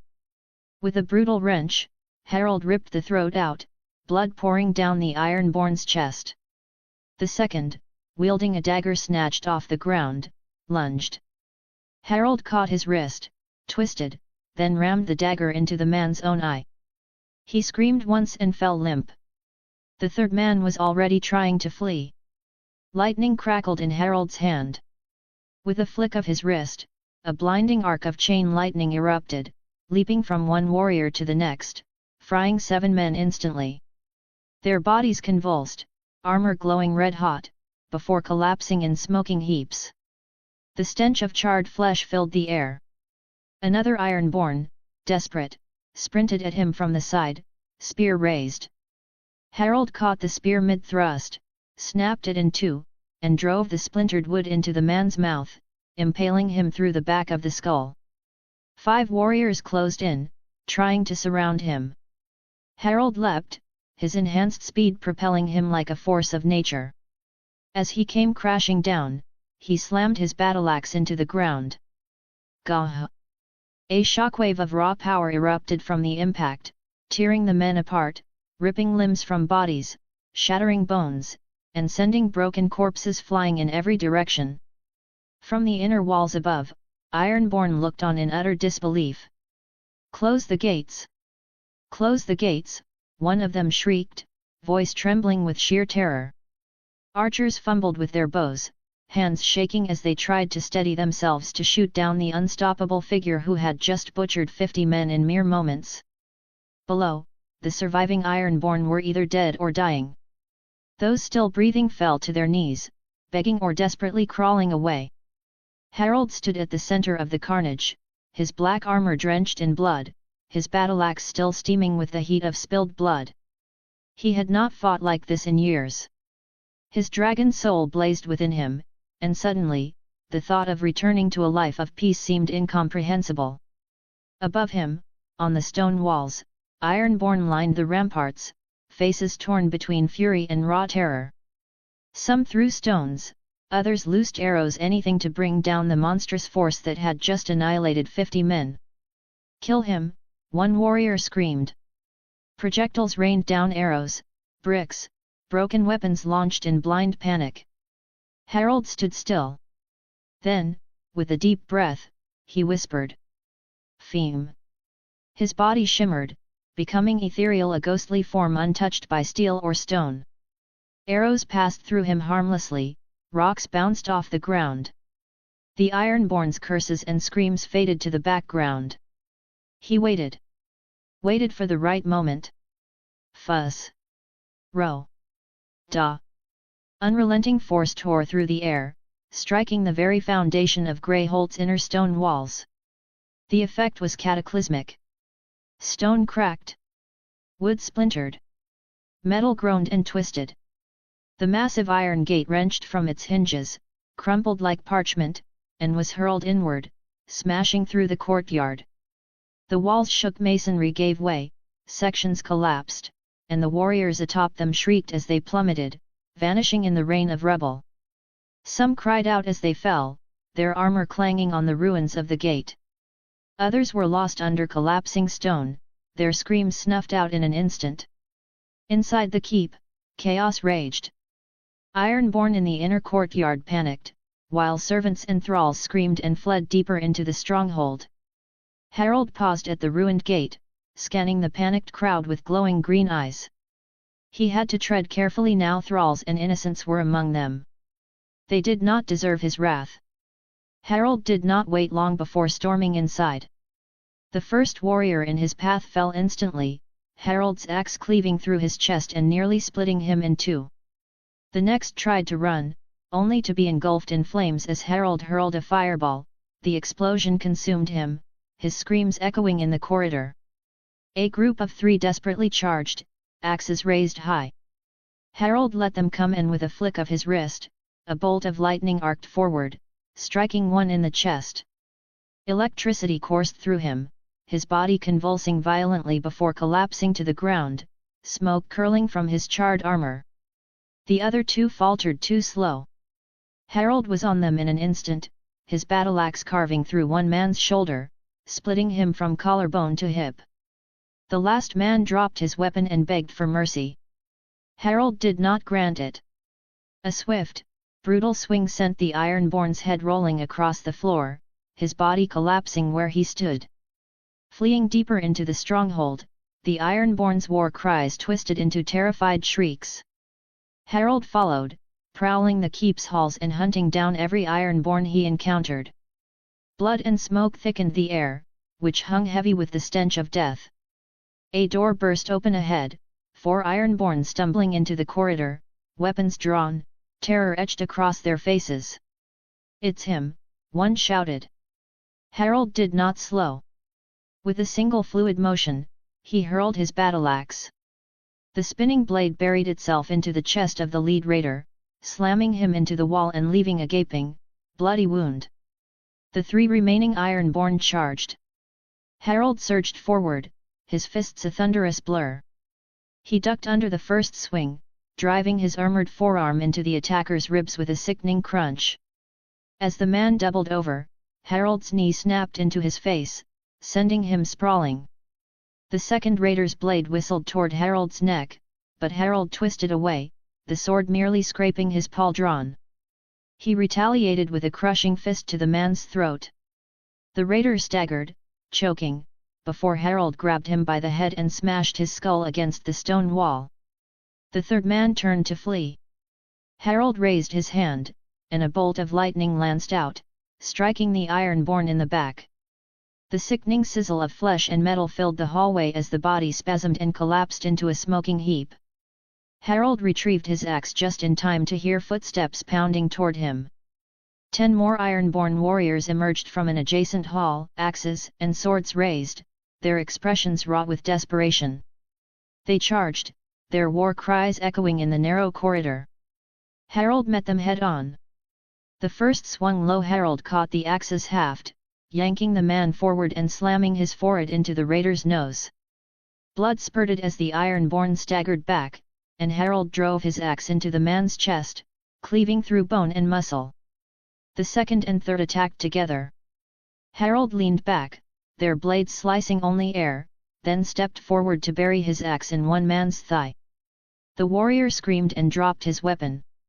Harald ripped the axe free and drove it into his neck. The other attacker managed a glancing blow against Harald's ribs, but the enchanted armor absorbed the strike. Snarling, Harald grabbed the man's wrist and twisted until bones snapped. The raider howled until Harald ended him with a gauntlet fist crushing his windpipe. A fourth man tried to take him from behind, but Harald spun, his axe sweeping in a lethal arc that nearly cleaved the man in 2 at the waist. Blood splattered the walls as Harald tore through the remaining Ironborn, their bodies piling in the corridor. The last man, trembling in terror, made one final desperate lunge. Harald sidestepped, seized the raider by the back of his head, and slammed his face into the stone wall again and again until nothing remained but bloody pulp. Harald exhaled sharply, the bloodlust coursing through him. The hallway fell silent but for the faint crackle of residual lightning dancing over his gauntlet. Wiping blood from his helm, he moved forward. Hearing noises from a nearby chamber, he kicked open the heavy wooden door and stepped inside. A group of terrified servants huddled within, eyes wide with fear. Among them, a young woman lay curled in the corner, her breaths fast and shallow. Harald's gaze locked onto her, his pulse steadying. Maze. Her head snapped up. Tear-streaked cheeks, red-rimmed eyes, she looked at him in shock. For a moment, fear flared in her expression. Then Harald removed his helm. Her breath caught. Harald. He gave a small nod. Found you.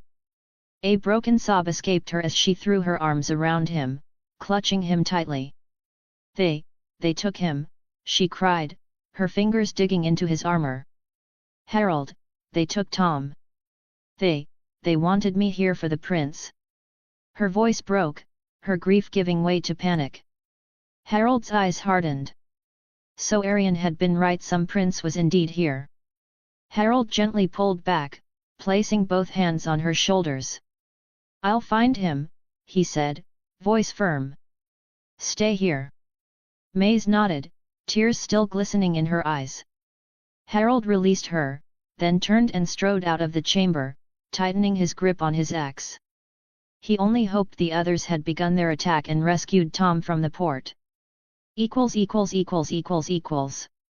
Harald searched the keep thoroughly, stepping over the bodies of fallen Ironborn and passing terrified servants who cowered in the shadows. He found nothing, no captives either. Perhaps there are pens in the courtyard, he thought as he walked out of the keep. He stopped just before the entrance when the sound of horses and voices reached his ears. He stayed still, listening. From the inner courtyard, beyond the ruined iron gate, 15 riders arrived, their horses' hooves kicking up dust as they took in the destruction. 3 of them stood out, dressed in fine clothes, clearly men of importance. A sharp, angry voice rang out. Where are the men who did this? What the fuck is going on? Harald peered from the shadows, his grip tightening around his battleaxe as he studied the newcomers. One of the well-dressed riders, a man with cold blue eyes, replied with measured calm. I do not know, my friend, he said. But we should leave, Viken. Harald's eyes narrowed. Viken Greyjoy. Roderick's brother. Another man, stockier and rougher looking, let out a frustrated growl. The prince is right. Look at these walls, what could have possibly smashed them like that? Did these riverfucks find some new weapon? Is this the start of a bloody rebellion?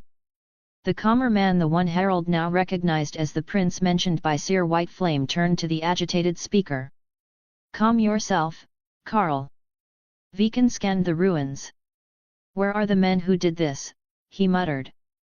His hand rested on the pommel of his sword, eyes flicking from the corpses to the smoldering rubble. Sensing the perfect moment to reveal himself, Harald stepped forward, his armor slick with blood, his battleaxe resting lazily on his shoulder. They all turned toward him, expressions shifting from shock to confusion.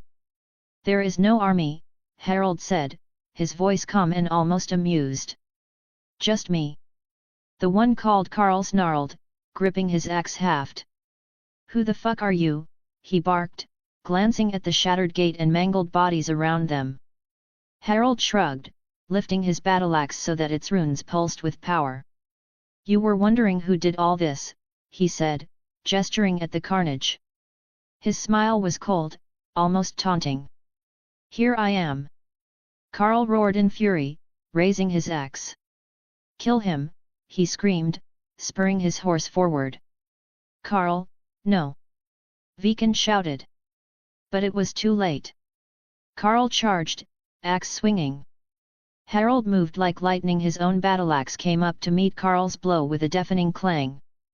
Before Carl could recover, Harald twisted his weapon free and, in one smooth motion, drove the blade into Carl's skull. The Ironborn's body went rigid, a ghastly gurgle slipping from his lips before he collapsed onto the ground, lifeless. A tense silence fell, then the remaining Ironborn snapped from their shock, yelling in fury as they charged. Harald raised his free hand, arcs of energy crackling between his fingers. Zunhalviik. A pulse of power tore from his mouth, the disarmed shout. Axes, swords, spears, maces all ripped from their owners' hands and clattered uselessly to the dirt. The Ironborn froze in disbelief, weaponless. Harald smirked darkly. Bad luck. Lightning erupted from his outstretched hands, a blinding torrent that leapt from one warrior to the next, armor sizzling, flesh charring, limbs twisting at unnatural angles. Men screamed, their bodies jerking violently, smoke billowing from their mouths and eyes as the chain lightning ravaged them. Some died instantly, hearts bursting from the sheer power.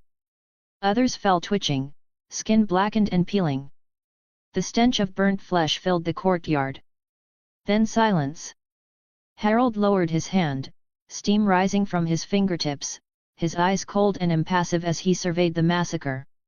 Only Viken Greyjoy and the prince remained standing. Both stared at Harald with pale faces, trapped between disbelief and terror. Viken's jaw hung slack, the prince shook so badly he could scarcely hold the reins. Harald stepped closer, boots crunching on blood-soaked ground. They flinched. Desperation flickered in Viken's eyes as he backed away. What are you?" he asked, voice trembling. Harald did not answer. The prince licked his lips, forcing himself to straighten. "I am Prince Arenhor," he declared, voice steadier than he felt. "If you kill me, you will face my father's wrath. You cannot imagine what you are inviting upon yourself. Do you understand, sorcerer? You will call down the full might of the Ironborn." Harald tilted his head, studying him. "Ah, a prince." His tone was almost amused. So Aryan was right. Viken, desperate, added quickly, "and I'm the son of Haldan Greyjoy, Lord of Pike. If you kill me..." Harald cut him off, a mirthless smirk on his lips. "Roderick's brother, yes." Viken stiffened. Harald exhaled, shaking his head. "You don't look alike at all." "My brother." Viken began, confusion on his face. The smirk vanished from Harald's features, replaced by grim determination. "Dead," he said flatly. "He's the reason I'm here. The reason for all of this." He stepped forward, boots grinding the rubble underfoot. "You could have left me alone," he said quietly. Another step. "I could have stayed at peace." He paused, turning his head slightly at the distant thunder of hooves. Riders approaching. Harald could only hope it was Jonal, Aryan, and the others returning after a successful mission at the port. It was in that moment of distraction, that single heartbeat, that Viken seized his chance. With a sudden burst of motion, he lunged forward, dagger glinting in his grasp, aimed for Harald's throat. Harald caught his wrist midair. Viken gasped, eyes going wide as Harald's grip tightened like an iron vice. The dagger clattered to the ground. Harald's expression shifted not to anger or rage, but to something colder. Viken struggled, thrashing like a trapped animal, his free hand clawing at Harald's wrist in a desperate attempt to break free. You can't." "I am a..." Viken gurgled, face twisted in panic. Harald ignored him. With one swift motion, he seized Viken by the throat and lifted him off the ground. The Ironborn air kicked violently, boots scraping at the air as he clutched at Harald's wrist. His eyes bulged, veins standing out on his forehead, lips trembling while Harald's unrelenting strength choked the life from him. Viken let out a strangled gasp, mouth opening and closing like a fish out of water. Harald's gaze never wavered. He tightened his grip, watching panic melt into horror in Viken's fading eyes. The thrashing weakened. The kicking slowed. Then nothing. Viken's body went limp, arms dropping lifelessly to his sides. Harald held him there a moment longer, his expression unreadable, heart hammering, bloodlust still coursing through him. Then, with a quiet exhale, he released his hold. Viken crashed to the ground in a motionless heap, vacant eyes staring at nothing. Harald stepped over him, his gaze locking onto Arenhor. The prince stood frozen, face ghostly pale, chest rising and falling in quick, shallow breaths. Harald advanced. Harren flinched, body rigid with fear, as Harald gripped the collar of his tunic, hauling him upright with ease. The prince wobbled, knees close to buckling, but Harald's iron grasp held him steady. "Please. I beg. You live," Harald said simply. Then, without warning, he drove his fist into Harren's temple. The prince went limp, eyes rolling back in his head as he collapsed into unconsciousness. Harald let him drop unceremoniously to the ground. He stood there a moment, shaking off the last remnants of the battle's fury. From behind him came the sound of hooves.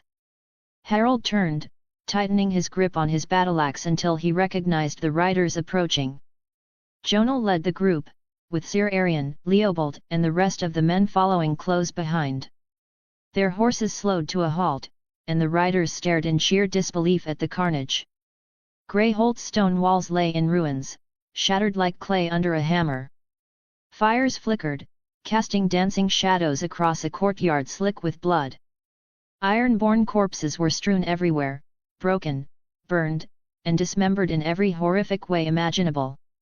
Jonal and Arion turned wide-eyed from the devastation to Harald and back again, their faces caught between awe, disbelief, and a hint of fear. Harald met their gaze. "Were you successful?" he asked, voice steady. Jonal blinked as though snapping out of a trance. Yes, we were," he answered, voice unsteady, eyes still flicking over the destruction. "Good," Harald said simply. He nudged Harren's unconscious form with his boot. "Make sure the prince stays alive. He could be useful." Jonal followed Harald's gaze, his eyes going wide as he recognized the fallen man at Harald's feet. "Prince Harren," he blurted, face pale. "Oh, fuck." Chapter 15, The Decision. Harald found himself sitting alone in an empty Whiterun, near the statue of Talos where Heimskr would usually bellow his endless sermons about the god. But now, there was no voice ringing through the stone streets, no townsfolk moving about, and no guards patrolling the walls. It was silent, eerily so. Above him, the Gilder Green stretched toward the sky, its massive branches thick with life. The sacred tree, once withered and dying, now stood in full bloom, thanks to his aid in retrieving the Elder Gleam sap for Danica. Its golden leaves shimmered in the strange, muted light, casting long, soft shadows across the empty city.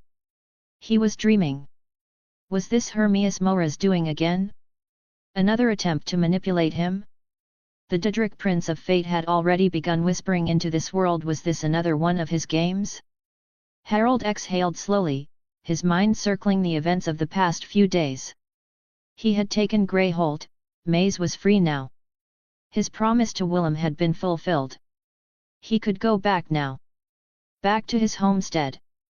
Yet he knew it wasn't that simple. His rampage down the Blue Fork had left countless Ironborn dead. He had slain 2 Greyjoys. There would be consequences. Especially for Jonal, whose brother was still held hostage in Fairmarket. Haldan Greyjoy would demand blood for the deaths of his sons. And the blame, Harald knew, would fall upon the Blackwoods. His sons had died on Blackwood lands, after all. Pathetic. A voice rang out, sharp and dripping with contempt. His own voice. Harald turned sharply, his hand instinctively moving toward a weapon that wasn't there. His eyes widened as he beheld the statue of Talos, now changed. No longer did it depict the warrior king. Now, it was a statue of himself. Fierce. Powerful. A blade drawn high, as though caught in the moment of victory. Pathetic, the voice repeated. What happened to the man who held dreams of conquest with fire in his heart and ambition in his veins? The man who declared he would sit upon the ruby throne? The man who dreamed of becoming Tiber Septim reborn? Harald clenched his jaw as memories flooded back. It was true. When he first woke up in Nirn, he had wanted all that. When he found out he was Dragonborn, he made it his mission. He had been naive then. What happened to you? Where is the man who was meant to carve his name into history? Harald closed his eyes. He didn't answer. Because deep down, he didn't know anymore. Harald exhaled slowly, staring at the statue at himself. I abandoned those ambitions long ago, he said, his voice quiet but firm. The statue's golden eyes burned brighter. He knew what it represented, his dragon soul, the fire deep within him. It sneered in response. Because of one defeat? Because you lost some friends, it snarled, spitting out the word friends in contempt. Harald's fists clenched. His jaw tightened. Pathetic, the statue continued, its tone thick with disdain. You fought Alduin. You defied the will of a god. You wielded power beyond mortal comprehension, power that could bend the very world to your will. And yet, look at you now. Harald remained silent. The statue's words slithered into his mind, igniting something buried deep. This world should be under your heel by now. They should be hailing you as their master, kneeling before you, worshipping you for the god you are. You have no choice, the voice pressed on. Your conscience won't let you abandon these people. That is who you are. I cannot go back, he whispered. That was the quiet part. The truth he had been trying to deny. Leopold was right, the moment he saved Riverwood, the life he had lived here was over. He was being pushed to become what he needed to be. The statue grinned a cruel, knowing smile. Then stop pretending. Seize your fate. Take what is yours. Rule, as you were meant to, as all Dav are meant to do. The world around him trembled. The sky above cracked. The golden leaves of the Gilder Green scattered into the wind like embers caught in a storm.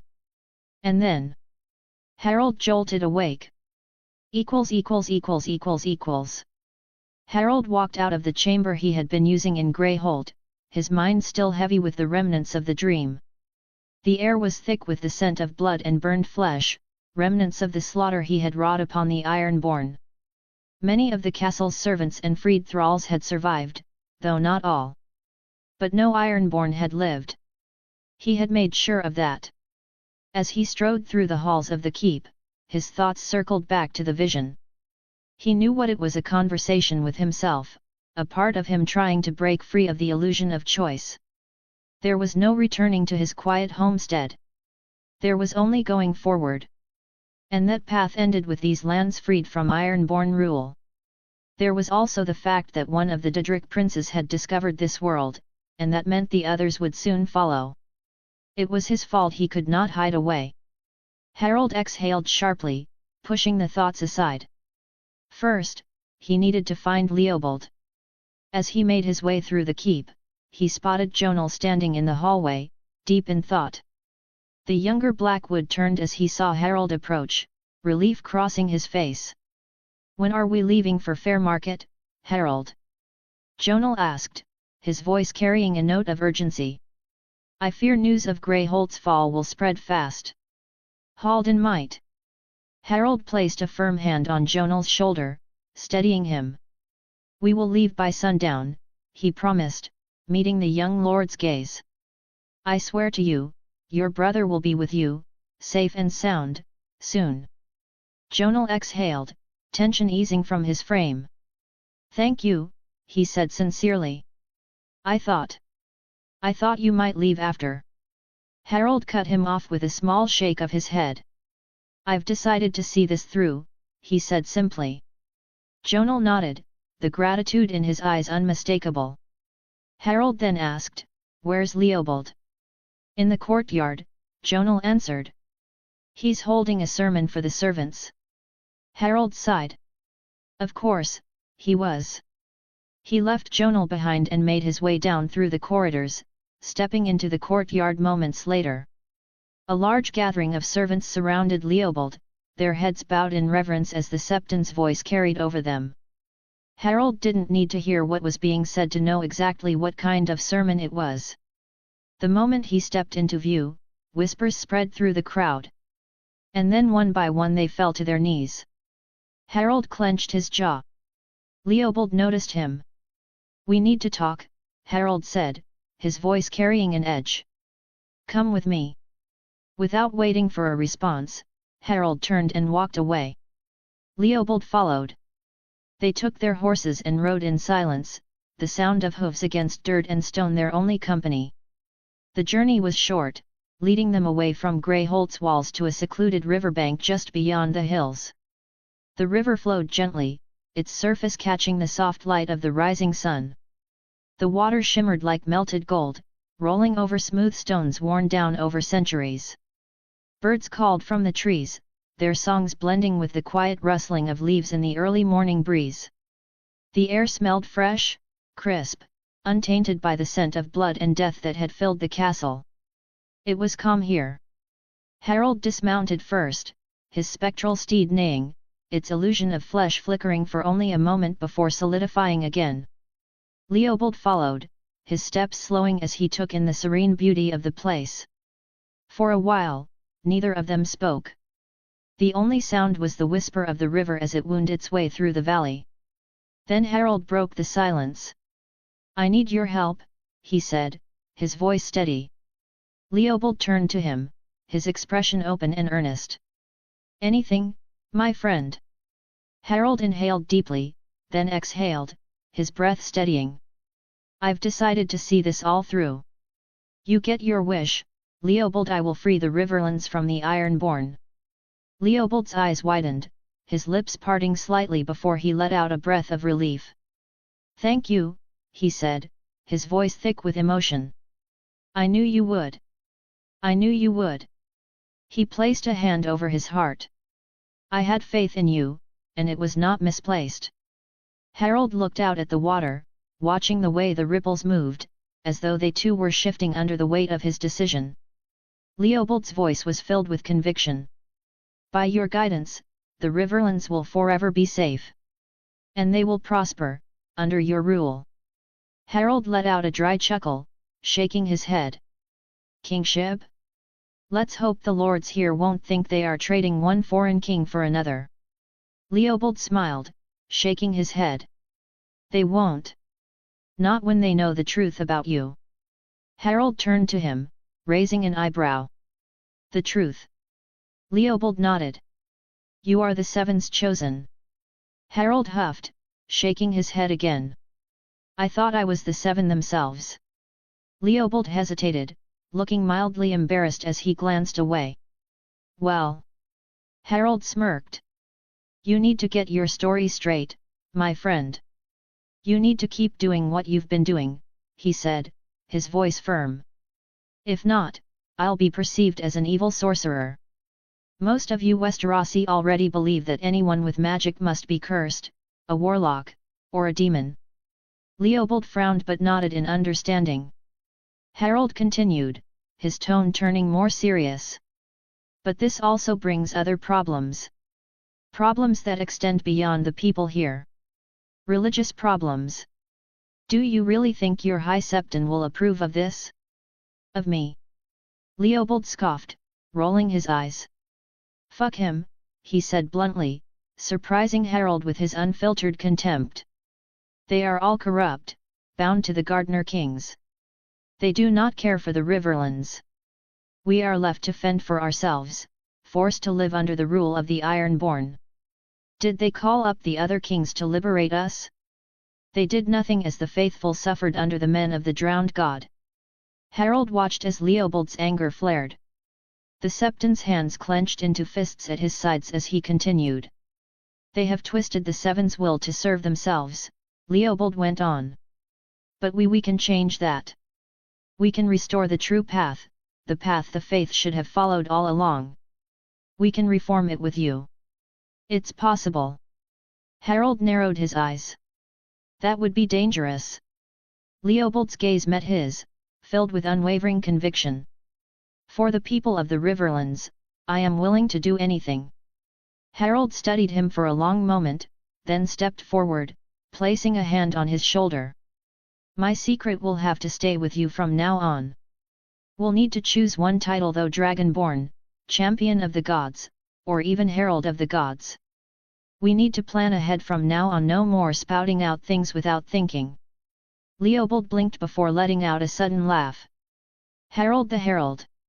It rhymes. Harald rolled his eyes but allowed a small smile. It faded quickly, though, as his mind returned to a far greater concern. There may be other threats coming our way, he said, his voice quieter now. Leopold's laughter died immediately. He stiffened, his brows knitting together.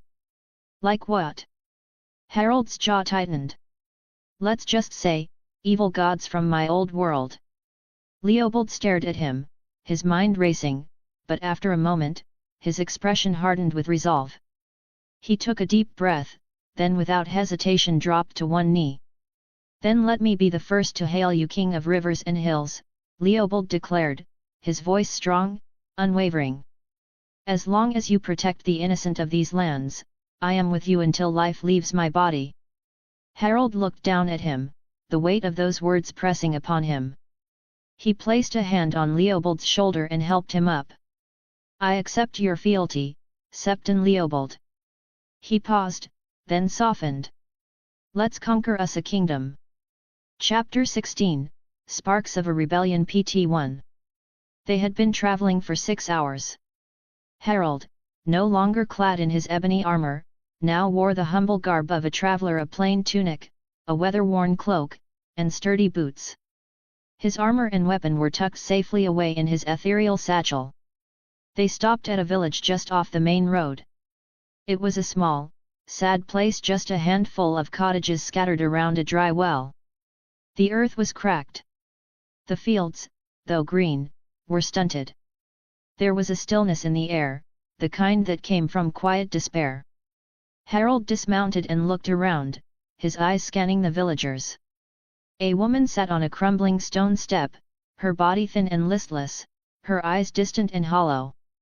A boy no older than 6 tugged at her sleeve, asking something with quiet urgency, but she didn't move.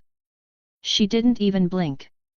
To their left, an old man sat beneath a dead tree, sharpening a rusted sickle with a stone, though the motion seemed more habit than purpose. He didn't look up as they passed. A young girl with dirt-smeared cheeks held a basket with no bottom, pretending to collect flowers from a patch of dry grass. Near a crumbling hut, a gaunt dog limped through the dust, ribs stark beneath matted fur, sniffing at scraps that weren't there. Harald felt his jaw tighten. Behind him, Jonal, Sir Arian, and the 6 other men began feeding their horses, their eyes scanning the village with the same unease. Leopold approached from where he had been speaking with a few of the locals. His face was tight, his mouth drawn in a hard line. Things have somehow gotten worse, he muttered. Harald looked at him.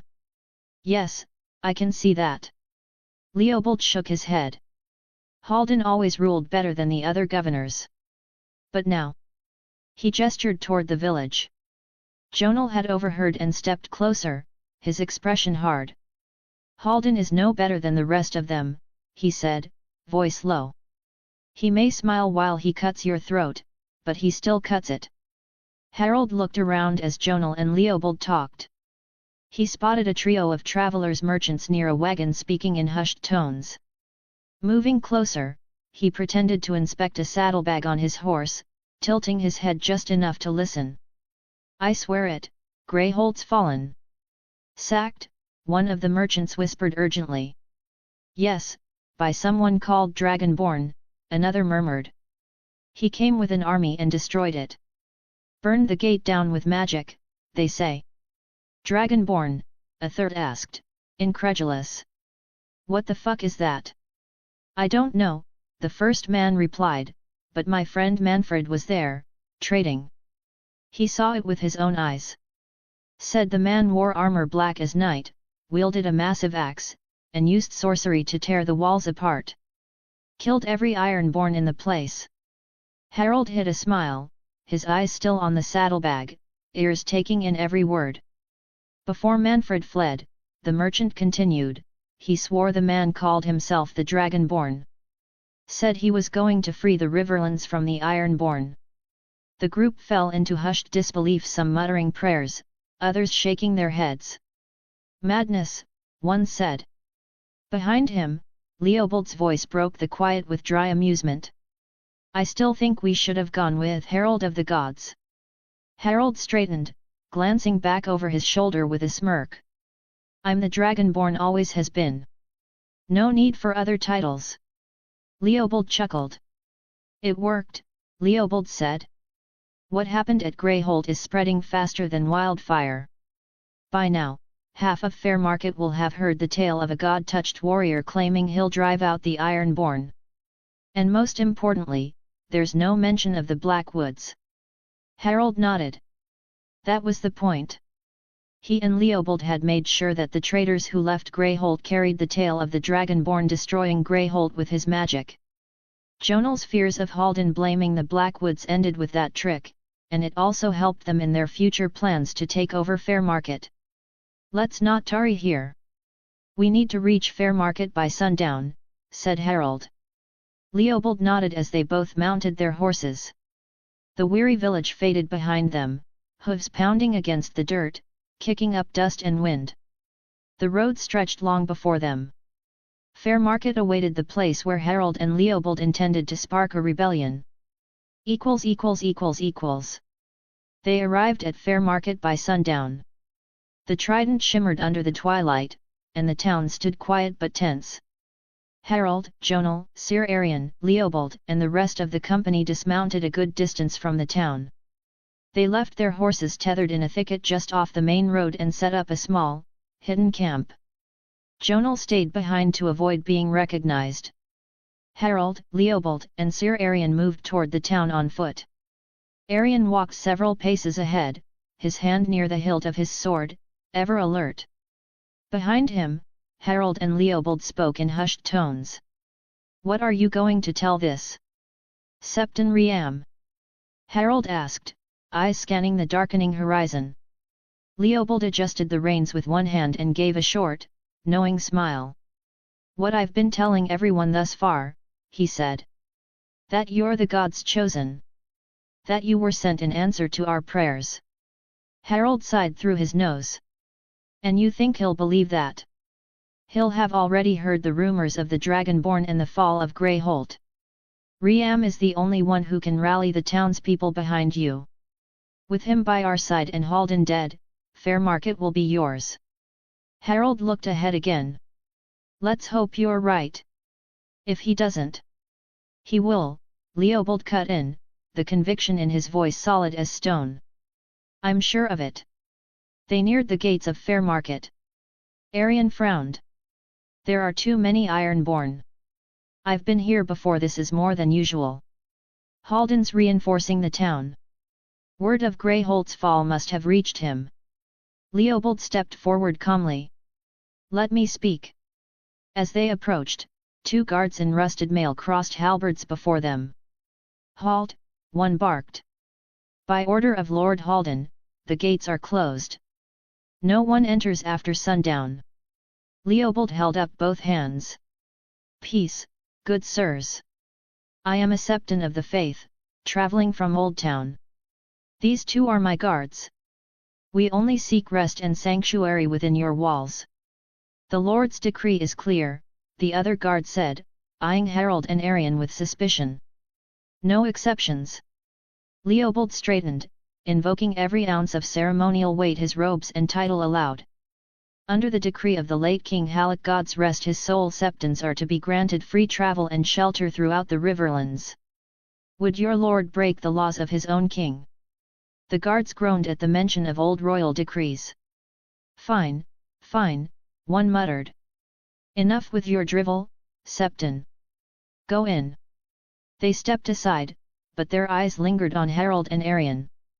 You two, one said, pointing. No trouble.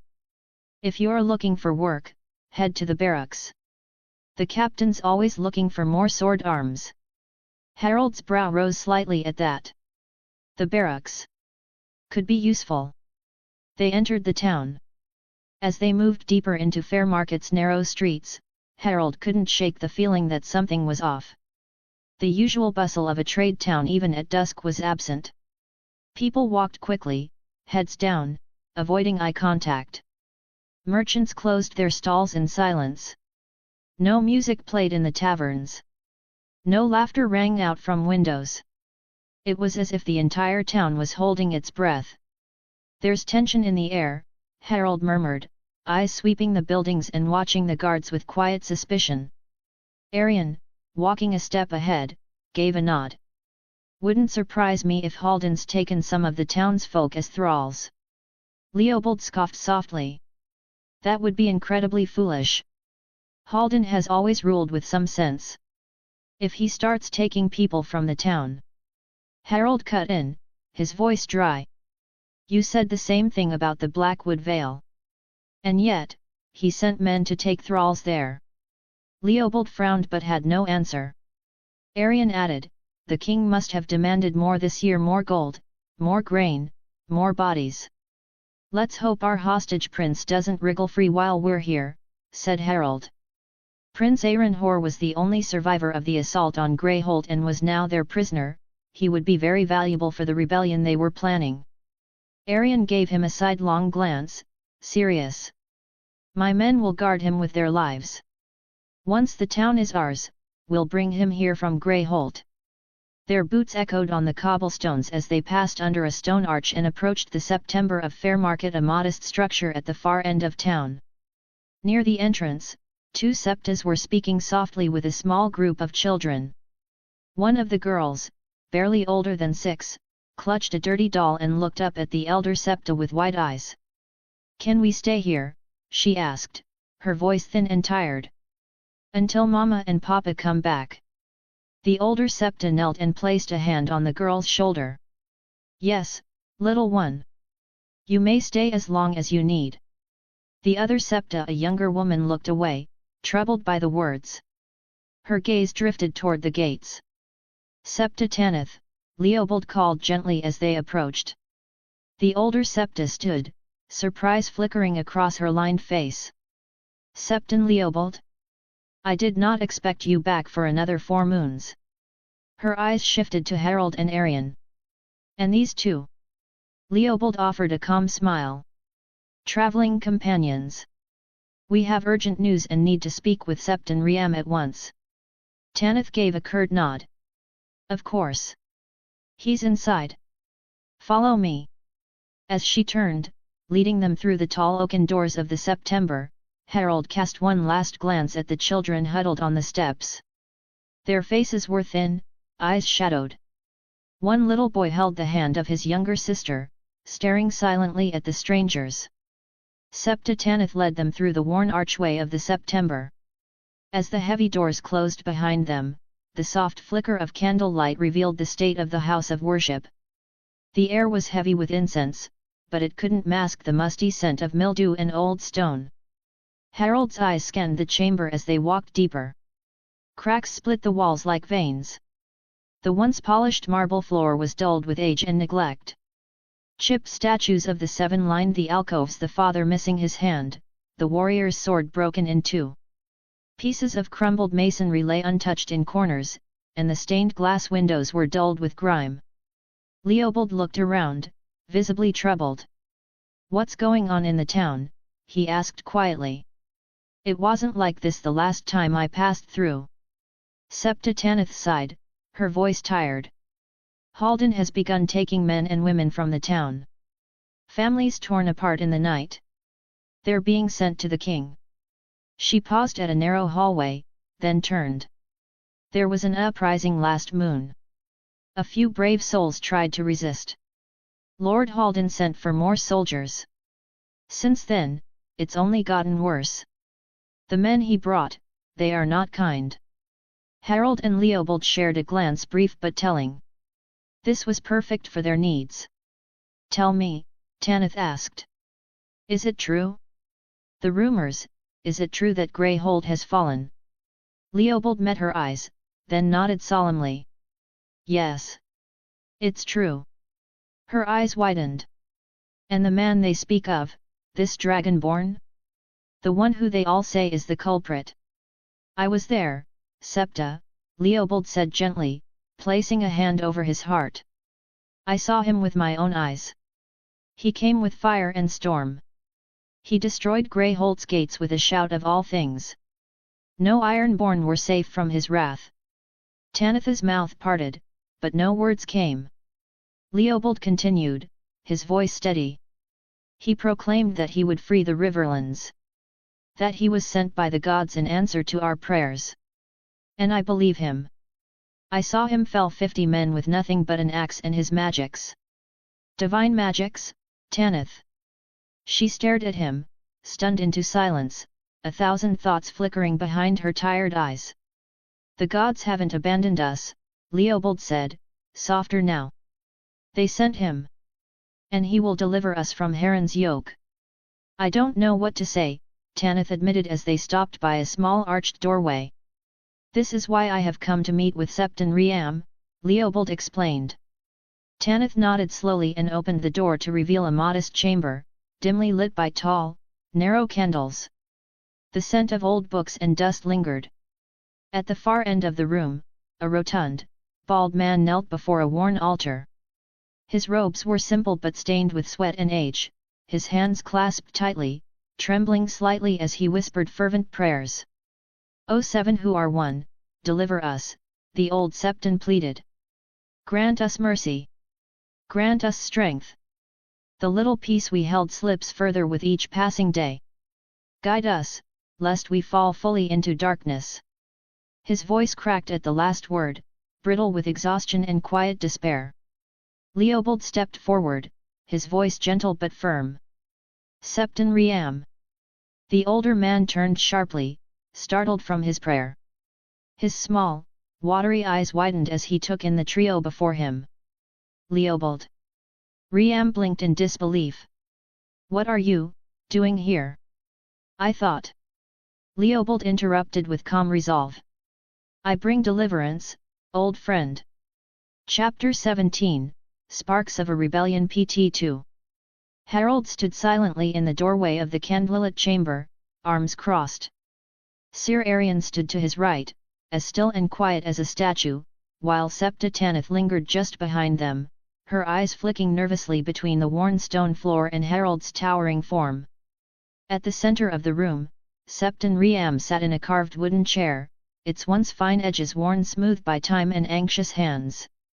So, you were there, Riam said slowly. At Greyholt. Leopold nodded solemnly. Yes, I was. And all the rumors you've heard? They're true. Every word.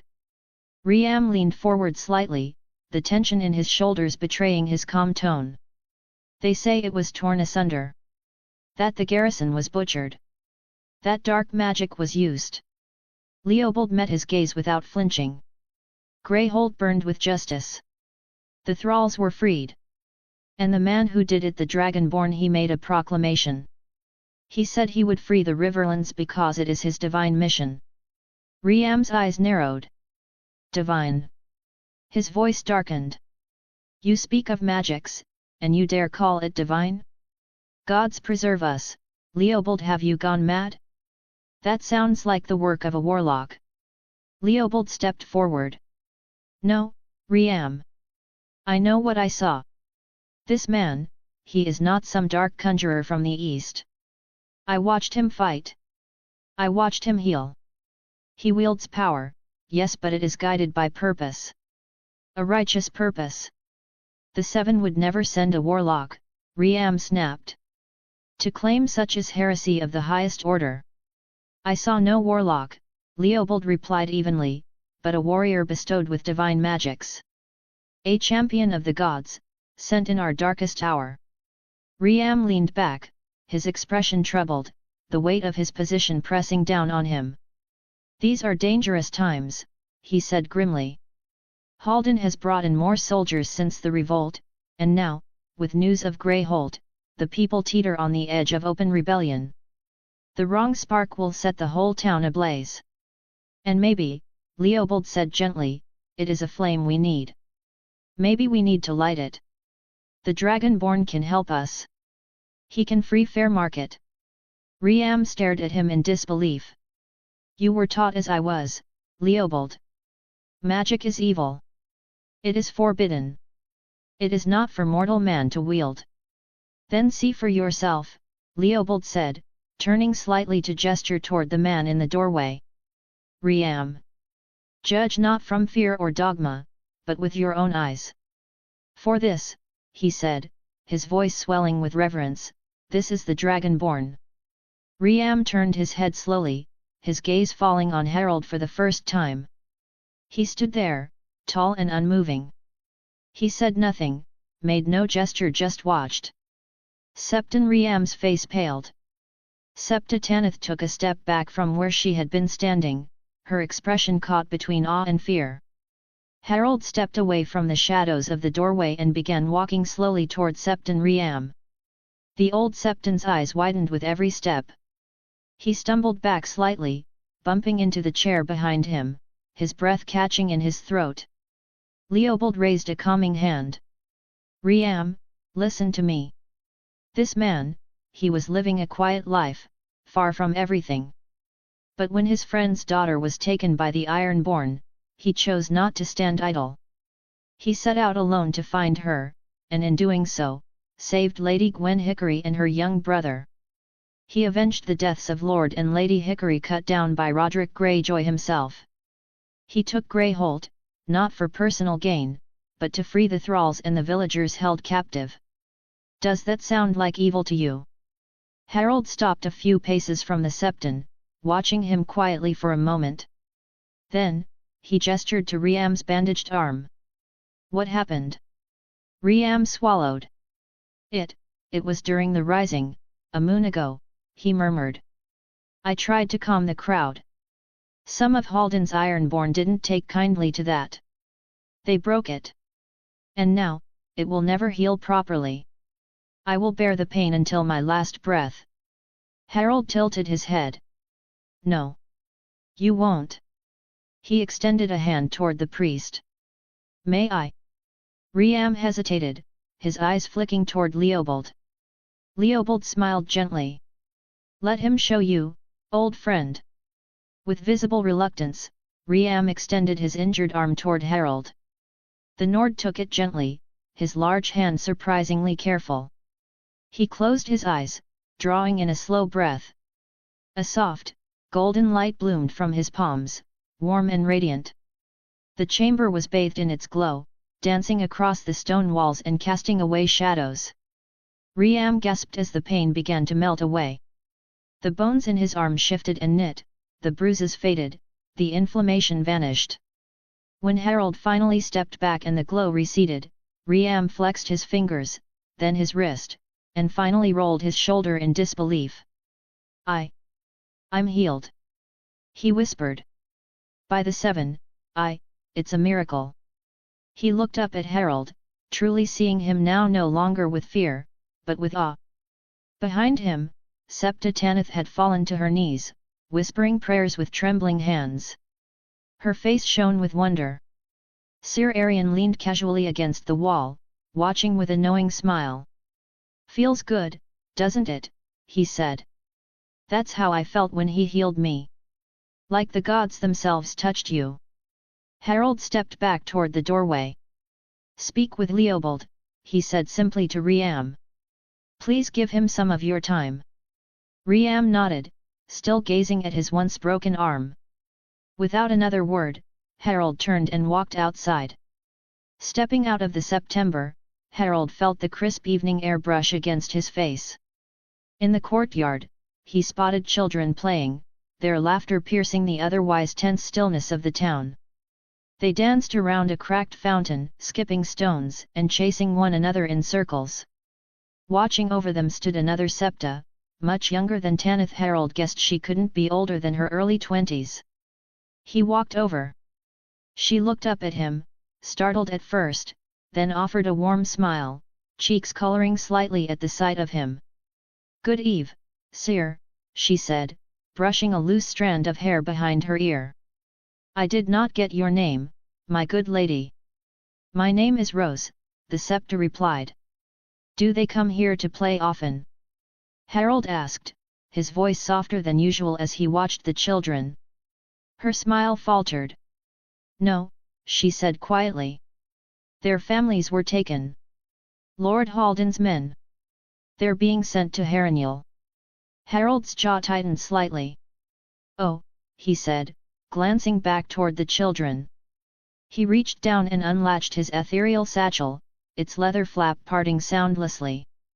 Digging through its pocket dimension space, he pulled out a pair of preserved sweet rolls still soft, the sugary glaze intact. The children stopped playing and stared wide-eyed as he knelt, holding the sweet rolls out to them.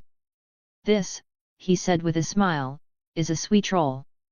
Two of the children stepped forward hesitantly, accepting the rolls with wide-eyed wonder. They took tentative bites, then grinned, eyes lighting up with delight. It's so good, one of them exclaimed, licking the icing from her fingers. Rose watched with amazement. Where did they, how? She asked, brow furrowed in confusion. Harald gave her a playful wink. That's a secret. Before she could respond, Harald's smile faded. His eyes sharpened as the sound of boots pounding against stone echoed down the narrow street. He rose to his full height in an instant, every muscle in his body suddenly alert.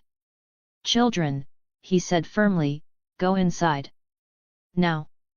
The children obeyed at once, running back toward the safety of the September. Down the path came 5 men, hurriedly carrying another bloodied and barely conscious. Panic was etched into their faces. Rose gasped. Oh, by the 7. The man in front called out, his voice ragged with urgency, Septon Riam. Please, we need help. Rose rushed inside to fetch him. Moments later, the doors of the September opened again. Riam emerged with Leobold, Septa Tanith and Sir Arian close behind him. Riam's face went pale. What happened? They got Lami, one of the men said breathlessly. Guards, they almost got us. Harald's eyes snapped toward the street. Sure enough, more guards Ironborn were approaching, steel drawn. Get him inside, Harald ordered. All of you. Now. One of the men hesitated. We're doomed, they'll kill us all. Go. Harald barked. There was something in his voice, a weight, a command that made even the doubters obey. Rose, along with the others, made their way inside. Only Harald remained, standing by the entrance alone, his cloak rustling in the wind as the Ironborn approached. The townsfolk watched nervously from inside the September. 8 men arrived. Harald stepped forward, planting himself between the September and the road. The lead guard didn't even glance at him, he called out instead, Septon. I know the traitors are in there. Bring them out, or I will burn your heathen temple down. It's best you leave, Harald said calmly. That drew their attention. The leader looked at him with mild curiosity, then scoffed. And who are you? A brave man, by the looks of it, another guard jeered. Harald smirked. He wanted this to be quick and silent. He raised his right hand. Lightning burst from his fingers in a sudden flash, bright and blinding. The crackling surge of magical energy chained from one guard to the next in the blink of an eye, and in an instant, all 8 men collapsed, jerking and convulsing before falling still in the dirt. Smoke curled from their armor, and the smell of scorched metal and flesh lingered in the air. From the September, there was stunned silence. Harald turned back toward it and called out, "Help me with the bodies." Arian and Leobold rushed out first, followed by the others, all wide-eyed, their expressions caught somewhere between awe and fear. Working quickly, Harald dragged the bodies to a darker edge near the wall of the September. With a quick incantation and a shimmer of magic, the corpses shimmered, then vanished from sight. They will be invisible for some time, he said simply. We'll bury them tonight or float them down river. But for now, no one will see them. Riam stood in the doorway, frozen in place. The townsfolk behind him whispered nervously. Harald walked up to the group. Where's your friend? The wounded one. I can heal him. Yes, yes, said Riam. Come with me. == So it is you, then, said the man who had introduced himself as Chet, narrowing his eyes. The one who calls himself Dragonborn. You sacked Greyholt. Harald gave a slow nod. 6 men were gathered around him, along with Riam, Leobold, and Arion. These 6 were the surviving leaders of the failed rising a month ago, which had been crushed by Haldan. They had been hiding ever since, until the guards finally found them. Chet crossed his arms. They also say you've taken Lord Haldan's son as your hostage. Harald shook his head. They're both dead. A hush fell over the room. Even the air seemed to still. You're serious, Baron muttered the same man Harald had healed just moments earlier. Leobold stepped forward. He's not lying. Harald is here for Haldan and to free Fairmarket. After that, he'll go after King Harren himself to free the Riverlands from the Ironborn. Baron looked back at Harald. You called yourself Dragonborn. What does that mean? Harald paused before answering. It is a title. It means I was born with the soul of a dragon, a gift from the gods.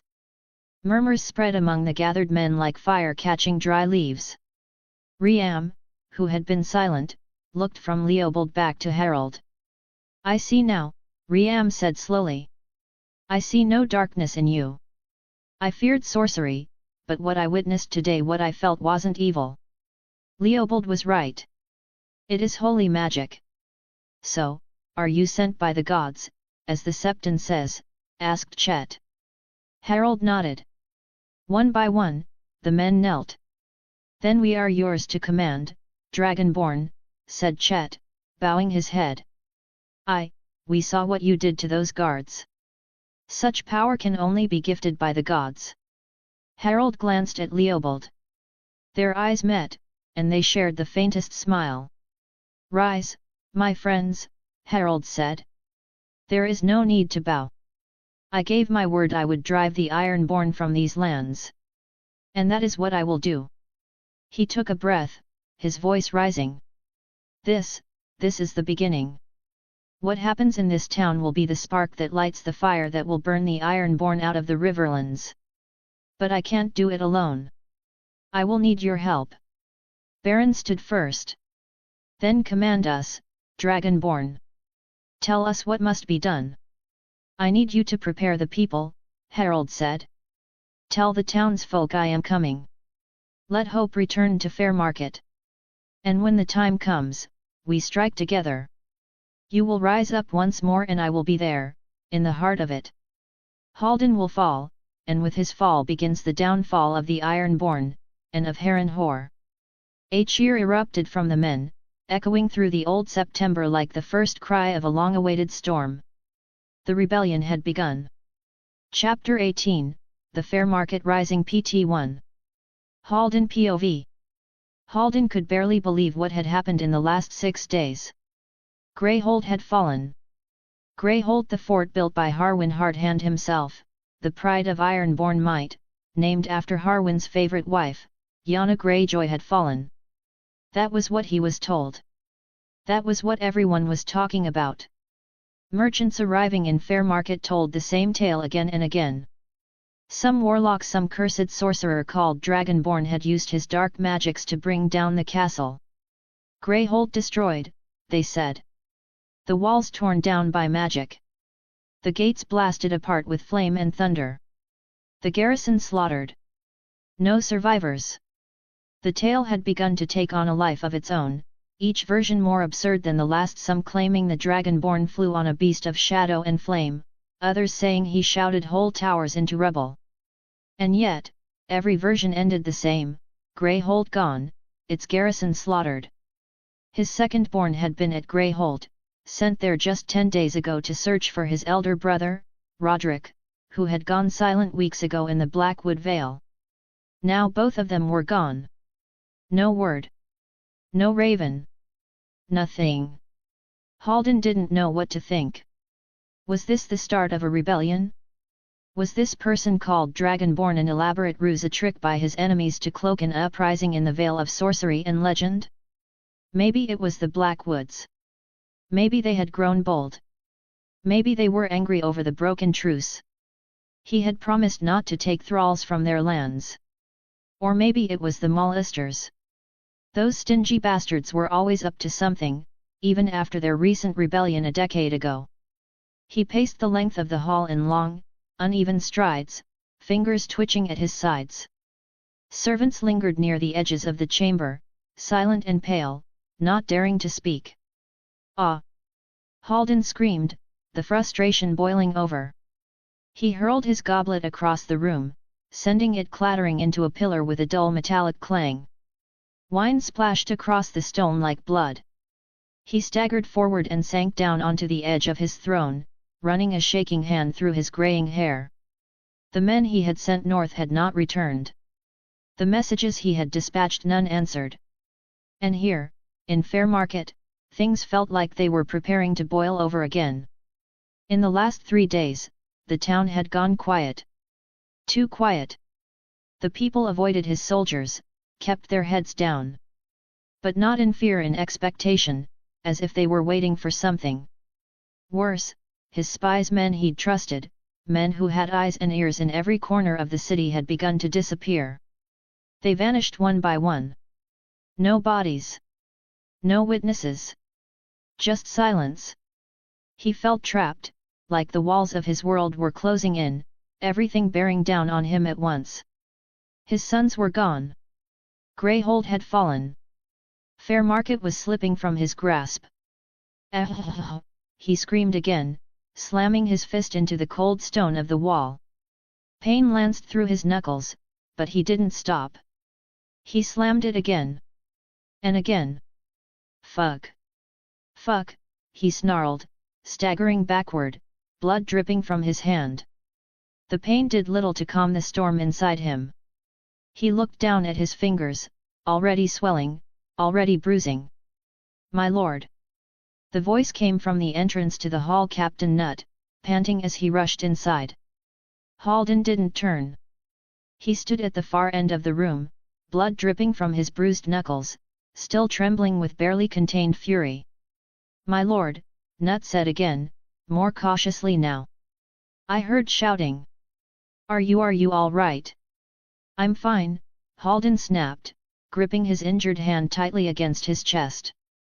"I'm fine," he repeated, though his voice wavered with the strain. Then his rage flared again. "No. No, I am not fucking fine." He spun around, eyes wild, voice cracking with fury. "Where are my sons?" he roared. "Who the fuck attacked Greyholt? Who the fuck is this Dragonborn?" Nutt instinctively stepped back, startled by the outburst. I sent more men today, my lord. I'm sure they'll return soon with—" "No," Halden growled, cutting him off. "No more waiting. I will go there myself. First, I'll make sure the town is secure." "My lord." Nutt hesitated, his voice small, uncertain. He looked nervous, almost pale. Halden narrowed his eyes. He saw the hesitation in Nutt's face, the fear in his posture. "What is it?" Halden demanded, taking a step closer. "Spit it out." Nutt swallowed hard. "It's the men, my lord. We've just noticed it today. There have been disappearances." "What?" Halden barked.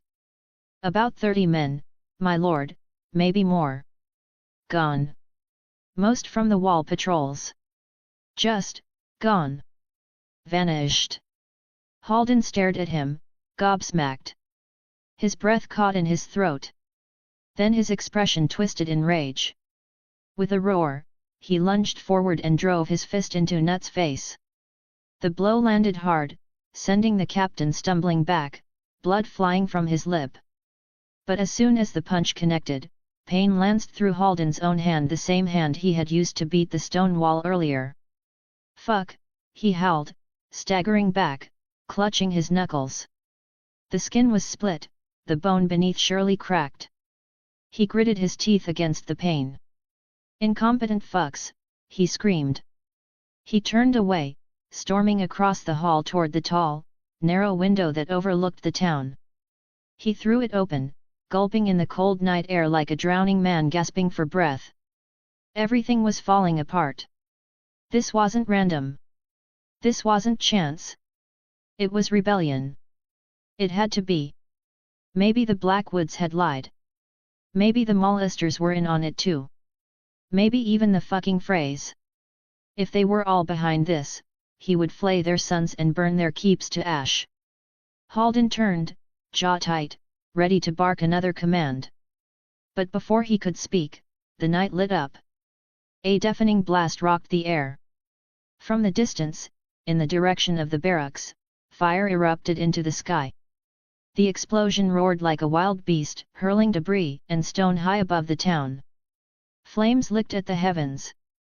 Screams followed shouts, cries, the unmistakable cacophony of chaos and panic. The ground trembled beneath his feet. Haldan froze at the window, eyes wide. From his vantage, he could see it clearly: the barracks, or what was left of it, engulfed in fire and smoke. The roof was gone. The walls blown apart. Soldiers running like ants. Townsfolk screaming in terror. Shock held him still for a heartbeat. Then fury surged anew. "Get the men," he bellowed, rounding on Nut, who was still bleeding from his lip, dazed. "Get every fucking man we have. It's an attack, a rebellion. My lord. I don't care anymore. Kill anyone who stands in our way." Haldan roared. "I don't care who it is. Burn the whole town if you have to. Go." Harald POV 15 minutes ago. Harald looked at the Ironborn barracks before him as he crouched low atop the tiled roof of a neighboring building. He was shrouded in an invisibility spell, veiling him from sight. Ahead, the barracks loomed large, imposing, and built like a fortress within the town. It was a squat stone structure, 2 stories high, with thick timber beams reinforcing its weathered grey walls. The windows were narrow arrow slits, and iron-banded doors barred each entrance. A stone chimney jutted from the center of the sloped, moss-covered roof, billowing smoke into the sky. The yard around the barracks was enclosed by a palisade of sharpened wooden stakes, and beyond that, a training yard stretched out. Harald watched as 2 Ironborn guards circled the perimeter lazily, half alert, unaware they were being observed by the very death that stalked them. The last 3 days had been long. Exhausting. But every second had been necessary. By day, Harald moved among the people of Fairmarket. With Leopold and Riam at his side, he met with local town leaders of the former revolt and the broken, frightened common folk. He told them who he was: the man who had destroyed Greyholt. The Dragonborn. He had expected skepticism. What surprised him most was how quickly they believed. Leopold's preaching helped. Riam's presence lent the claims the weight of the faith. But it was Harald's magic that sealed it. Not fire or lightning or his thumb, but healing. He spent his days healing bruised ribs, twisted legs, sick children, maimed workers, and all those who had been injured in the previous rising. It made him a living miracle in their eyes. A divine warrior, touched by the gods. A savior sent to free them from iron-born chains. As the sun set, he moved through shadow, killing Ironborn one by one quietly, efficiently. A knife across the throat. A burst of lightning behind closed doors.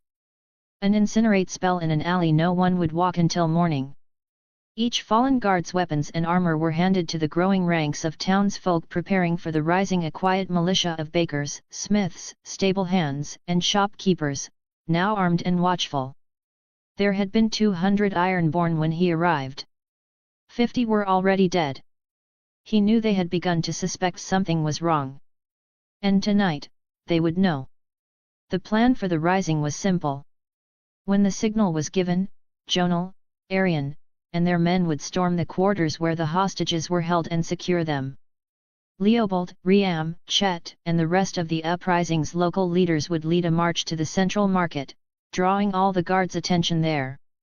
And Harald? He would be elsewhere. After the signal, he would storm the tower where Haldan Greyjoy was and kill him. Then he would return and support the townsfolk in driving the Ironborn from the town. It was time for the signal to be given. That was why he was here. Harald looked down once more at the barracks, the soldiers lounging just inside the gates, the faint laughter of men unaware they were living their final moments. Harald leapt from the rooftop, landing silently on the packed dirt below. His boots barely made a sound. The muffle spell helped with that. The invisibility spell still cloaked him, rendering his form a ghost beneath the moonlight. The time he had chosen was calculated. It was the hour of the shift change, a perfect window. The barracks courtyard was crowded, ironborn guards coming and going through the heavy iron-banded doors. Some were stripping off worn armor, others donning it. A few men gathered around a barrel, drinking from cups and making jokes, some planning to visit a brothel. Harald slipped through the half-open gates and into the heart of the barracks. The courtyard was wide, enclosed by the barracks structure itself on all sides. A small forge glowed in one corner, where a blacksmith worked idly, hammering out dents from a bent sword. Racks of spears and axes lined the walls.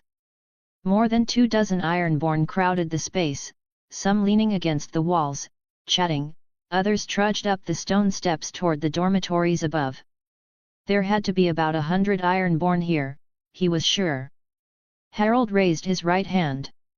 A soft glow sparked to life in his palm, faint at first, then pulsing brighter, orange and red laced with threads of gold and white. Flames danced between his fingers, heat warping the air around his arm.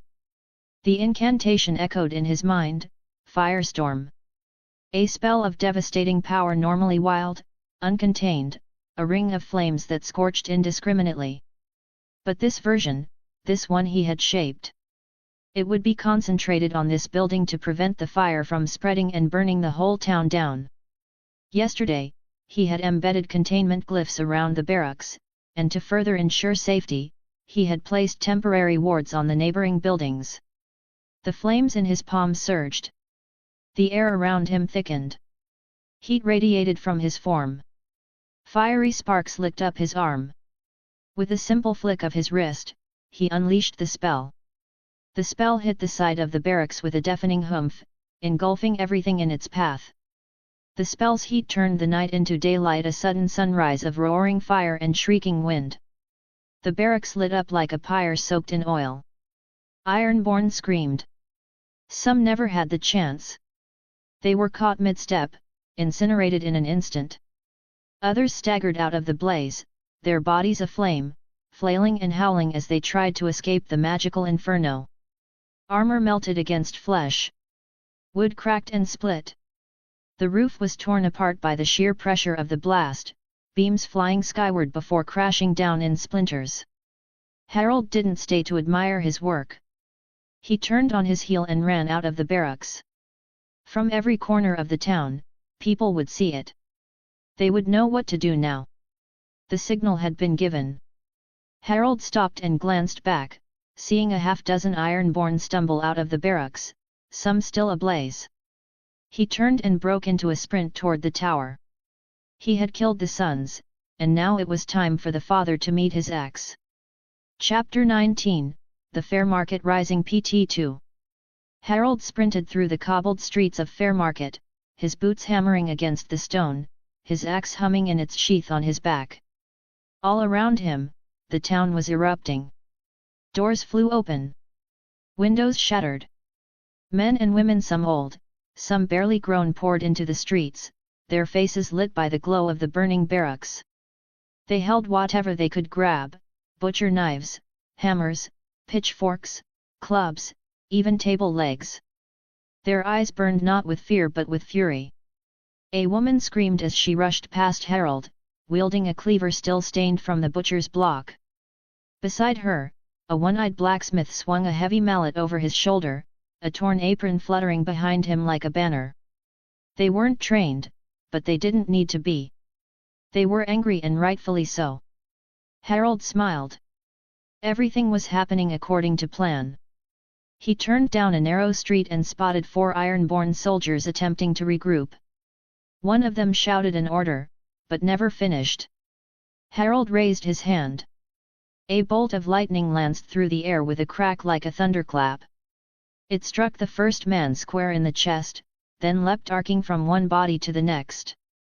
All four convulsed violently, their weapons clattering to the ground as their bodies smoked and spasmed. They collapsed in a heap, twitching and dead before they even understood what had hit them. Harald didn't break stride. He raced onward, weaving between alleyways and buildings until the looming shadow of the Ironborn Tower came into view. Beyond it, he could hear the clash of steel and the cries of battle. Jonal had made his move. Fighting had broken out near the building where the hostages were kept. Good, Harald thought, his eyes turning to fix on the tower. Its heavy stone walls rose like a fist in the heart of Fairmarket, and from its base a stream of Ironborn soldiers emerged like hornets from a broken hive, charging toward the chaos in the streets. Harald stopped on the pathway to the tower, where the Ironborn were rushing out. He reached for his axe. The familiar weight settled into his hands. The runes along its ebony edge pulsed faintly, eager to taste blood. Then he bellowed, "Hey!" Dozens of heads snapped toward him. Harald charged.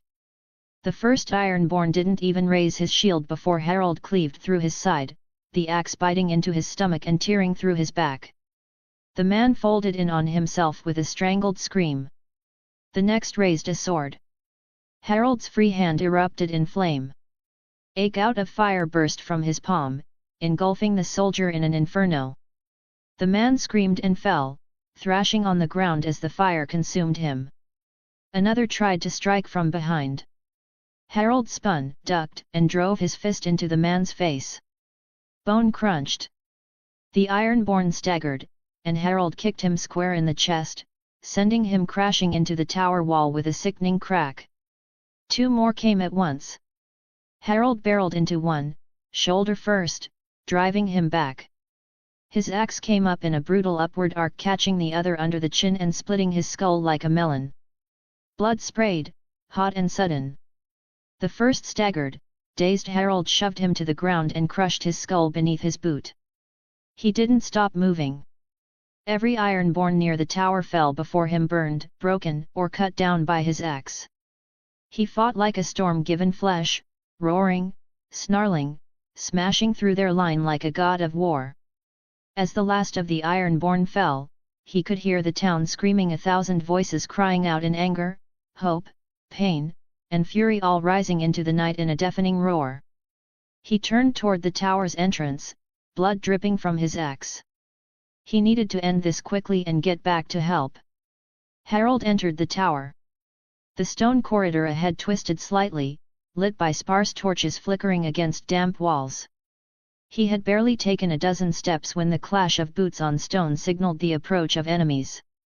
4 Ironborn burst from an adjoining hallway, blades drawn, their armor clinking as they raised their weapons. Behind them, servants shrieked and fled into corners, ducking behind furniture or scrambling through side doors, their eyes wide with terror. "Who the fuck are you?" one of the warriors growled, a higher-ranking officer, judging by the black iron chain draped over his chest. Harald didn't slow his stride. Instead, he lifted his voice and roared, "I am the Dragonborn. I have come for your lord." The name fell on them like a curse. 2 of them froze, the color draining from their faces. One took a hesitant step backward. The officer's eyes widened with something between disbelief and fear. "It's you, Greyholt, you're real." They turned to run. They didn't make it. Harald's hand lit with a burst of crackling lightning. He unleashed it in a flash, striking them down mid-step. Without pausing, he raced past and ascended the spiraling staircases, ignoring the shrieks of panicked servants. At the top, he reached a large wooden door reinforced with iron. He stood before the entrance. Fuzz! The Thursday burst from his lungs, and the doors exploded inward, blasted off their hinges and slamming into the stone walls of the hall beyond with an earth-shaking crash. Inside the chamber, spacious and torch-lit, stood a lone figure. Haldan Greyjoy. He was alone. No guards. No servants. Just him. His face was a storm of confusion and horror. His mouth hung slightly open, his hand twitching by his side as he took in the dark figure stepping into his hall. "So, it's you, then," Halden rasped, his voice hoarse. "The one they call Dragonborn." Harald didn't respond. He stepped forward, slow and steady, the sound of his boots echoing in the vast chamber. Halden took a step back, his eyes narrowing. "Where are my sons?" he demanded. "What have you done with them?" Harald's voice was cold. "You'll meet them soon enough." Something in Halden snapped. He let out a broken laugh, part grief, part fury. "You fool," he spat. "Do you know what you've done? You've doomed yourself. And these fucking Greenlanders. Harren will drown them all in blood. For your arrogance. For this insolence. He will make a mountain of skulls of them all." Still, Harald said nothing. He continued forward, unshaken. Halden's hand moved subtly behind his back. Then, louder, "Where are my sons?" Harald stopped just a few steps away. "Like I said, Lord," he murmured, "you'll meet them soon. In your drowned gods' halls. Isn't that where your dead go?" he added mockingly. "Rayak!" Halden screamed as he lunged, revealing a war axe clutched in one trembling hand. He swung it in a vicious arc, the blade crashing against Harald's chest with a metallic clang. It bounced off harmlessly. The ebony armor hadn't even dented. Halden stared. He screamed again and struck once more, then again, each blow more desperate, each strike weaker. On the fifth swing, the haft snapped, and the broken axe clattered to the stone floor. Harald didn't move. Halden panted, staring up into Harald's face, trembling. Harald grabbed him by the throat. He lifted the Ironborn Lord with one hand and hurled him across the hall like a doll. Halden crashed into his own throne, shattering the wooden seat of power. He hit the floor hard, coughing and groaning as he rolled among the splinters. Harald walked forward slowly, calmly, axe raised. Halden tried to sit up, blood on his lips, his breath coming in ragged gasps. "Harren! Harren will die," Harald said simply. "Like you." The axe came down. Halden Greyjoy's head rolled across the shattered remnants of his throne.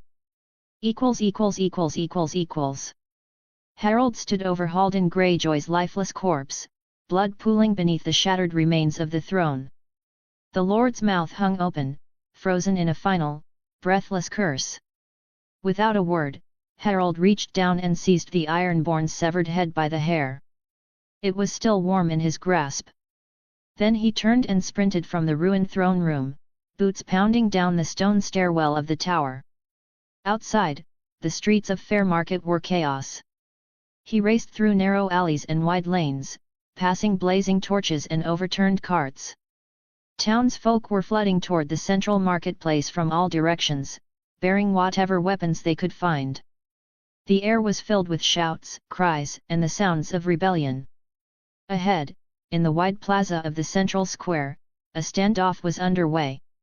The last major Ironborn contingent, perhaps 50 or 60 warriors, stood in a tight formation, weapons drawn and shields raised.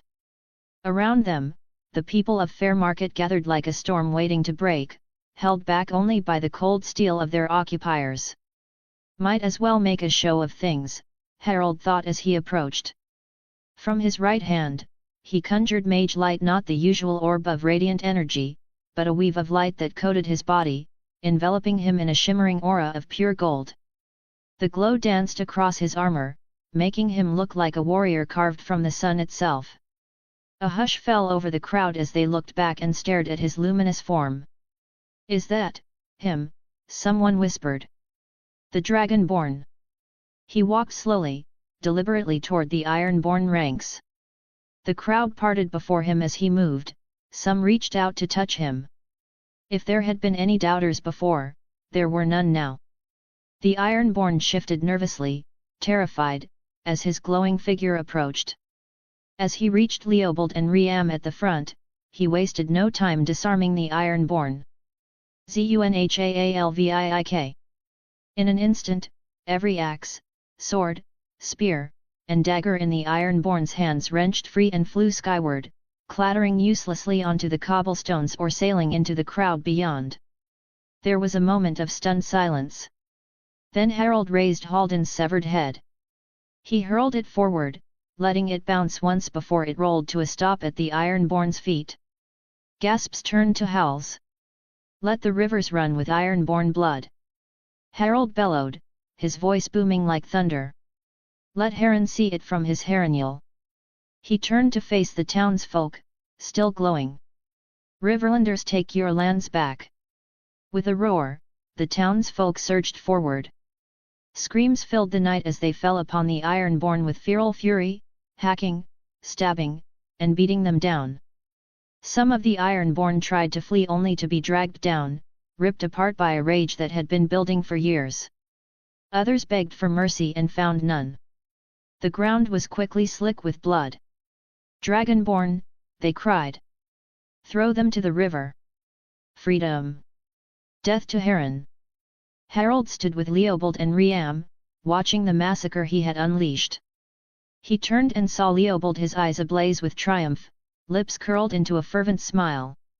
Beside him stood Septon Riam, pale and shaking, horror etched across every line of his face. Fair Market was free. The rest of the Riverlands awaited. Chapter 20, Dark Dreams. Harald stood beneath the shade of an old tree, arms crossed, watching the training yard. "Again!" Sir Arian's voice cracked like a whip. "Form ranks, you louts, not a gaggle of ducklings. Shields up, blades out!" A line of hastily armed townsfolk shuffled into formation, breathless and dripping with sweat. Most were farmers, cobblers, fishmongers, common men with an uncommon fire in their hearts now. Arian strode along the line, his posture sharp as the steel at his hip. "You think the squids will wait for you to catch your breath?" he barked, slapping a wavering shield with the flat of his sword. Harald allowed himself a faint smile. Sir Arian was relentless, but he had to be. The volunteers had come in droves after Fair Market fell.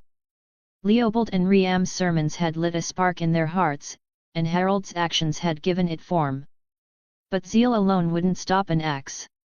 He turned his gaze toward the far end of the yard.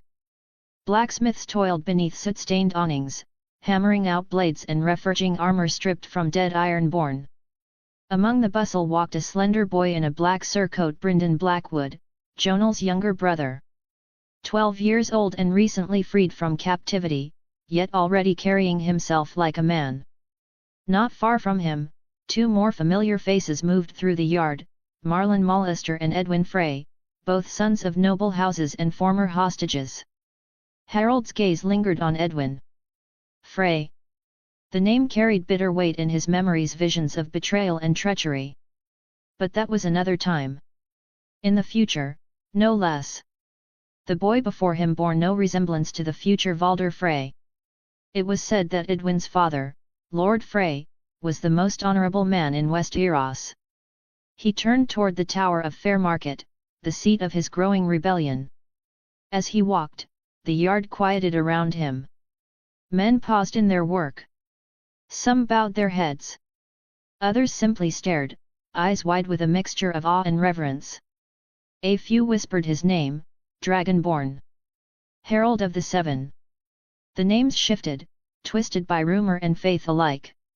Harald nodded silently as he passed, saying nothing. He didn't need to. His presence alone seemed enough. After what he'd done 2 weeks ago, there was little room left for doubt in the hearts of the people. Many were now prepared to die for him, for the cause Leopold had preached to be holy. As Harald approached the tower, the sound of hooves drew his gaze eastward. A small company rode through the gates. At their head was Jonal Blackwood, his dark hair tousled by the wind, and behind him bound and sullen rode Prince Aaron Hoare. As they arrived and stopped, Harald walked up, smirked, and greeted the prince. "Ah, Prince Aaron! Welcome to Fair Market." The prince didn't respond, his eyes fixed on Harald with cold hatred. Dirt clung to his face, and his clothes, once noble and finely stitched, were now stained with sweat and dust. "How was the ride?" Harald asked, his voice smooth. Comfortable, I hope. Aaron said nothing. Jonal swung off his horse and gave the prince a mocking look. What happened, my prince? He asked with biting sarcasm. You were all talk during the ride. Answer Lord Stormcrown. Aaron finally broke his silence. Lord Haldan, he said, his voice low. Did you kill him? Harald tilted his head, studying him. What do you think? The prince's jaw clenched, nostrils flaring. Harald gestured to the guards. Take him inside. He'll be our guest in the dungeons. The prince was dragged off without ceremony. With that done, Harald turned his attention to the day's duties. He made his rounds through Fair Market. He passed the training yard once more. Sir Arian's shouting still rang out across the square as recruits scrambled to obey. Next, Harald walked toward the former Ironborn barracks, now a half-charred husk in the process of being rebuilt. Masons and carpenters worked diligently, hauling stone, cutting timber, and reforging beams. Harald had ordered the structure repurposed not for war, but for housing. Fair Market was filling with displaced families, and space was growing scarce. Make sure the roof is reinforced well. Aye, my lord, the head builder answered, bowing slightly before shouting new orders to his men. From there, Harald made his way toward the September. Leopold had insisted he meet with a group of the faithful who had come to pledge themselves from the surrounding villages. By the time evening fell, he was tired, his mind heavy with what lay ahead. He returned to the tower just as the sun kissed the horizon. As he entered the tower, he found Edwin Frey, Marlon Mullister, and young Brynden Blackwood waiting near the central chamber. All three stood at attention as he approached.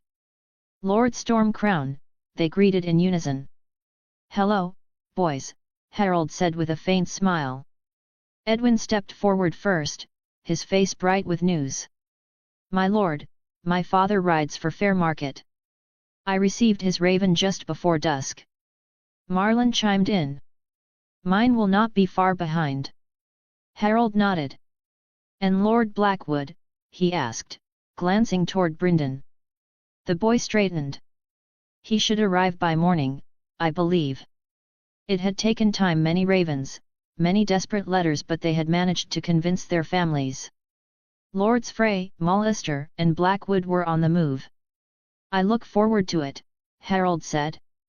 Now go on, get something to eat and get some rest. You are growing, boys. The three youths bowed and left him in the hall. He made his way to the dungeons, wanting to meet the prince once more. The air grew colder as he descended.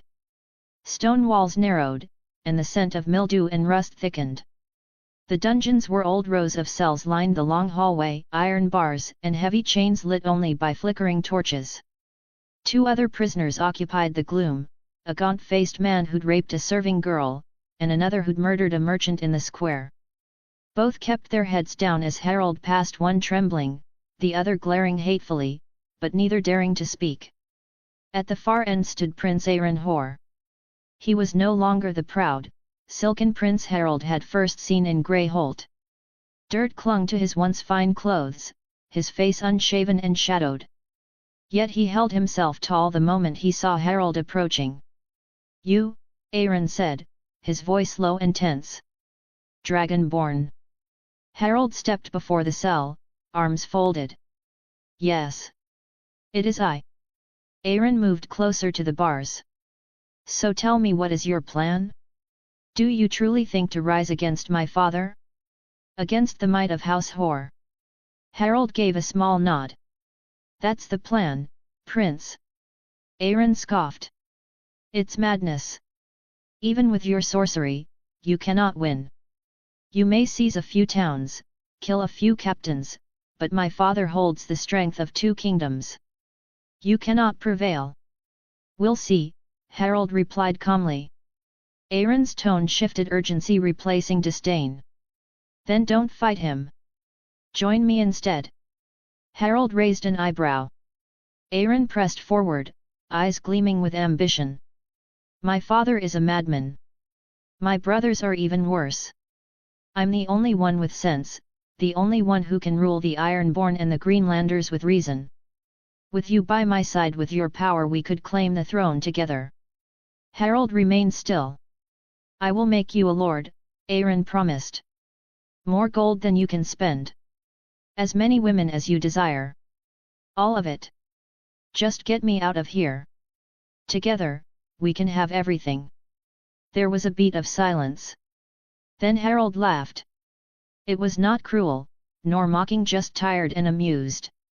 Without a word, he turned and began walking away. "Dragonborn!" Harren shouted after him, his voice echoing off the stone.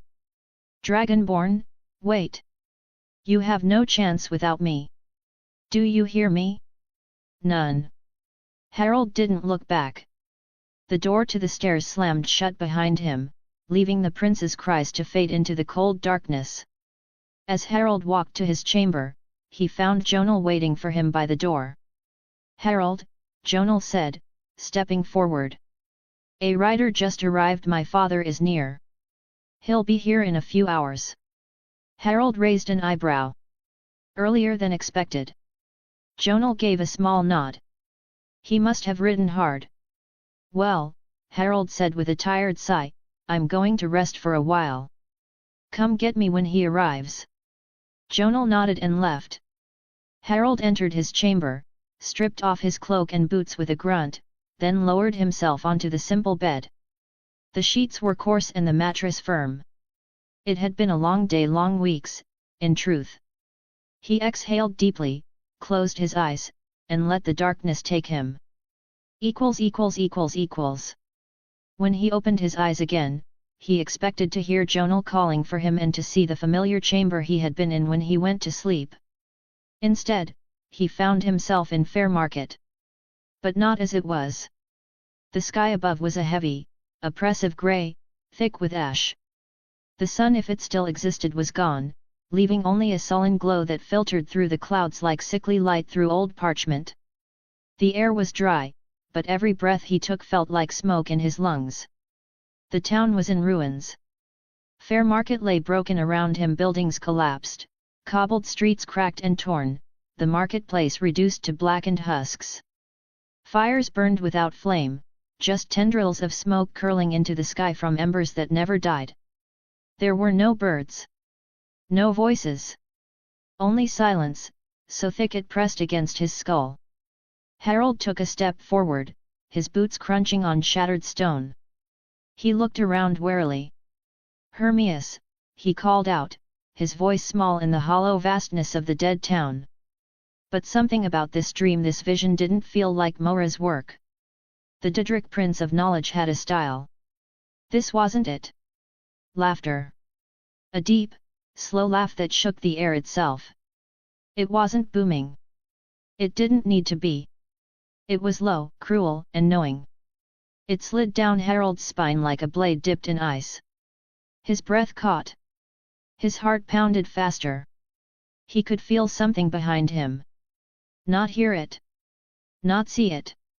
Feel it. He turned. And what he saw made him step back without thinking. A being stood before him in the shadows. Massive. Towering. He could see its silhouette, horns curled like twisted roots from its head, and its eyes glowed red.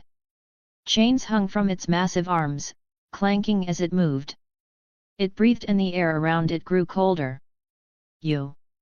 Harald whispered, his voice barely more than breath, his mind struggling to comprehend the thing before him. "So," the thing said, its voice like deep stone grinding beneath the earth. "This is what the Mad One was hiding." Harald could not speak.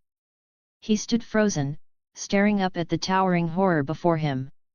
Recognition clawed its way up from the depths of his memory like a buried nightmare. No. It couldn't be. But it was. This was worse than Hermias Mora. 100 times worse. The air around him grew heavy, thick with dread, as the towering figure's soul-fire eyes bored into him. The world seemed to dim, all light swallowed by the weight of that gaze. "Did you think you could escape me, Dragonborn?"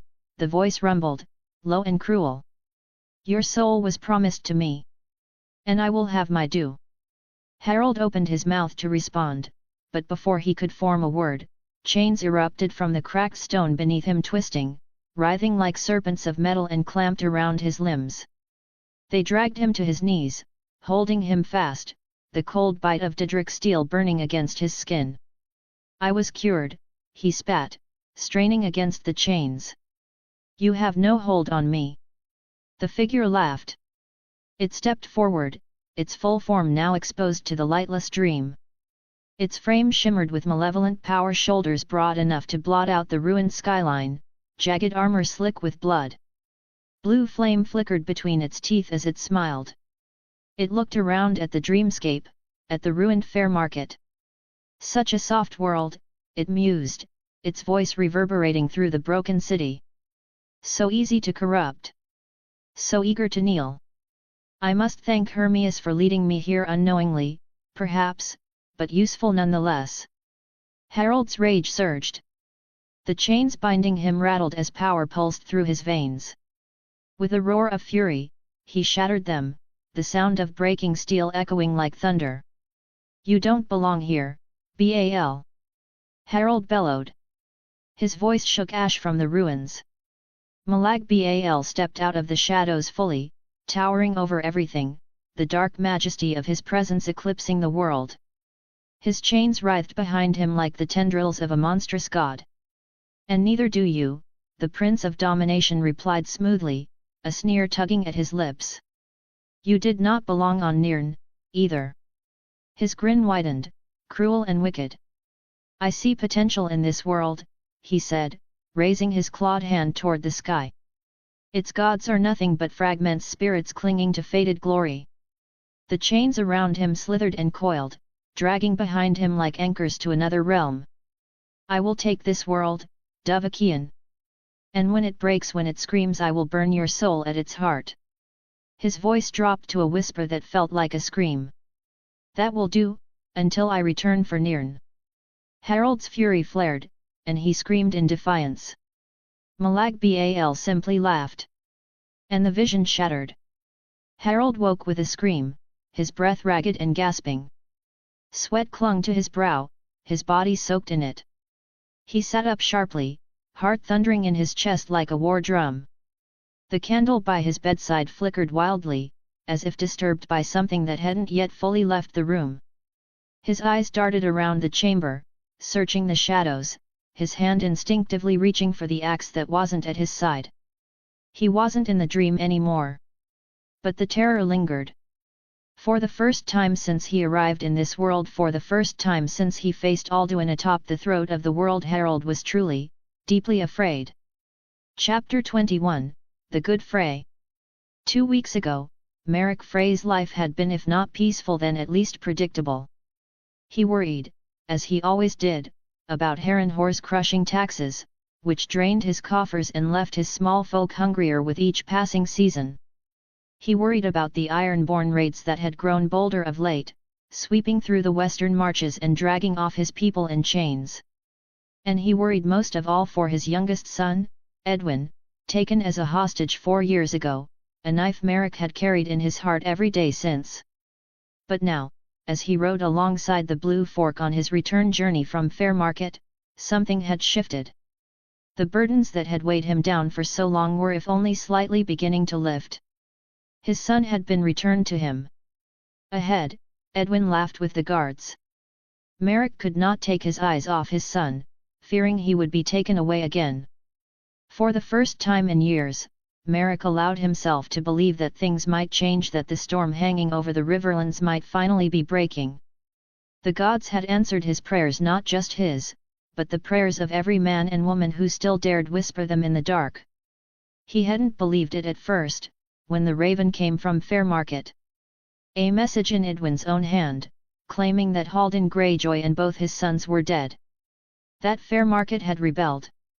That Greyhold had fallen destroyed by a man called the Dragonborn. A man who wielded magic not as some dark sorcerer from the east, but as a holy one, declared the Herald of the Seven, come to free the Riverlands from the Ironborn yoke. Merrick had read the letter 3 times over, half convinced it was just a trick.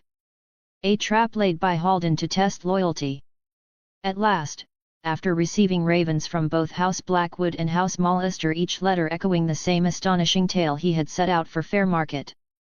Merrick had gone with doubts still lingering in his chest, but now, on his return journey, those doubts had long since crumbled. He had seen the truth with his own eyes. He had seen the man. He had seen the Dragonborn. He had seen the miracles he performed. The power he possessed. Now, he returned home to gather an army for the Dragonborn, the man he believed to be the herald of the gods.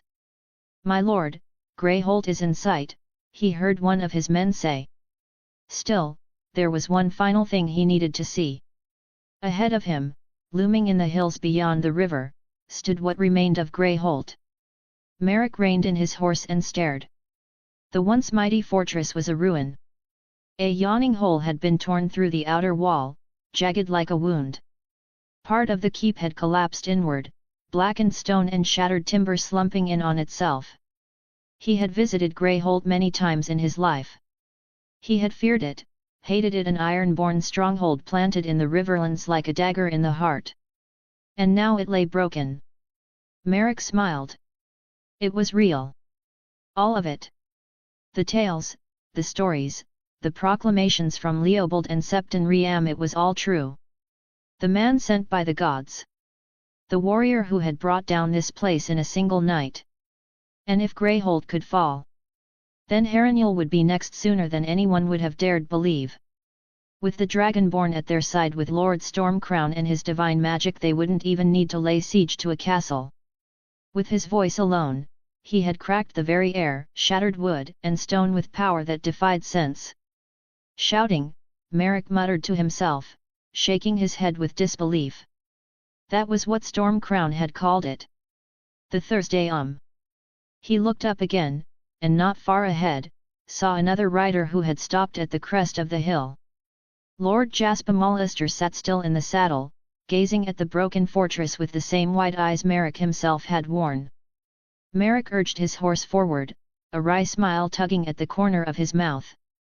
As he approached the crest where Lord Mollister sat astride his horse, he called out with a grin, "Impressive, isn't it?"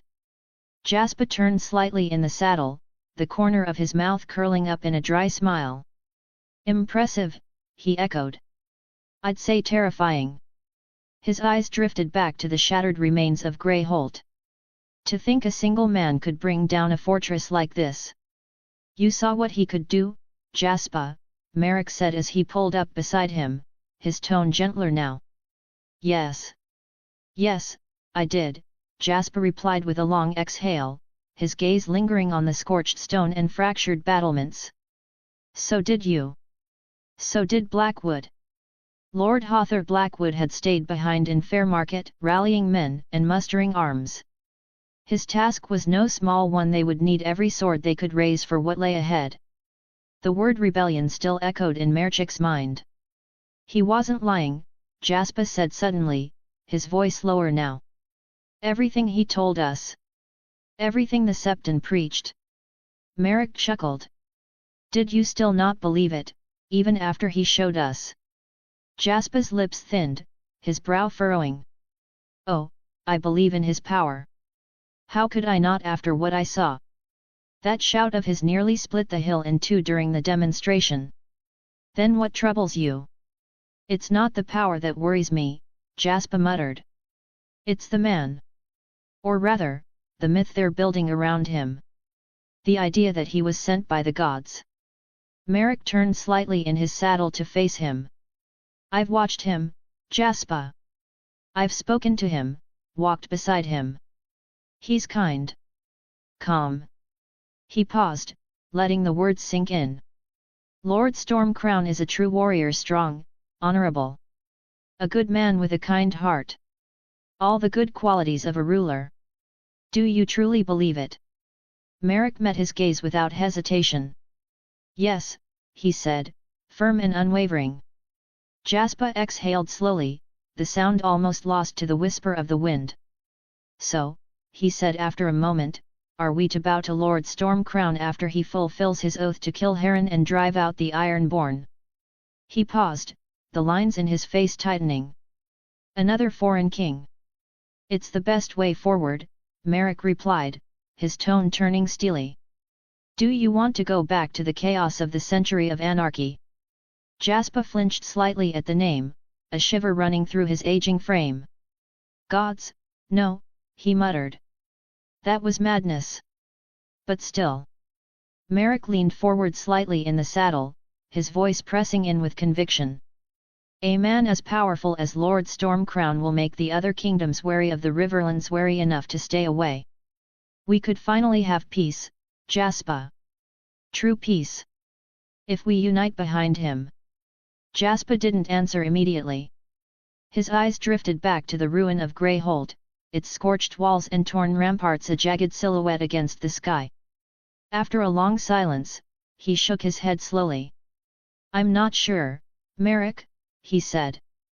Perhaps in time, I might be. But I'll tell you this Stormcrown, Dragonborn, whatever he calls himself, he scares me. He gestured with a gauntleted hand toward the collapsed keep. A man with power like that, doing this alone? What if it's all an act? What if he wins, then becomes a tyrant worse than Harren? At least Harren is a mortal man. That one, claims to be a god. Merrick didn't answer immediately. Instead, he followed Jasper's gaze to where their sons stood, Edwin and Marlon laughing about something.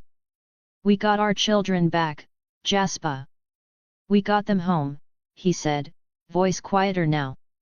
And now, it's time we take the kingdom back so our children will never be taken from us again, and our daughters won't be forced into salt wives for these heathens. Jasper nodded. Merrick smirked slightly, jesting.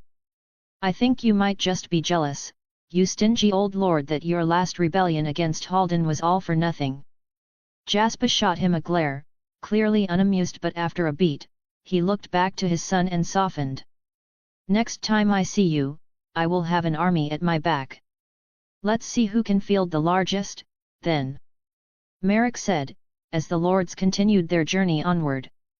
Chapter 22, 3 Kings and a Queen. The Kingdom of the North.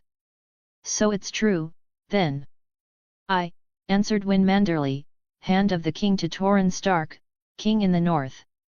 The chamber around them, the solar of the king in the north, was cold, sparse, and utilitarian.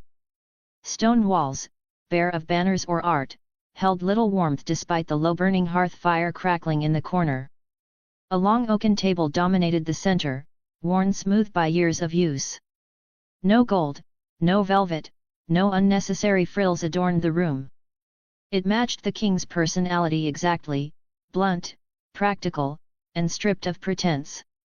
The only concessions to royalty were the thick furs layered atop the chairs and the dire wolf sigil carved into the wood above the hearth. Damn those black woods, Prince Brandon Stark growled, slamming his fist into the side of the table. The heir to the north was young, brash, and easily provoked, especially when it came to perceived betrayal. We gave them everything, Brandon continued, pacing. With our help, they prospered. We offered them a crown. And now they do this. His voice rose with every word. Wyn and Bart Hogan Stark, Torrhen's youngest, watched in silence as Brandon ranted. The hand's expression was unreadable, while Bart Hogan sat by the window, arms folded, a thoughtful frown etched on his youthful face. King Torrhen Stark stood by the table, arms crossed, silent as a mountain. His grey eyes scanned the parchments spread before him. At last, he spoke. Brandon, he said, calm but firm. The prince fell silent immediately, his jaw clenched. Torrhen didn't turn. Wyn. Is there any truth to the rumors? That a sorcerer leads them. Wyn nodded slowly. My king. But not just any sorcerer. They say he was sent by the gods. Brandon scoffed from across the room. Wyn continued, undeterred. I've heard many names for him, but the one they all whisper is the Dragonborn. Dragonborn, Bart Hogan repeated thoughtfully, glancing up. Any relation to the Valyrians? Or perhaps the ones in Dragonstone? Wynne shrugged. We don't know. All that we've confirmed is this: Houses Frey, Blackwood, and Mallister are in open rebellion, and the one they follow, this Dragonborn, has already slain Lord Haldan Greyjoy, and his 2 sons. Torrhen finally turned from the table, his gaze hard. Has he crowned himself king? No, my king, Wynne replied. Father, we should march south now, Brandon said, his voice sharp with urgency. Take what we want. The Riverlands are unstable. We could sweep down through the neck, break them before they can truly organize. Give the Upper Trident to a loyal northern house and teach the Blackwoods what comes of betrayal. Bart Hogan gave a small shake of his head, the motion subtle but clear. He didn't bother hiding the exasperation in his expression at his older brother's usual hot-headedness. Torrhen, still standing near the map-strewn table, turned a disappointed gaze on his heir. He didn't need to say anything, his eyes alone spoke volumes. The room fell into an awkward silence, thick with tension, before Wynne Manderley broke it gently. My king, he asked, measured and calm, what would you have us do? It was Bart Hogan who spoke next, stepping forward, his hands clasped behind his back. Father, allow me to go south, he said, surprising even Wynne. Let me be your eyes and ears in the Riverlands. I'll observe this rebellion, and learn more about this so-called sorcerer they call the Dragonborn. Brandon let out a derisive snort. You, he sneered. What will you do, write poems about it? Torrhen's glare silenced him. Enough, Brandon, the king said, the iron in his voice unmistakable. Brandon opened his mouth to protest but saw the finality in his father's expression and held his tongue. Without another word, he turned and stormed out of the solar, the door slamming shut behind him. Torrhen turned back to Bart Hogan, the disapproval from before now replaced with quiet pride. You will go, then, he said. I will send a raven to Greywater Watch. Your uncle Brandon is already in the neck. He will join you. Bart Hogan gave a small bow, smiling faintly. Thank you, father. I won't fail you. Torrhen gave a nod, then turned his gaze to the fire. Wynne remained still for a long moment before speaking again. A friendly Riverlands is better than carving it up, Torrhen said quietly. Let's see what happens, old friend. Wynne nodded. I'll keep an eye on it, my king. I still have men inside Harrenhal. If anything stirs there, we'll know. Torrhen stared into the flames. Good, he said at last. Let's hope this Dragonborn knows what he's doing. The kingdom of the mountain and the vale. My queen, we should invade and retake the saltpans and the coastlands Harren stole from us, declared Lord Royce, his voice ringing through the high hall of the Eyrie with conviction. Now is the time. Queen Regent Shara Oren sat upon the falcon throne, regal despite the heavy weight she bore both from the crown of rule and the child growing within her. Her hand rested protectively on her very pregnant belly, her back straight, her expression unreadable. Beside her stood a nursemaid cradling her 1-year-old son King Ronal Oren, the Lord of the Vale in name, if not yet in strength. The boy gurgled softly, innocent and unaware of the storm gathering around his cradle. Her husband, King Jonos Oren, had died just 2 moons ago, an unexpected illness, swift and cruel. His absence still lingered in every corner of the Eyrie, and now, with no husband to shield her and a child king to protect, Shara stood alone at the precipice of power. The vultures circled. Cousins from lesser branches of House Oren whispered in corners, gauging the wind, watching her belly with calculating eyes. Lords, once loyal, now seemed eager to test her rule. And word had spread of rebellion in the Riverlands, sparked in Fairmarket and led by a man some claimed was sent by the gods themselves. A perfect excuse for the Vale's war-hungry lords to call for blood. We must strike swiftly, my queen, said Lord Redfort, stepping forward. The Ironborn are distracted. This is the time to reclaim what is rightfully ours. Shara listened in silence, her gaze drifting from one advisor to the next. She could not appear weak, not now. But war, at this moment, would be reckless. She had to be careful. Then, calmly, she asked, "What of the man they call the Dragonborn? The one proclaiming himself sent by the gods?" The lords exchanged skeptical glances. Royce scoffed. "A trickster, most likely. A hedge knight or some low-born sorcerer playing at prophecy. A charlatan with a silver tongue," Redford added. "One who happened to slay some Ironborn and convince a few desperate lords to bend the knee. Nothing more." Shara tilted her head. "And yet, this charlatan commands the fealty of House Mallister. Of House Blackwood. Houses older than your own, my lords." The room fell quiet. That truth could not be denied. Still, Royce persisted. "Even so, my queen, we mustn't let this rebellion pass us by. If he fails, we've lost nothing. But if he wins, we'll be shut out of the spoils." Shara's eyes drifted to her son, nestled in the nursemaid's arms, and then to her rounded belly. She could not afford folly, nor the appearance of hesitation. She needed to project strength without risking everything. At last, she stood slowly, her voice cool and decisive. "We will not march to war. Not yet." The lords began to protest, but she raised her hand, silencing them. "We will prepare for war," she continued. "Gather troops. Ready supplies. Alert our bannermen. But we will wait. We will watch. Let the Riverlands bleed first. Let us see if this Dragonborn is truly the herald of the gods or simply another fool to be broken beneath Harren's heel." The room quieted, the answer enough to satisfy their pride, if not their thirst for glory. As they bowed and withdrew one by one, Shara returned to her seat, her fingers brushing her swollen stomach once more. "Who are you, Dragonborn?" she wondered. "The Kingdom of the Rock. The Pendrick Mountains lie undefended, my king.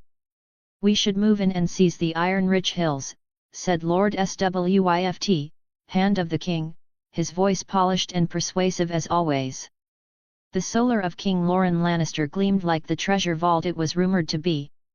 Rich crimson and gold tapestries hung from the high stone walls, each one finely woven with golden lions and scenes of Lannister lore along the clever outwitting the Casterlys, the conquest of the Western Hills, and the forging of Casterly Rock's golden legacy. Gold filigree traced the marble hearth, and the scent of spiced wine hung in the air, mingling with the soft crackle of the fire. The sunlight filtering through stained glass windows painted the lion sigil in dancing gold upon the floor. King Loren Lannister, the Lion of the Rock, sat resplendent on a carved oaken chair draped with red velvet. A lion's pelt was slung over one shoulder, and rings of polished steel adorned his fingers, each bearing the sigil of a vassal house sworn to him. His golden hair was neatly trimmed, his jaw square, his green eyes shrewd as they narrowed at his hand's suggestion. "The rebellion in Harren's realm, yes," Loren said slowly, swirling the wine in his goblet. "A surprise. But perhaps a welcome one." He rose and walked toward the window, gazing out over the sprawl of Lannisport and the distant shimmer of the sea beyond. "My great-grandfather lost those hills to Harwin Hardhand. Rich in iron, they were. The veins were thick. With them in hand, it would ease our burden when the time comes to strike the reach." His mouth curled into a small, knowing smile. "That old king in Highgarden," he said, referring to Mern Gardner IX with a sneer, "his weakness is our invitation." He turned back to Swift. "Send word to Lords Rain, Marbrand, and Lefford. Tell them to prepare. If this rebellion is more than a flicker, we move." Swift nodded. "Yes, Your Grace. But, they claim the rebellion is led by a god that the Seven have taken form in a man." Loren let out a rich, low laugh. "A god," he scoffed. "No, my lord. The Freys, the Blackwoods, the Mallisters, this is their work. They've found a mummer who breathes fire or shouts down stone walls, and now they call him divine." His tone turned dismissive. "I've seen better magics in Lannisport. Still, ASOIAFxElder said carefully, I'll send ravens as you command. And I'll keep eyes on this dragonborn. Good, Loren said, nodding as he returned to his seat. Watch closely. If Harren falters, Argillac will stir as well, and that's when everything begins to unravel. Should we take more than the mountains, then? ASOIAFxElder asked. Loren sipped his wine. No, he said firmly. Our prize lies in the south. Let the rivers flood themselves in blood. When the time is right we'll carve the Reach from its roots. The Kingdom of the Reach. King Mern 9 lay in a pool that glistened like molten gold beneath the warm rays of the Reach sun.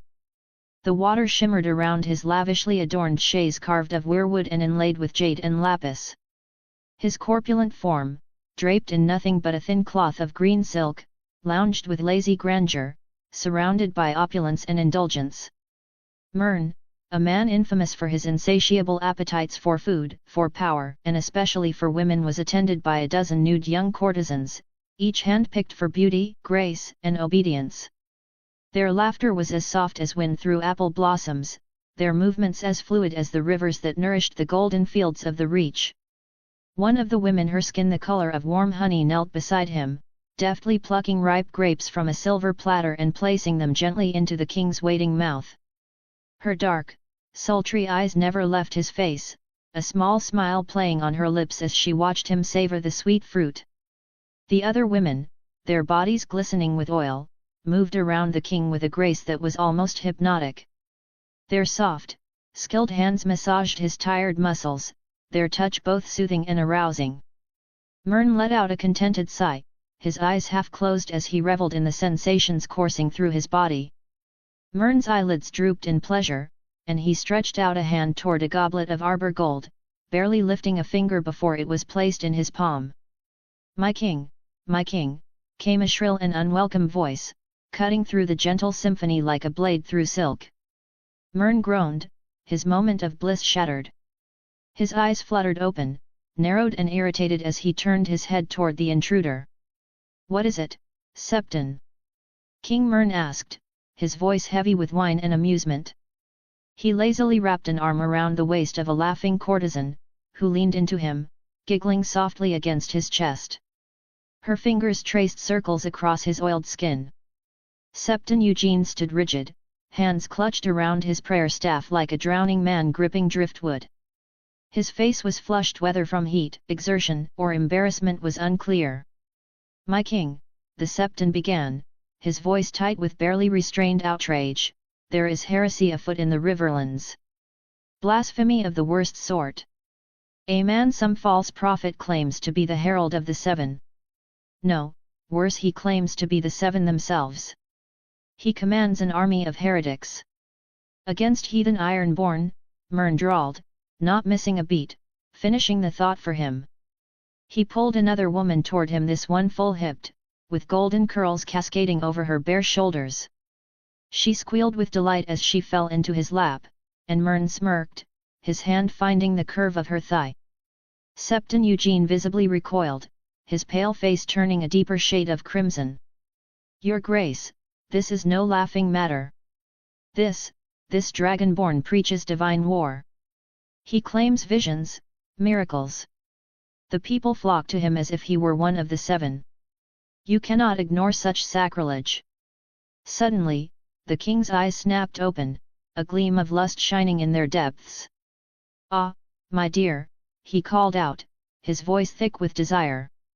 Come here. I wish to taste your sweetness.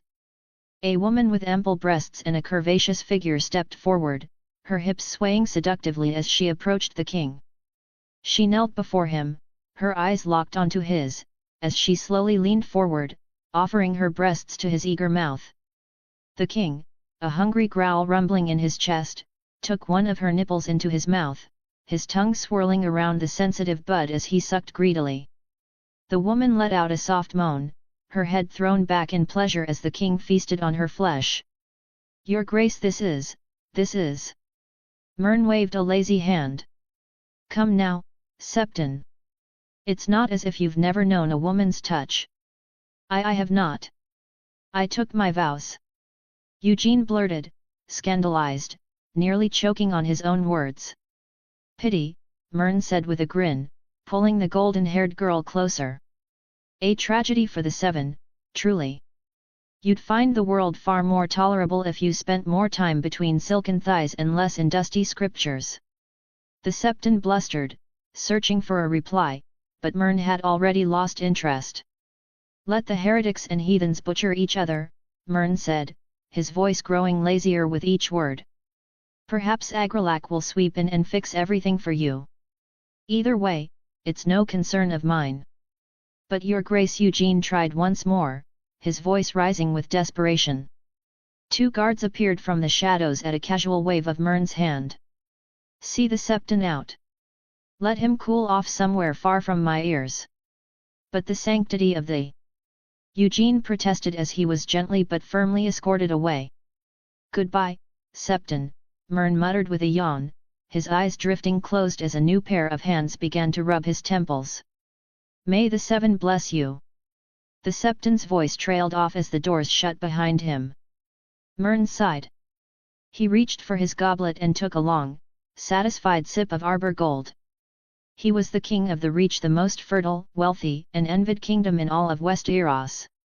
What did he have to worry about? Chapter 23, The Storm Princess. Thunder. More thunder.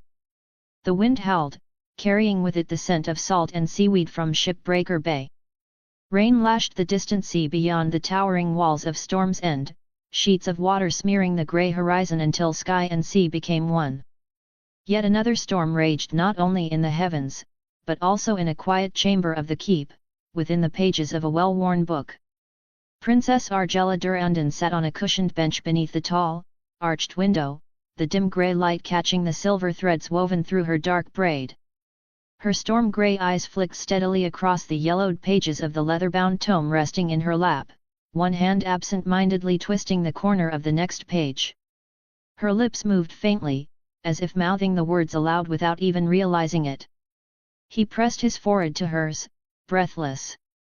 I'd burn the world if it meant keeping you another moment, he said. Argella's brow furrowed.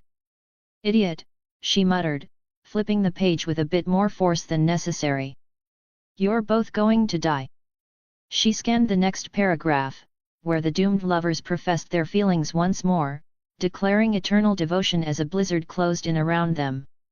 Her heart swelled and then, for reasons she couldn't quite explain, a sharp sadness followed, threading itself through her chest like cold wind through the cracks of a shuttered window. Behind her, the door creaked open. Argella didn't hear it, too engrossed in the storm of emotions on the page. Is that the story where the lady runs off with the hedge knight and dies in a cave full of snow? Came a voice, light, amused, and all too familiar. Argella jumped, snapping the book shut with a hard thud and twisting around on the bench. Her cheeks flushed. Cassandra, she snapped. I've told you to knock. Red in the face, she shoved the book behind a cushion. Leaning casually against the doorframe was Cassandra Tarth, tall and sun-kissed, her flaxen hair braided neatly over one shoulder. She wore a simple but well-kept gown of blue silk, and her smile was absolutely insufferable. I did knock. Twice, Cassandra said, the grin tugging at her lips. You were too busy swooning over your book. I was not swooning, Argella muttered, reaching down to adjust the cushion concealing her secret reading. Cassandra hummed, strolling into the room and flopping into a nearby chair. Oh, Ella, so there is a romantic in there after all. There is not, Argella snapped, grabbing the nearest pillow and hurling it across the room. Cassandra caught it midair, laughing as she tucked it behind her head. Shut up, Argella grumbled, turning back toward the window, arms crossed. Oh, how the mighty have fallen, Cassandra sang, mock dramatic. Serious, tough Princess Argella Durandon, pining for romance like the rest of us poor girls. Argella turned away with an audible huff, arms still crossed, a pout settling on her lips. Her cheeks were pink. I was not pining, she said stiffly. It was just a Well-written story. That's all. Cassandra laughed, clearly unconvinced. Why are you here anyway, Cassie? Argella snapped, trying to change the subject. That sobered her. The king has called for a council, Cassandra said. Argella's demeanor shifted in an instant. She turned sharply from the window, shedding the bookish awkwardness like a snake's skin. Gone was the girl lost in stories of snowbound love and doomed knights and ladies, and in her place stood the princess of the storm. Within minutes, her chamber became a flurry of motion. Cassandra was joined by Elena Fell and Maria Estermont, her fellow handmaidens and companions since childhood. They worked quickly and with practiced precision, helping Argella shed her lounging robes and prepare for court. Argella stood before the tall Valyrian mirror, an heirloom passed down from her mother's line, its glass shimmering faintly with an otherworldly sheen, as if touched by magic. She studied herself with a calculating gaze. Her hair was a cascade of midnight black, thick and straight, reaching down to her waist. Today, it was pulled into a high warrior's braid woven through with golden thread and storm grey silk. A few strands curled at her temple, softening the sharpness of her high cheekbones. Her eyes were her most arresting feature, wide, stormy, and endlessly shifting in tone. In some lights, they were the blue of deep waters before a tempest, in others, a silver-grey crackling with unspoken fury. Her gaze could wither the pride of men twice her age, or summon a hush across a chamber with a single glance. Her skin was pale, kissed faintly by the sea sun, unblemished and regal. The high bridges of her cheeks and proud nose gave her a striking profile, and her mouth, often curved in amused contempt, was full and expressive. She was already being whispered about in court songs as the jewel of Storm's End, but Argella paid those words no mind. Beauty was just another tool in her arsenal, one she wielded with calculated ease. Her fashion choices, as always, were flawlessly chosen to reflect her heritage. Today, she wore a gown of midnight blue velvet, cut close to her frame and embroidered with the golden crowned stag of House Durrandon, its antlers traced in silver thread. She wore no jewelry beyond a single ring, her late mother's, and a small stag pin at her collar. When they were finished, Elena stepped back and whispered, "You look like the storm itself, my princess." Argella didn't smile. She only nodded. "Let's see what my father wants," she said, turning toward the door.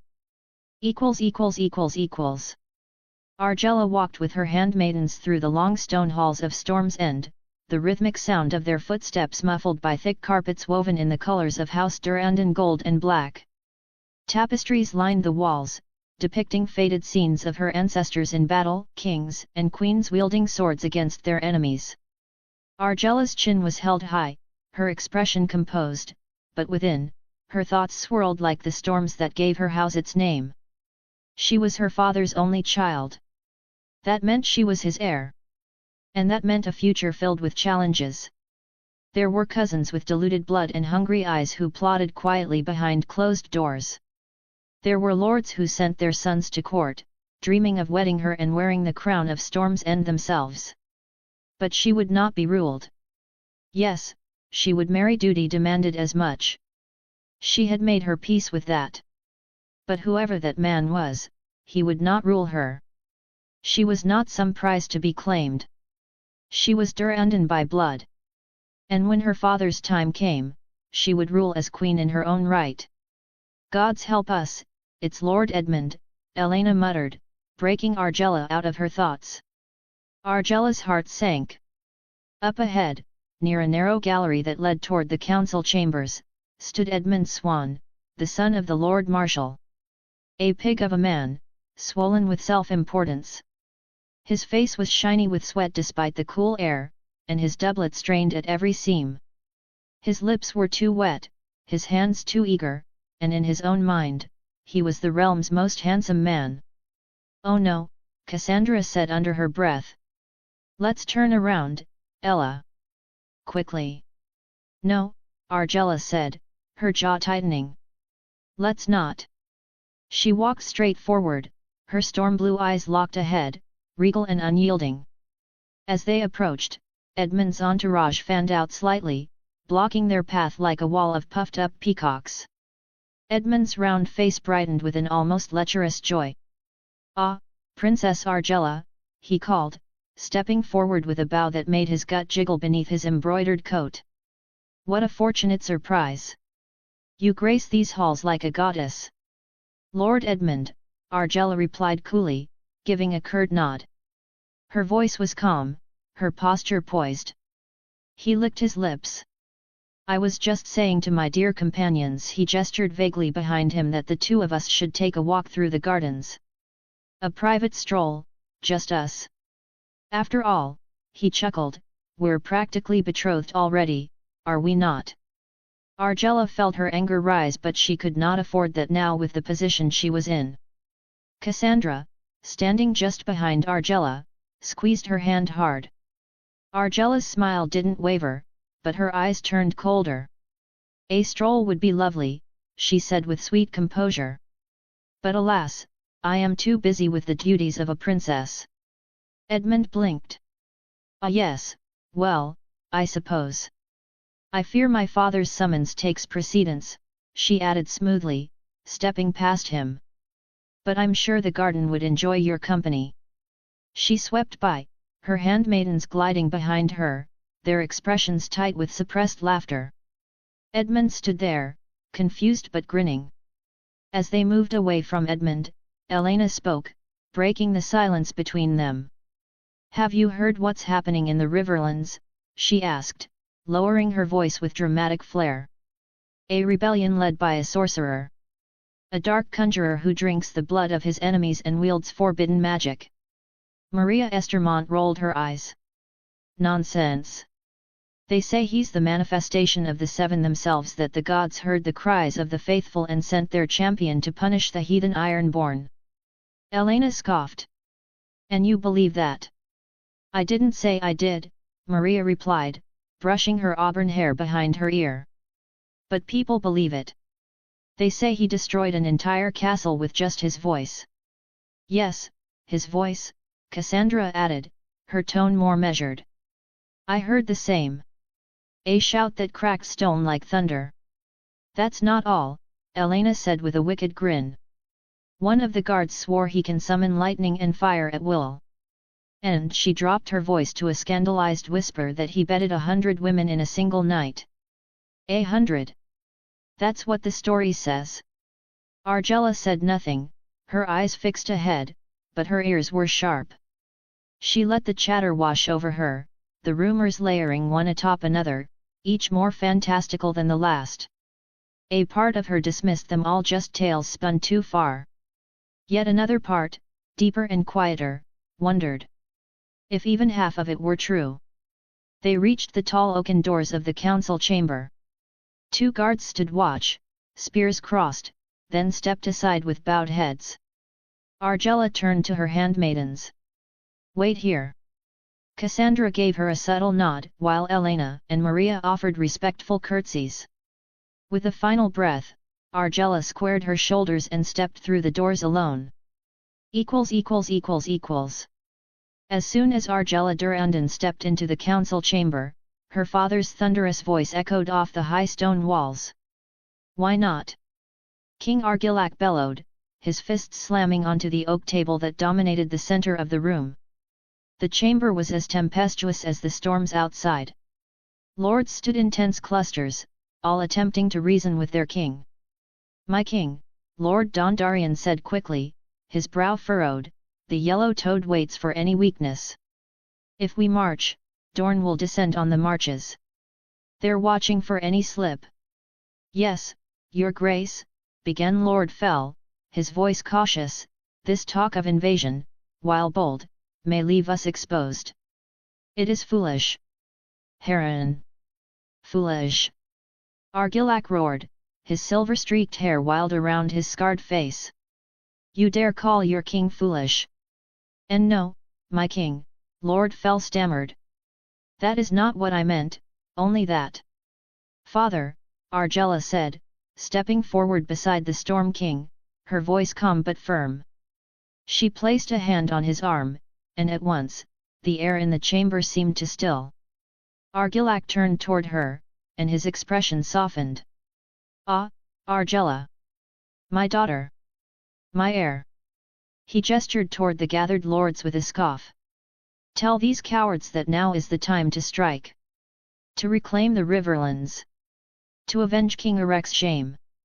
Of course, Argella thought grimly. She should have known this meeting would be about that. Ever since word of the rebellion in the Riverlands reached Storm's End, her father had been obsessed with correcting a century-old wound, with undoing the disgrace of Erek's defeat and the loss of the Riverlands to the Whores. But she saw what the others feared. Dorne, waiting like a serpent in the sand. The Dragon Lords, with their dragons coiled on Dragonstone. And now this strange uprising in the Riverlands, led by a man cloaked in mystery. "My king," said Lord Swan, the Lord Marshal, a lean man with deep-set eyes, "this rebellion will be crushed soon enough. We must not be lured into folly by desperation." Argella cut in, her voice carrying clearly. "Tell me more about the rebel leader, the one they call the Dragonborn. Is it true what they say? That he's a holy warrior with divine power? That he possesses magic gifted by the Seven?" Her eyes swept the room. "Some even say, he is the Seven themselves, made flesh." "That is heresy, my princess," Lord Swan said at once, his voice cold. "This Dragonborn is no more than a sorcerer from Asai or some eastern hell, twisting the minds of Lords Frey, Mullister and Blackwood." Argella frowned. "Which makes it all the more troubling, does it not? That 3 powerful houses would follow such a man. If he is a fraud, he is a dangerously convincing one." "Fuck this sorcerer," Argillac growled, waving a hand. "I will crush him beneath my hammer like I would any pretender. Magic or not. Father! Please! This may be our chance, but we must not act blindly. Dorne is watching. And what of Dragonstone? They have been quite aggressive of late." "Bah!" Argillac spat.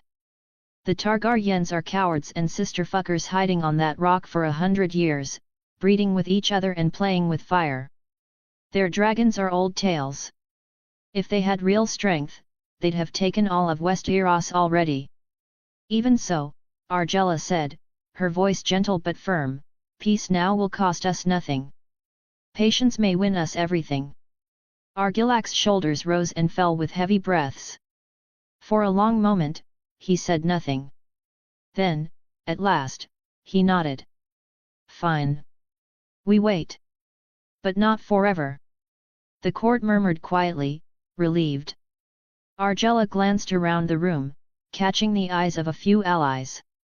She had held the storm at bay for now. ======. As Argella strode from the chamber, the echo of her father's voice still bounced faintly off the stone behind her. She let out a slow breath through her nose. Her boots clicked softly against the cold floor as Cassandra fell into step beside her. "Cass," Argella said quietly, her tone all command despite the nickname. "Write to your brother." Cassandra blinked. "To Cedric?" "Yes. He's still a guest of Lord Darklyn at Duskendale, is he not?" Cassandra nodded. "Last raven I got, yes. Then ask him if he's heard anything about this Dragonborn. I want to know more."